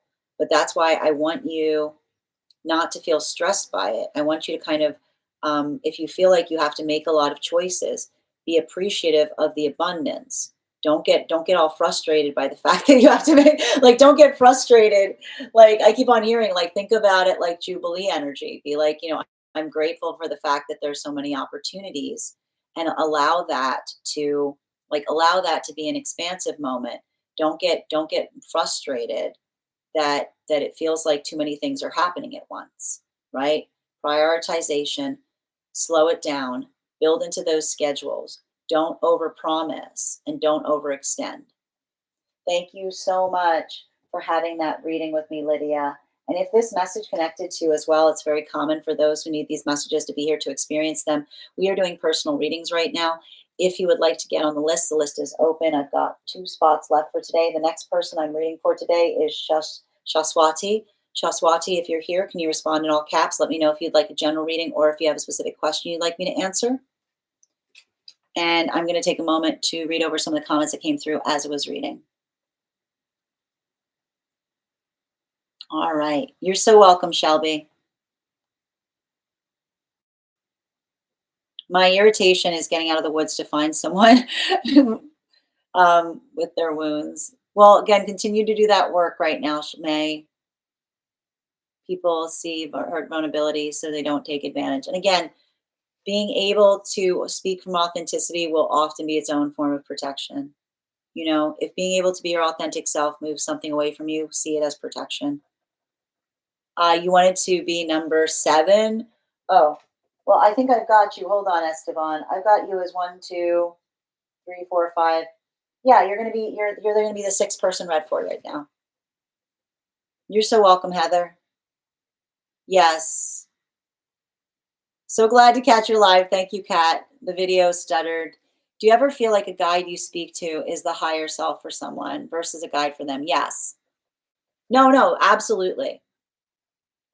Like there are some times when I'm like, there are often times when I'm doing a reading for someone and like the guide is the higher self. Like the guide is the higher self. Like, and often when I'm doing readings, I'm trying to ascertain like where the source of the guide energy is, you know? And often, often, here's the funny thing. The way I can usually tell when it's the higher self is it's the energy that's the higher self will be telling me the story of the person, right? It's almost like I can tell the difference because they're telling me the history of the story.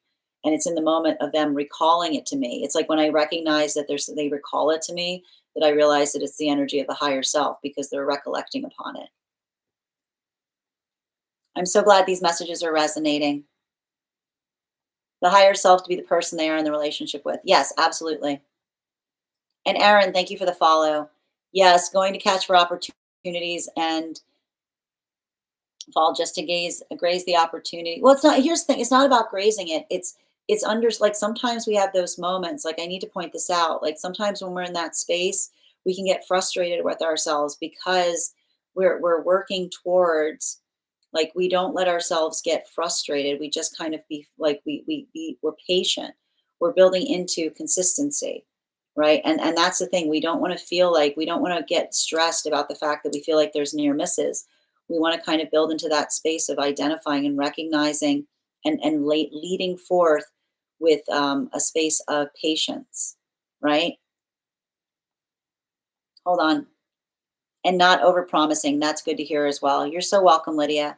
Grounding. Yeah, I want you, like, I don't want you chasing after things right now, right? I don't want you chasing after things. I want you to be very present.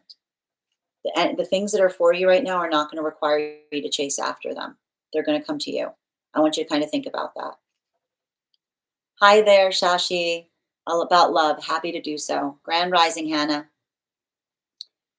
Yeah, advice on feeling like you're working against a grain. Welcome to this eclipse cycle, Cam. All of this energy right now feels like you're working against a grain. It's grating. But again, what do we do when we're navigating through energetic grading? We work through path work of I keep on seeing like a lot of that path work right now coming into Taurus, like determination, right? A lot of that persistence, a lot of that Sagittarian energy too, like not moving into comfortability, doing what one has to do. Consistency is key. I heard it if I hear a voice specifically. If it's not, then the guide, it would seem. Again, Grace, it's going to depend on each person. This is how I read it for it. This is how I'm able to discern the difference. It's often like I'll discern the difference in terms of the guide I'm speaking to by how they speak towards the person I'm reading for. All right, so we're doing a love reading right now for Shashi. Love reading for Shashi. 3 cards, please. Also, friends, we're at 45K. When we get to 50K, I'll be gifting a reading back to the collective. So make sure you're tapping that screen. All right, can I please have, thank you, 3 cards.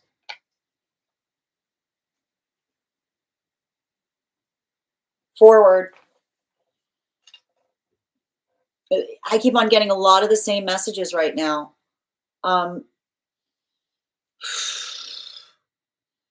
Like, recognize what feels like a productive conversation versus what doesn't. I need to point this out. Energy that's captivated, but you're captivating. There's some energy around you that's just captivated by you. But the thing is, when energy's captivated, it's not that it's like there's no direction. They just want your attention, you know? So I keep on seeing like just don't like and you can usually tell when energy is more in a captivating mentality because it's like they want some of your attention, but it doesn't feel like they're bringing any clarity to it. It's not like they're going anywhere, you know. I keep on hearing direction. Direction is direction.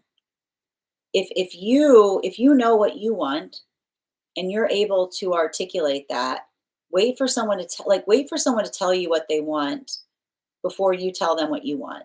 Because I don't know why I keep on getting some kind of bobblehead energy around you, right? With you telling, like you saying something that you want, another person being like, I want that too.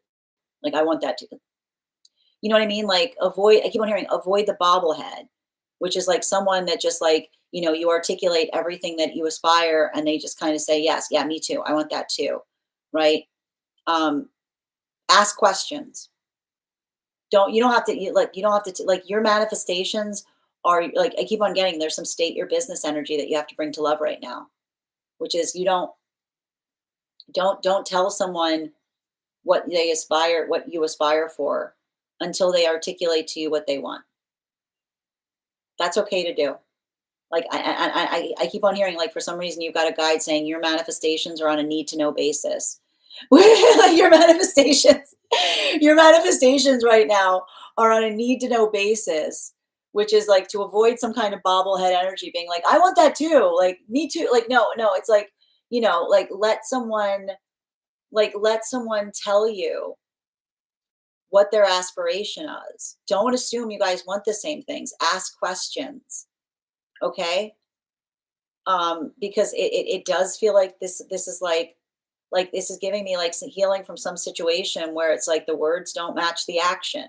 Where like someone was saying, like I keep on getting like them going like this, yes, and everything that they were doing was like no, right? Like someone who's just like constantly agreeing but not doing anything. Words mean nothing without action. Words mean nothing without action. It's easy to say that you're going to change. It's easy to say that you agree. It's easy to say that you're sorry. Sorry, an apology is a plan. And I want you to be very wary right now about some kind of energy coming towards you with some kind of space of articulating upon, like, I keep on hearing no swan song energy. No, nobody's singing the, like, no lamentation, like lamentation free zone. None of this energy being like, oh, it's a shame. I'm sorry that it had to be this way. Oh, I wish it could have been like, put it like, you know, like it feels like someone who like wants you back, but doesn't want to put the work in. It feels like someone who knows very clearly what your energetic standards are, but they're looking for the path of least resistance. Um, and so again, if someone comes back to you during this period, during this eclipse season, if they're getting all sentimental, emotions are not a plan. If they're talking about how sad they are about why something is the way it is or what the circumstances are, remember the difference between I miss you and I recognize that something needs to change. Because I sees you, somebody misses you, somebody misses you like crazy, you know. But they also like I see them like they miss you, but it's like they don't want to rise to the energetic standard. Look at this. It's giving me a lot of this woe is me energy, and I see you here. And I literally I can see someone going, woe is me, and you're going, the door is open. And if someone's going, woe is me, and you're like, the door is open, right? And when someone's going, woe is me, and all you're going is like, you can just walk through the door. Nothing's stopping you. Recognize that the only thing that's stopping them is your energetic standards. If this is the type of situation where someone is just bemoaning the circumstance when you've given, it's like if you've given someone the key, if you're like, all you need to do to come back is do this, and they're like, I can't believe things are like, why are you doing this to me? You'd be like when someone doesn't want to show up, when someone doesn't do the work, when someone doesn't want to do the work, we will literally give them the key. We'll be like, you can come back anytime. All you have to do is this, right? And if you've given someone the key and they're standing outside and they're going, woe is me, why aren't you here? I miss you. Like, remember, that is not someone who misses you. That is someone bemoaning the fact that they don't want to do the work necessary to have you. Okay, like that's the thing about it. It's ridiculous. And you got a guide around, like you got a guide that's like absolutely not. Like you got a guide around you that's like again, it's I keep on hearing this is not a tragic story. It doesn't have to be tragic. I hear that but somebody wants is someone like someone is trying to make it seem like you're asking for the impossible. Like it's like I literally see you being like, I could like here is the key. Like I could not make this any easier. All you need to do, you come over here, you do these things, and I see someone being like, "Why are you doing this to me?" Like you, if they don't want the same things as you, they're going to make it seem like everything you're asking is like asking for the impossible. And and again, if it's giving me a lot of this. This could have been an email thing. It's giving me a lot of energy that's doing everything doing everything possible instead of the one thing that is rational, like especially if this is kind of energy that is like literally watching you or skirting around you. You know what I mean? Like be wary of I keep on saying be wary of come hither energy. Like energy that says no and then like goes no, but then does everything to try to have you like break their own energetic boundary. Like you don't. This is a little bit of nonsense here. And again, healthy partnership is not confusing. Clarity is always there. Bottom of the deck on this reading. Yeah, like this is again like some energy would rather write poetry than fix things. Like this is giving me like, is this a Cancer? Like this is someone like this feels like again like some energy would rather compose a song than fix things. Some energy would rather romanticize their grief than fix things, right? Some energy would rather like mythologize their pain than fix things. Fixing things, Aquarius, close enough. Aquarius, close enough. Some energy would rather like go to all of the work of doing anything possible instead of doing the one practical thing. And so I want you to remember that. And again, if this energy comes back, please, that's not a chalkboard erase moment. All right, that's not a chalkboard erase moment. That's a bookmark. That's a bookmark. It comes that you pick up right exactly where it leaves off. Don't let someone wax sentimental on the past. I miss you does not mean the same as I'm ready to fix something, right? It's a shame does not mean I'm that was shameful, right? Like it like understand like the energy that wants to work will be willing to put the work in, and the energy that wants they liked it the way it was. It feels to me like you're in separation because you were not in a place of feeling comfortable. They had everything the way that they wanted it, and I see your standards ruin something, right? It's about mutual manifestation goals.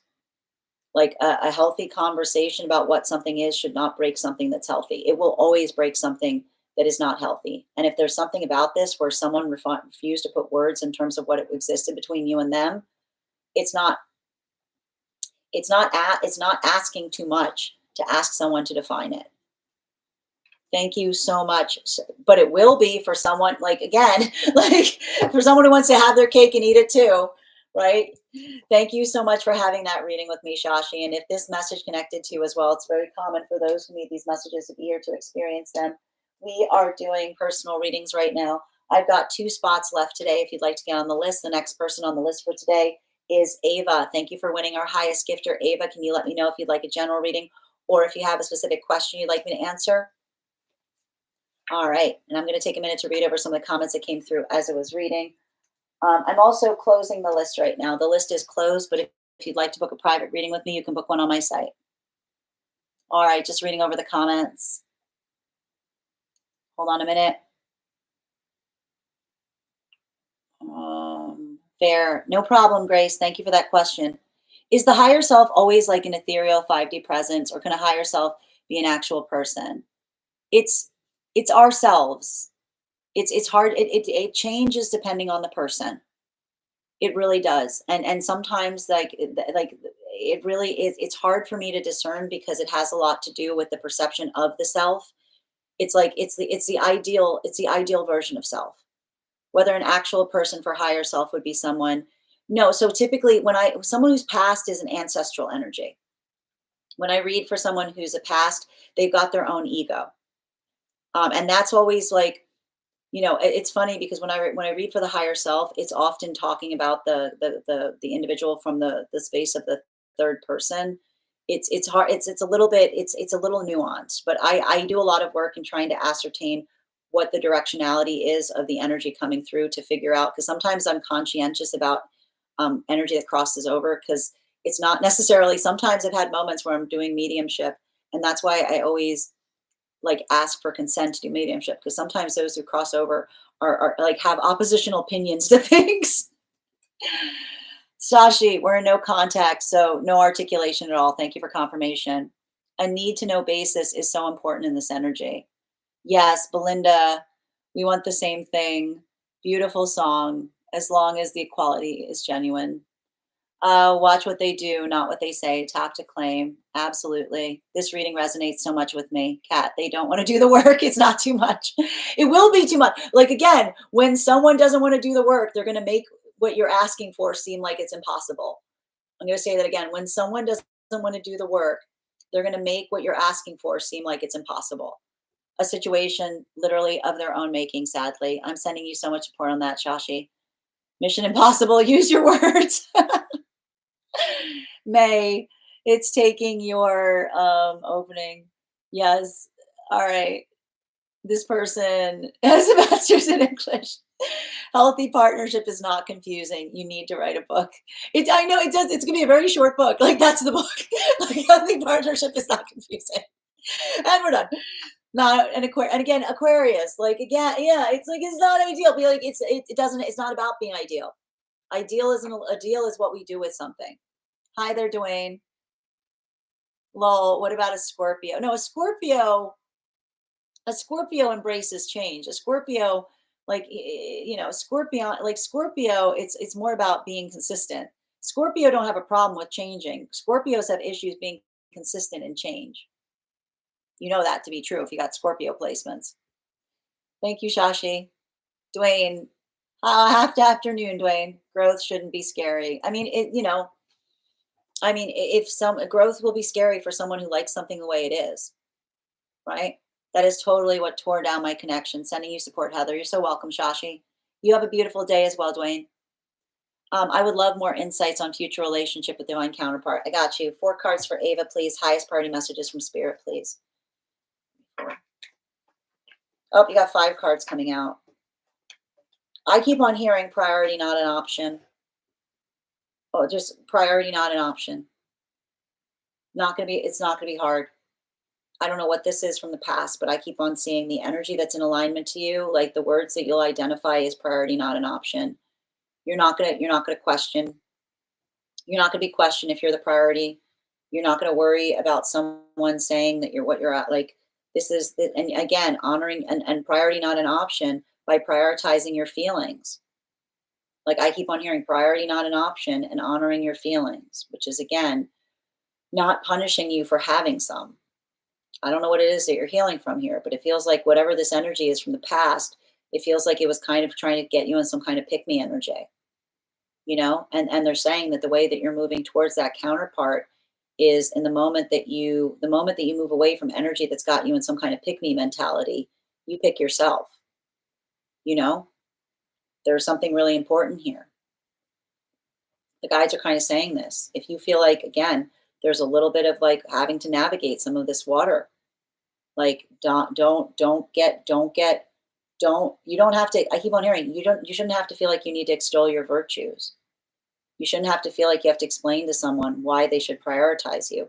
If someone is not prioritizing you, if you feel like you have to get into a conversation with someone while you're trying to tell them why they should be prioritizing you, that's not them. Because I keep on hearing your energetic counterpart is saying you are never going to question. I'm going to create a space where you're never going to question what you mean to me. I'm never going to create a space where you have to doubt what exists between us. There's something here I keep on hearing. Um, they're saying to me, like the counterpart is saying, um, it's going to be more than words. It's not going to be someone that's giving you lip service. It's gonna be it might be. I even see it's not like I keep on hearing they feel like they're not romantic because I keep on hearing energy that says I don't talk about being romantic. I just do romantic things. Like I hear the energy go, I don't romanticize pain. I hear this energy saying they're recovering romantic because they feel like romance, like they're saying romance is it's interesting because they're saying romance is dead because they're saying romance, they've recognized that romance is longing for something that isn't happening. And this is the energy that's saying to me they're going to make it their business to let you know at every moment that it's not. I keep on hearing it's not going to be romantic, it's going to be magical, because romantic is indication of a longing, and they're saying that you're not going to long for anything. Bottom of the deck on this reading. Yeah, I keep on hearing like this is not an energy. I keep on hearing that this is an energy that does not romanticize pain.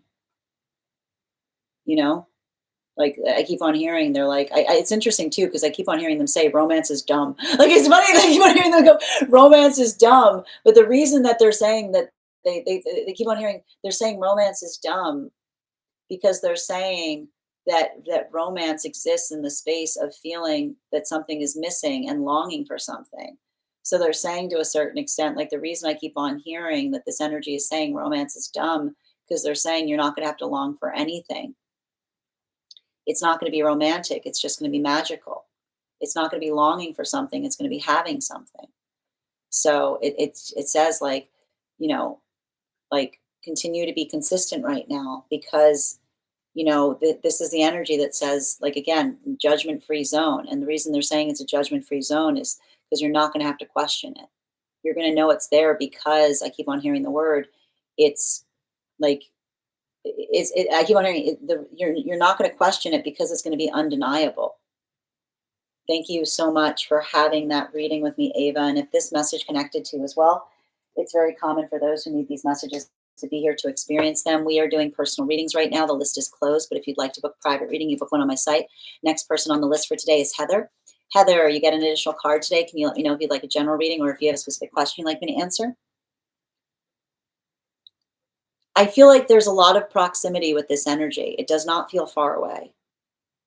But they're saying as long as you continue to maintain the constancy that you're bringing to something now. Hi there, Dwayne. I adore Scorpio energy too. You know? Yes. About doubts and questions. No lip service. Tap to claim. Have a beautiful day, Dwayne. I love it. It's cute. I mean, like, here's the thing. It's funny because they say they're not romantic, but they're very romantic. Like hopeless romantic here. Prefer long standing and lasting. Tap to claim. Interesting reading. Does everyone meet their counterpart in every life? Not necessarily. I mean, I mean, I want to put it this way. Like, there's something to be like, it's a case, like, not everybody's here. Not everybody's, I got to point this out. Not everyone's here on pathwork of connection outside of self, you know, like, it's not necessarily like we often, like, we work towards like some of those energetic spaces. Some energy comes here and they're not in, like, again, they're not, it's not their priority, right? Queen, I love when you wear, oh, thank you, Flo. I wear it because I'm freezing all the time. Heather, I'm still waiting for your question. Oh, I got you specific. 1 second. Can we sometimes meet our divine counterparts in the 3D and not be fully aligned before we meet? Absolutely. We sometimes we can recognize them energetically. They'll sometimes come to us in dreams. Like often when we have that familiarity. Odd energy with X last couple of months since I started talking about ADHD. Okay, got it. Wondering if something is going on behind the scenes with, okay, got it. Can we Can I get 4 cards, please, for Heather? 4 cards, please, for Heather. Highest priority messages from Spirit, please.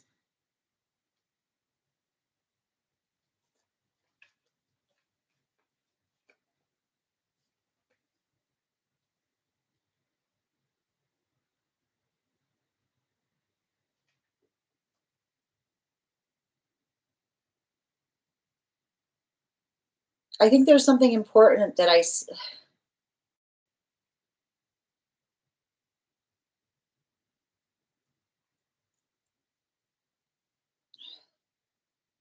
feel like there's some kind of uncomfortability here, you know?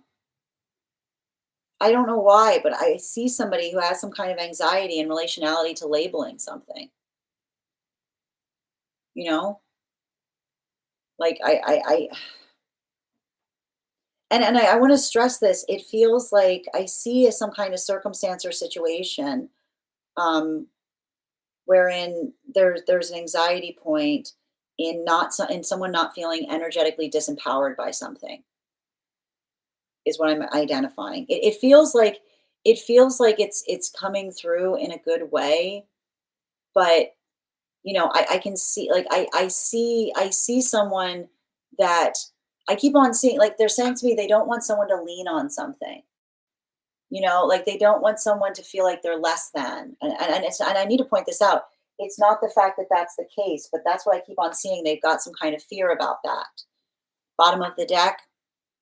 Yeah. I feel like there's a little bit of anxiety about having some kind of anxiety about being singled out, right? Or some kind of fear about how it'll impact some kind of egoic space. Like that's where I see some of that trepidation. So you may want to talk to them about that. You may want to try to unpack it with them. Thank you, Heather. And again, this isn't to say that that is like that it's not to say that that is what would occur, but that's what I see. Like that's why I see some kind of hesitancy as it relates to their feelings on the subject. Thank you again, Heather. All right. Thank you. And the next person on the list for today is Monica. Monica, if you're here, can you respond in all caps? Let me know if you'd like a general reading or if you have a specific question you'd like to answer. Tate, I saw you got on the list, dear. The list is closed, but I'll do my best to honor the reading. I just want to make sure we leave some time for 1 card readings for subscribers today. If not, I will definitely get you on the list first thing tomorrow. And Monica, could you let me know if you'd like a general reading or if you have a specific question you'd like me to answer? And also, we've reached 50K, so we will be gifting a reading back to the collective. Thank you guys so much for helping us reach that milestone. And thank you for the compliment on my hair, Thea. Absolutely. Can I please get one moment? Can I please get, oh, 1 second. Can I please get 3 cards, please?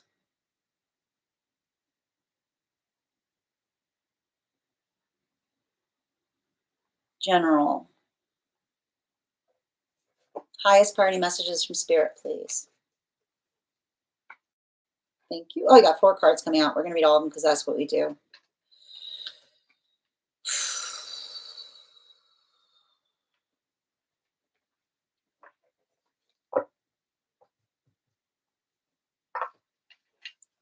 I feel like I see some kind of like,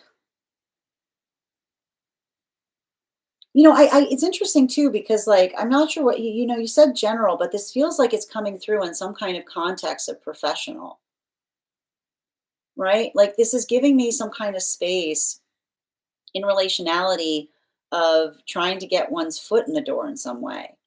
Like I see something here that it feels kind of frustrating. Like I just kind of see like I'm not sure why this is coming through, but like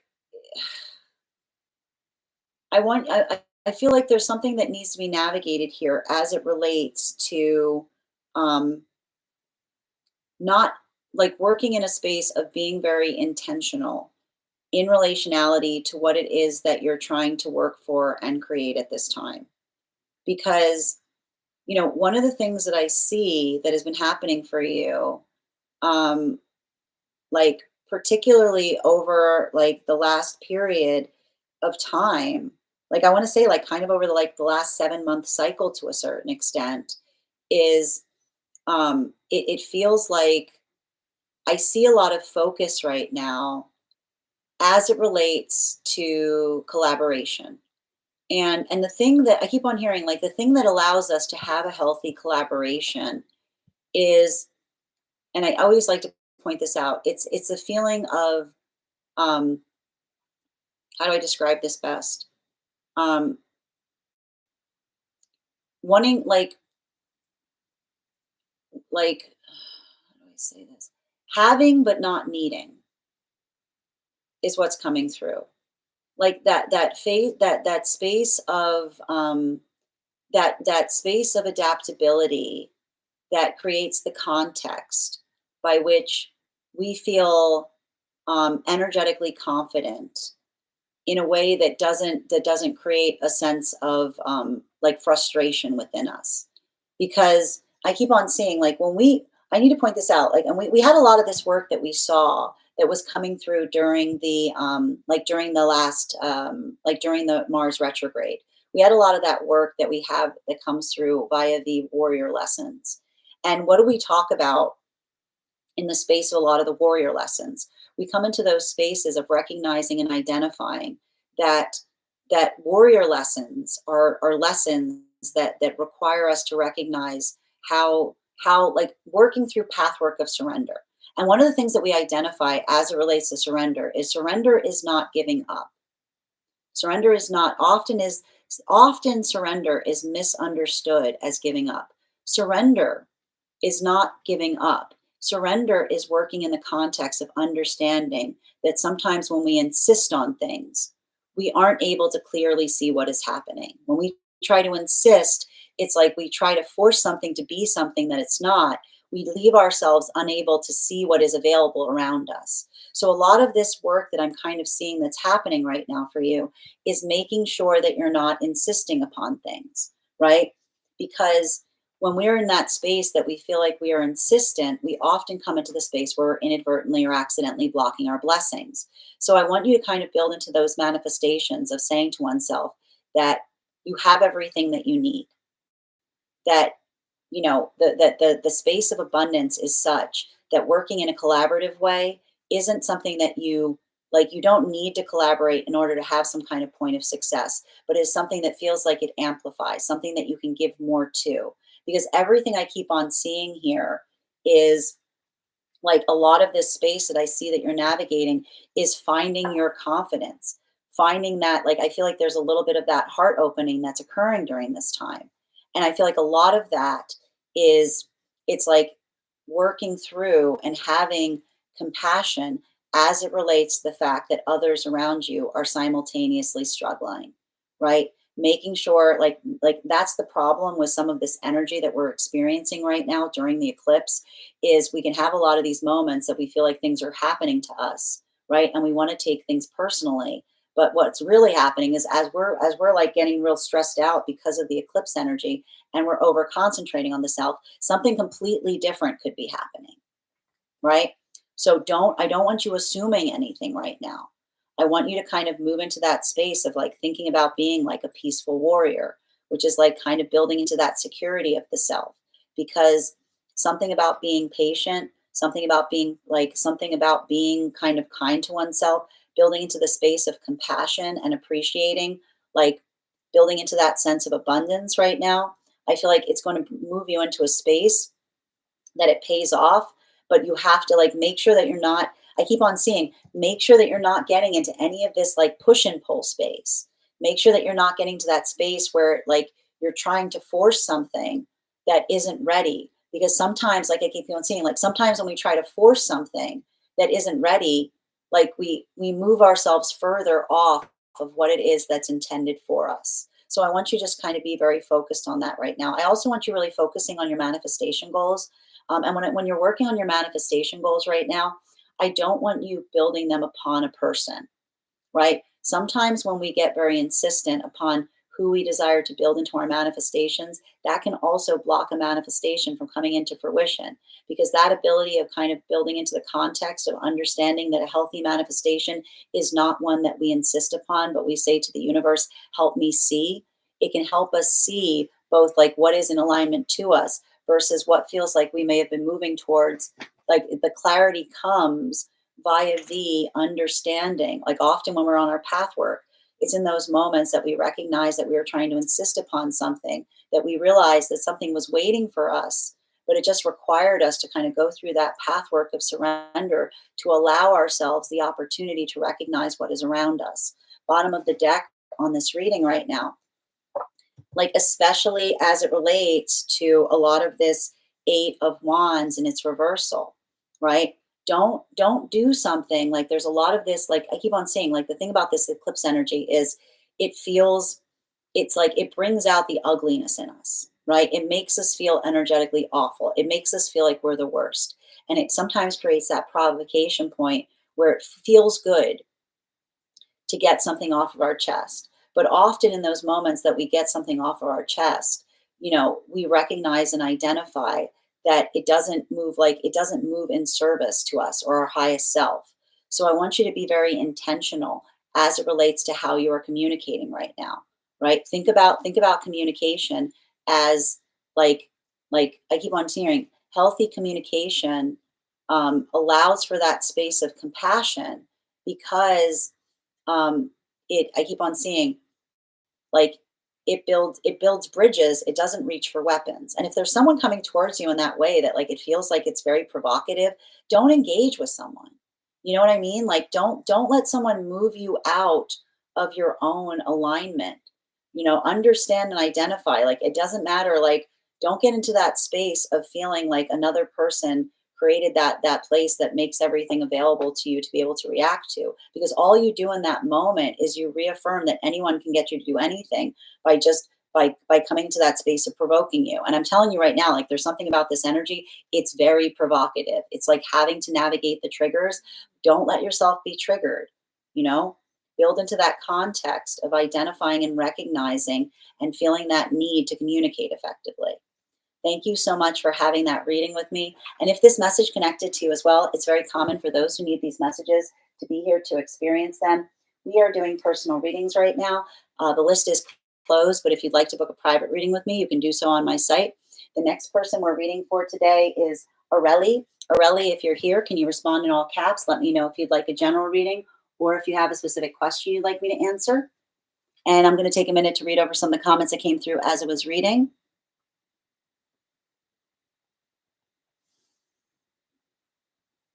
Can we ask the priority of our path work? Absolutely. I need to point this out. If you'd like to have like, as it relates to like what the work is, you can definitely ask something about that in that way. It's a great question. Yes, she does not want to use the label. Well, there you go. Thank you for confirming, Heather. She's worried about labels. That's what I was getting in the reading. Is there anything she's trying to do with the connection? I don't see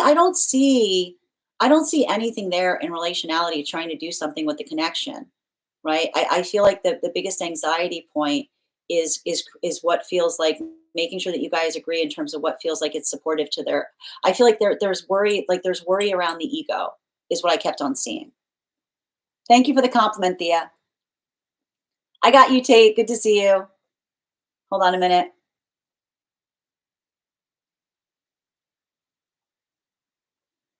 Oh, sending you so much support on that journey, May. I know it's really hard when we fall under the radar and mask in that way.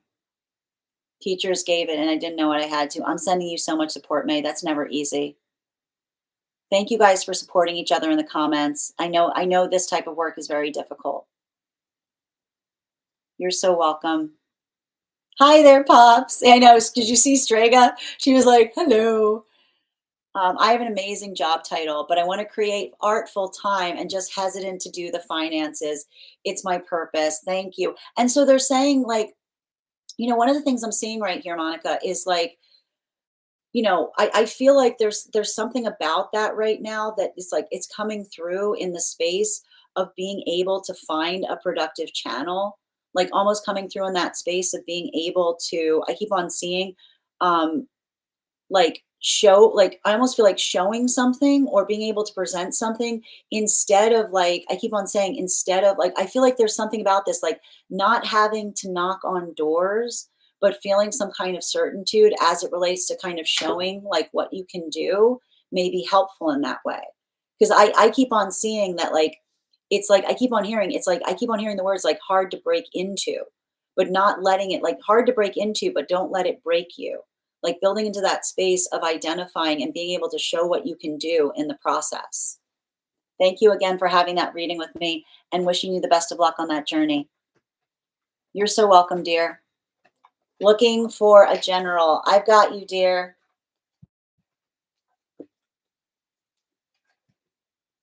Okay.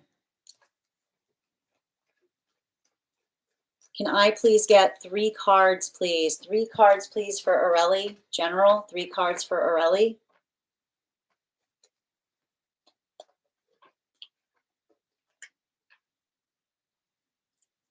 Pick your battles right now, Aurelie. You don't have to talk to everybody. If you don't feel like something is going in a productive way, don't have the conversation.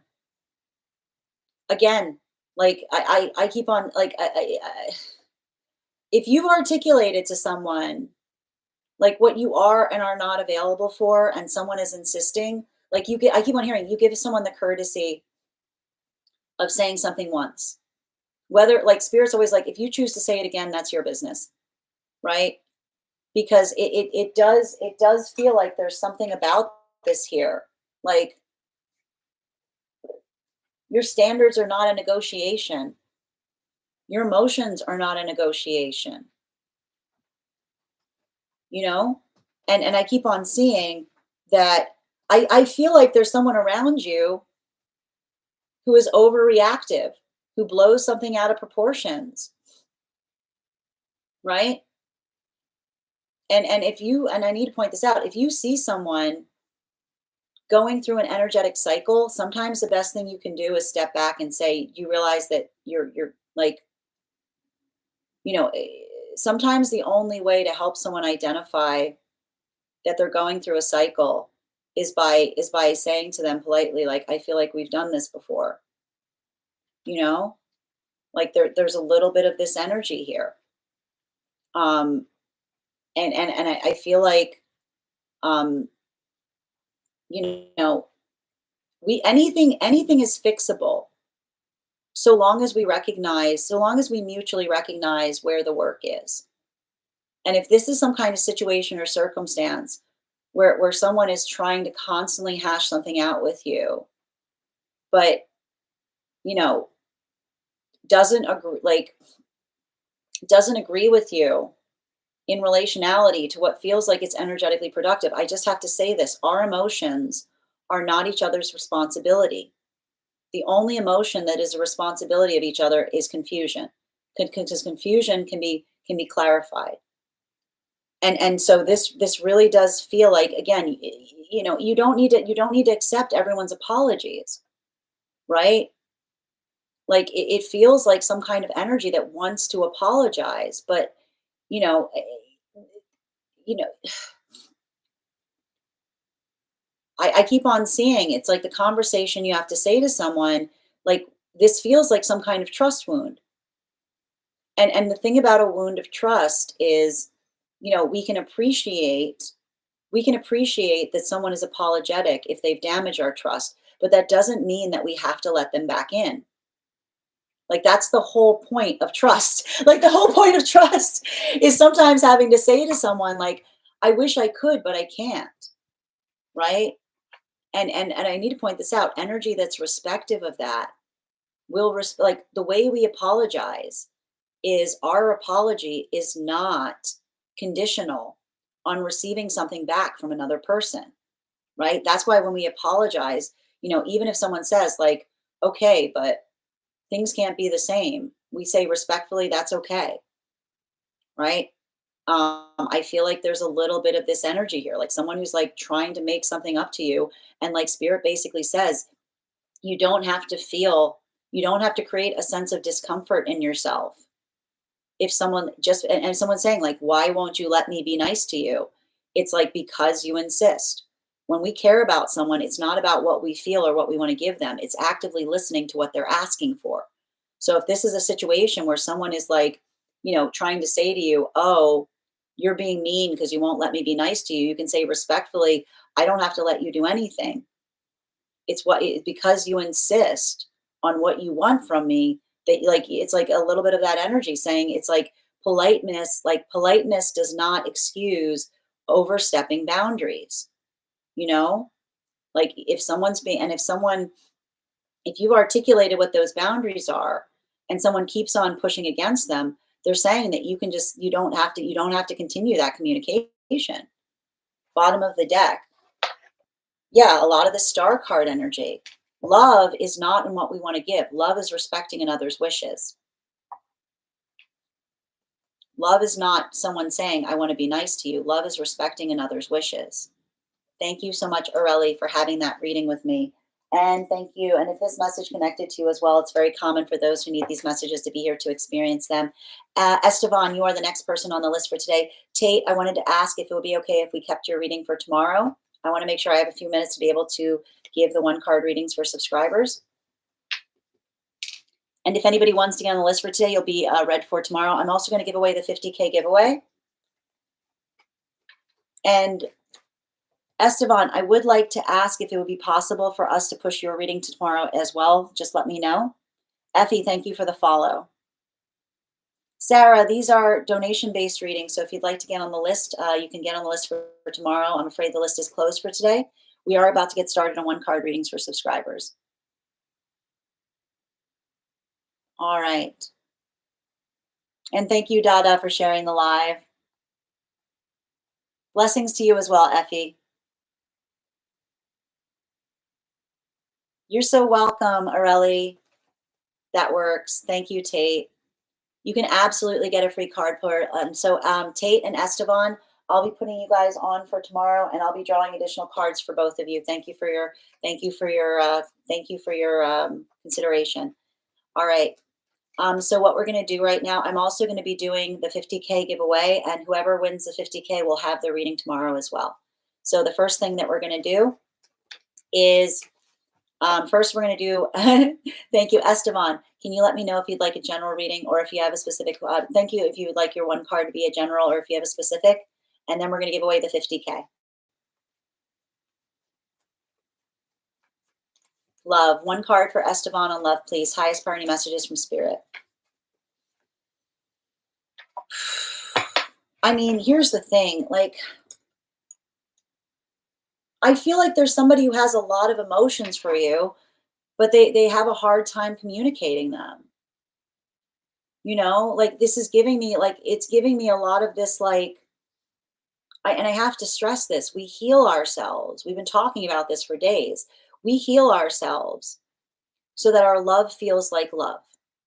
Because when we are not in a healthy space, we can have a lot of feelings for someone, but all we feel is like we're putting our fears on each other. So I feel like there's something about this that you have to like recognize and identify that bravery, it's not something that we can bring forth in another. It's like we can hope another person is able to find it, to be able to communicate effectively. Bottom of the deck. Yeah, like it's like, again, and I feel like this is a message I've been seeing. Again, a depth of emotions doesn't fix things. Talking about how one feels doesn't fix things. Fixing things fixes things. So again, I want to say this does feel like some kind of energy coming back towards you, but they're saying everything that you need to know is identified in the space between someone not coming into place of trying to give blame, but looking in terms of understanding and recognizing where the work is. So be very conscientious about that. Thank you so much, Esteban. Because I'm telling you, like, it's giving me like, I'm not one to say things come back, but I feel like there is something about something coming back spiritually, emotionally, or physically right now. Melly, one card for Melly, please. Your authenticity will protect you from things that are not in alignment to you. That's protection. If you being authentic moves someone away from you, remember that's protection. Bottom of the deck. Yeah. Rejection is an illusion. If something about you being authentic moves someone away from you, that's not rejection, that's protection. One card for Alexandra, please. Please. On the dream review last night. Got you, dear. It's helping you see something in a different way. I feel like the guides are trying to say your perspective on something was off. And so I feel like they were trying to give you a perspective of their opinion on something. Bottom of the deck. Yeah, it's giving me like, this is how you saw something. This is how we saw something, right? It's giving me a little bit of like, it's like they're showing you the optics of seeing something from their perspective. One card on love for Tate, please. Um, Listen, this energy right now, I mean this with all the love of my heart, it's whack. Better out than in. Don't get triggered right now. If you're going to communicate something, make sure that you're intentional about how you're communicating, right? If something is making you feel vulnerable, don't react from a place of vulnerability. Say, this is making me feel very vulnerable. This is very difficult for me to experience. This is very difficult for me to communicate. Don't let that don't let that vulnerability move you off of your own like center. Bottom of the deck. Yeah, it feels like a little like, again, I don't want to say, like, here's the thing, this energy right now, a lot of things crawling back, like coming back from the past. Neptune's transitioning. So again, something coming back physically, emotionally, or spiritually right now. It's not about, I keep on seeing, it like directions are directions, right? Don't get volatile. Ask the right question. Have said this before. Someone can set boundaries, not very doable to honor due to identity. I'm not sure what you mean by that, Heather, but if you would like to clarify, I'm willing to receive it. May I have a card on how they're feeling? One card for Chrissy, please. Like the world's against them, you know? Like, why is everything so difficult? Like it feels to me like someone's not navigating, like it's not navigating the eclipse well. Bottom of the deck. I feel like I hear someone like going through replay over some kind of conversation. They're replaying some kind of conversation. Like I see someone being like, did I miss something? Like, you know, thank you, Chrissy. Rejection is redirection. Tap to claim pops. It's old love, not new. I don't know how I feel about that. I mean, the thing about it is I either see, listen, I feel like it's both right now, Estevan. I see something from the past coming back, but I also see you unpacking something with someone. Could I have a card on the title of my patchwork? Wow, what a great question, Ava.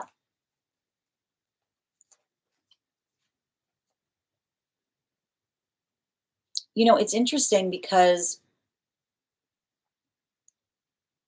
it feels to me like there's something about there being some kind of medley there. Something about encompassing everything is what I keep on seeing. You know, bottom of the deck. Yeah, it's like it's interesting because it's like it's saying to me like one thing that's everything, like something small that encapsulates the whole. You know what I mean? Like it's like almost like a word to identify expansion. Thank you, Ava. Flo, one card from the guides, please. Six of compassion. Lead with compassion right now, Flo. Don't take it personally. Don't take anything personally right now. Again, a no is a not, a no, there's no, like, no is a not now. Plant those seeds, right? Everything can be done in the context of time and prioritization. Ava, I know you said path work, but I was hearing patchwork. One card for love or for Heather, please. One card for love for Heather. Don't be second guessing yourself right now. Some things you can only see in the context of where you are now. So I want you to kind of honor the space in terms of feeling something, but remember the present is the gift because that's where you can change things. Bottom of the deck. Yeah. You are again, I keep on hearing you are the priority. Like your mantras right now should be based upon recognizing and saying you should not have to explain to someone why you should be the priority. They should just receive you as that. The energy that prioritizes you will not make you be in a space of questioning it. All right. Addie. One card for Addie on love, please. Highest priority messages from spirit, please. Look to the past for tools, not weapons, right? Don't hold the past rigidly. Look towards it in terms of understanding what can be healed from it. Bottom of the deck. Yeah, you can always do something differently. A good relationship does not require you to be perfect. It requires you to be ever learning. Yes, I wish I remembered it clearly still, but was curious. You're welcome, Alexandra. Or boundaries can make connections very difficult. You cannot share emotions about me. I don't think, like, here's the thing, boundaries will not be difficult in healthy relationships. Healthy relationships honor each other's boundaries, right? We sometimes can discern something that feels like it's unhealthy when it feels like our boundary is constantly being tested. Tate, we need to stay single, brother. Esteban, one card for Matthew, please, on love. How are they doing? I mean, I see someone in a state of missing someone. You know, there's something here, bottom of the deck. But I see someone ruminating heavily on what feels like it wasn't working. I see someone trying to struggle to identify if there's something that can be fixed. Thank you so much, Matthew. Like I feel like I keep on hearing, I don't know why I keep on hearing. I wish I could let someone fix something, but it keeps on saying to me like there's something about that they're like they're not ready, or they're not. I keep on hearing I'm not ready. I don't know if I ever will be. Ruby, spirit led, highest priority messages from spirit, please. Listen, this energy can feel like it's opening all kinds of abandonment wounds. Don't overly internalize it. Just ground through it. You are not alone. Remember, if you're feeling like this, just articulate upon it. Bottom of the deck. Yeah. Don't let yourself be productive right now. Don't get frustrated. Don't get like lock in. Don't lash out. I keep on hearing, I keep on feeling, I keep on seeing something about you being on the cusp of a breakthrough, which is why I keep on seeing like keep on working with a lot of determination right now. Boundaries could be about behaviors based in disability. No, I agree. Absolutely, Heather. You're so welcome, Rainbow. And Chrissy. Hold on a minute. One card on if there's any new connection energy moving towards me. Can I get one card for Heather about the connection, energetic connections moving towards them right now? Yeah, absolutely. This is saying to me, like, it feels to me like someone that's in energetic alignment with you, someone that's on your wavelength.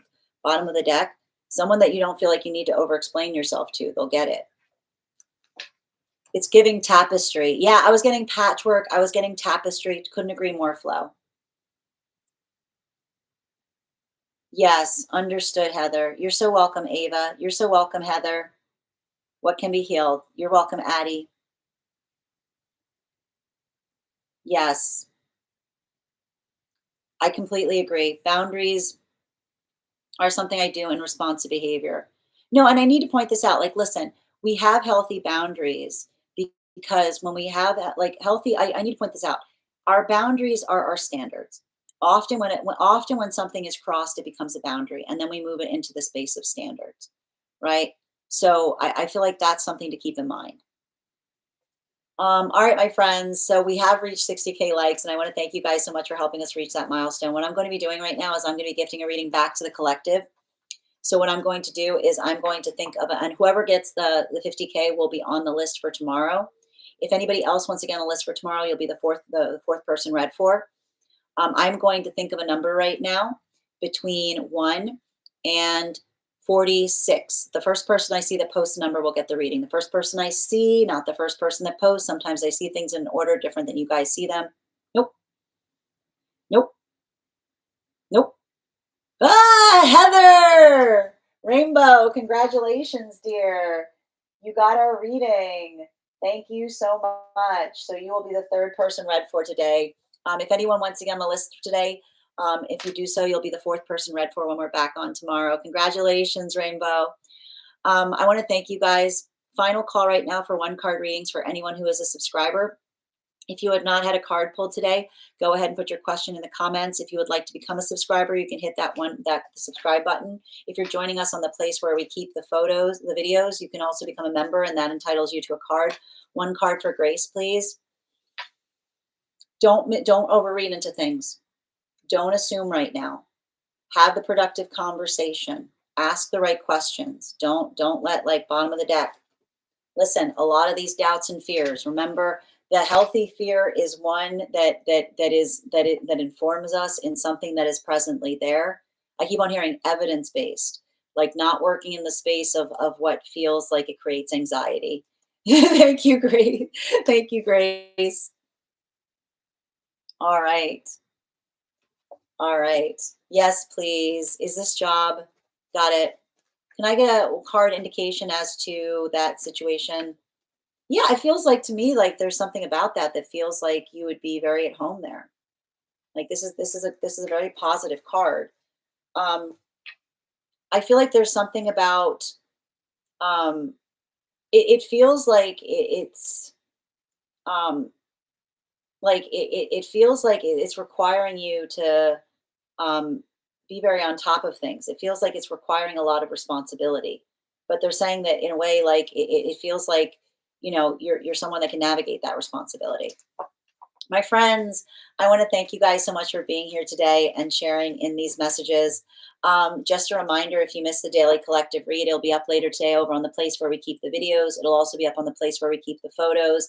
It'll also be up as a podcast over on my spot and over on my Substack. I mean, the thing about it is it says like there's something about that position, Amber, that they're saying it's like, you have to, it's gonna, like I keep on hearing, it's gonna require you to like set your own standards to a certain extent. We will be back on tomorrow at 8 a.m. PST, 11 a.m. Eastern. If you would like to be notified as to when we'll be live, you can head over to my profile. There's a bell there. Activating that bell will turn on alerts. You can also register directly for the event tomorrow. Yeah, it does feel like it's going to challenge your executive functioning, Amber. Um, if you would like to get on the list, you can do so. You will be the fourth person on the list. You can head over to my tree that has Binks in it to get on the list. I want to thank you guys so much for being here today and sharing in these messages. If you just joined our subscriber, if you just joined as a subscriber today, welcome. I would encourage you to head over to our Discord and introduce yourself. You can also find there in the perks section a very special coupon code that will give you an additional discount to our Substack subscription if you'd like to join our class program. I hope you guys have an absolutely beautiful day. Huge thank you to my followers, old and new. Thank you for being here and taking part in today's reading. Huge thank you to my subscribers. Your ongoing support means the absolute world to me. And the biggest thank you to my moderators. I hope you guys have an absolutely beautiful day. Please take care of yourselves. Please take care of one another. And we'll do this again tomorrow. Have a great day, everyone.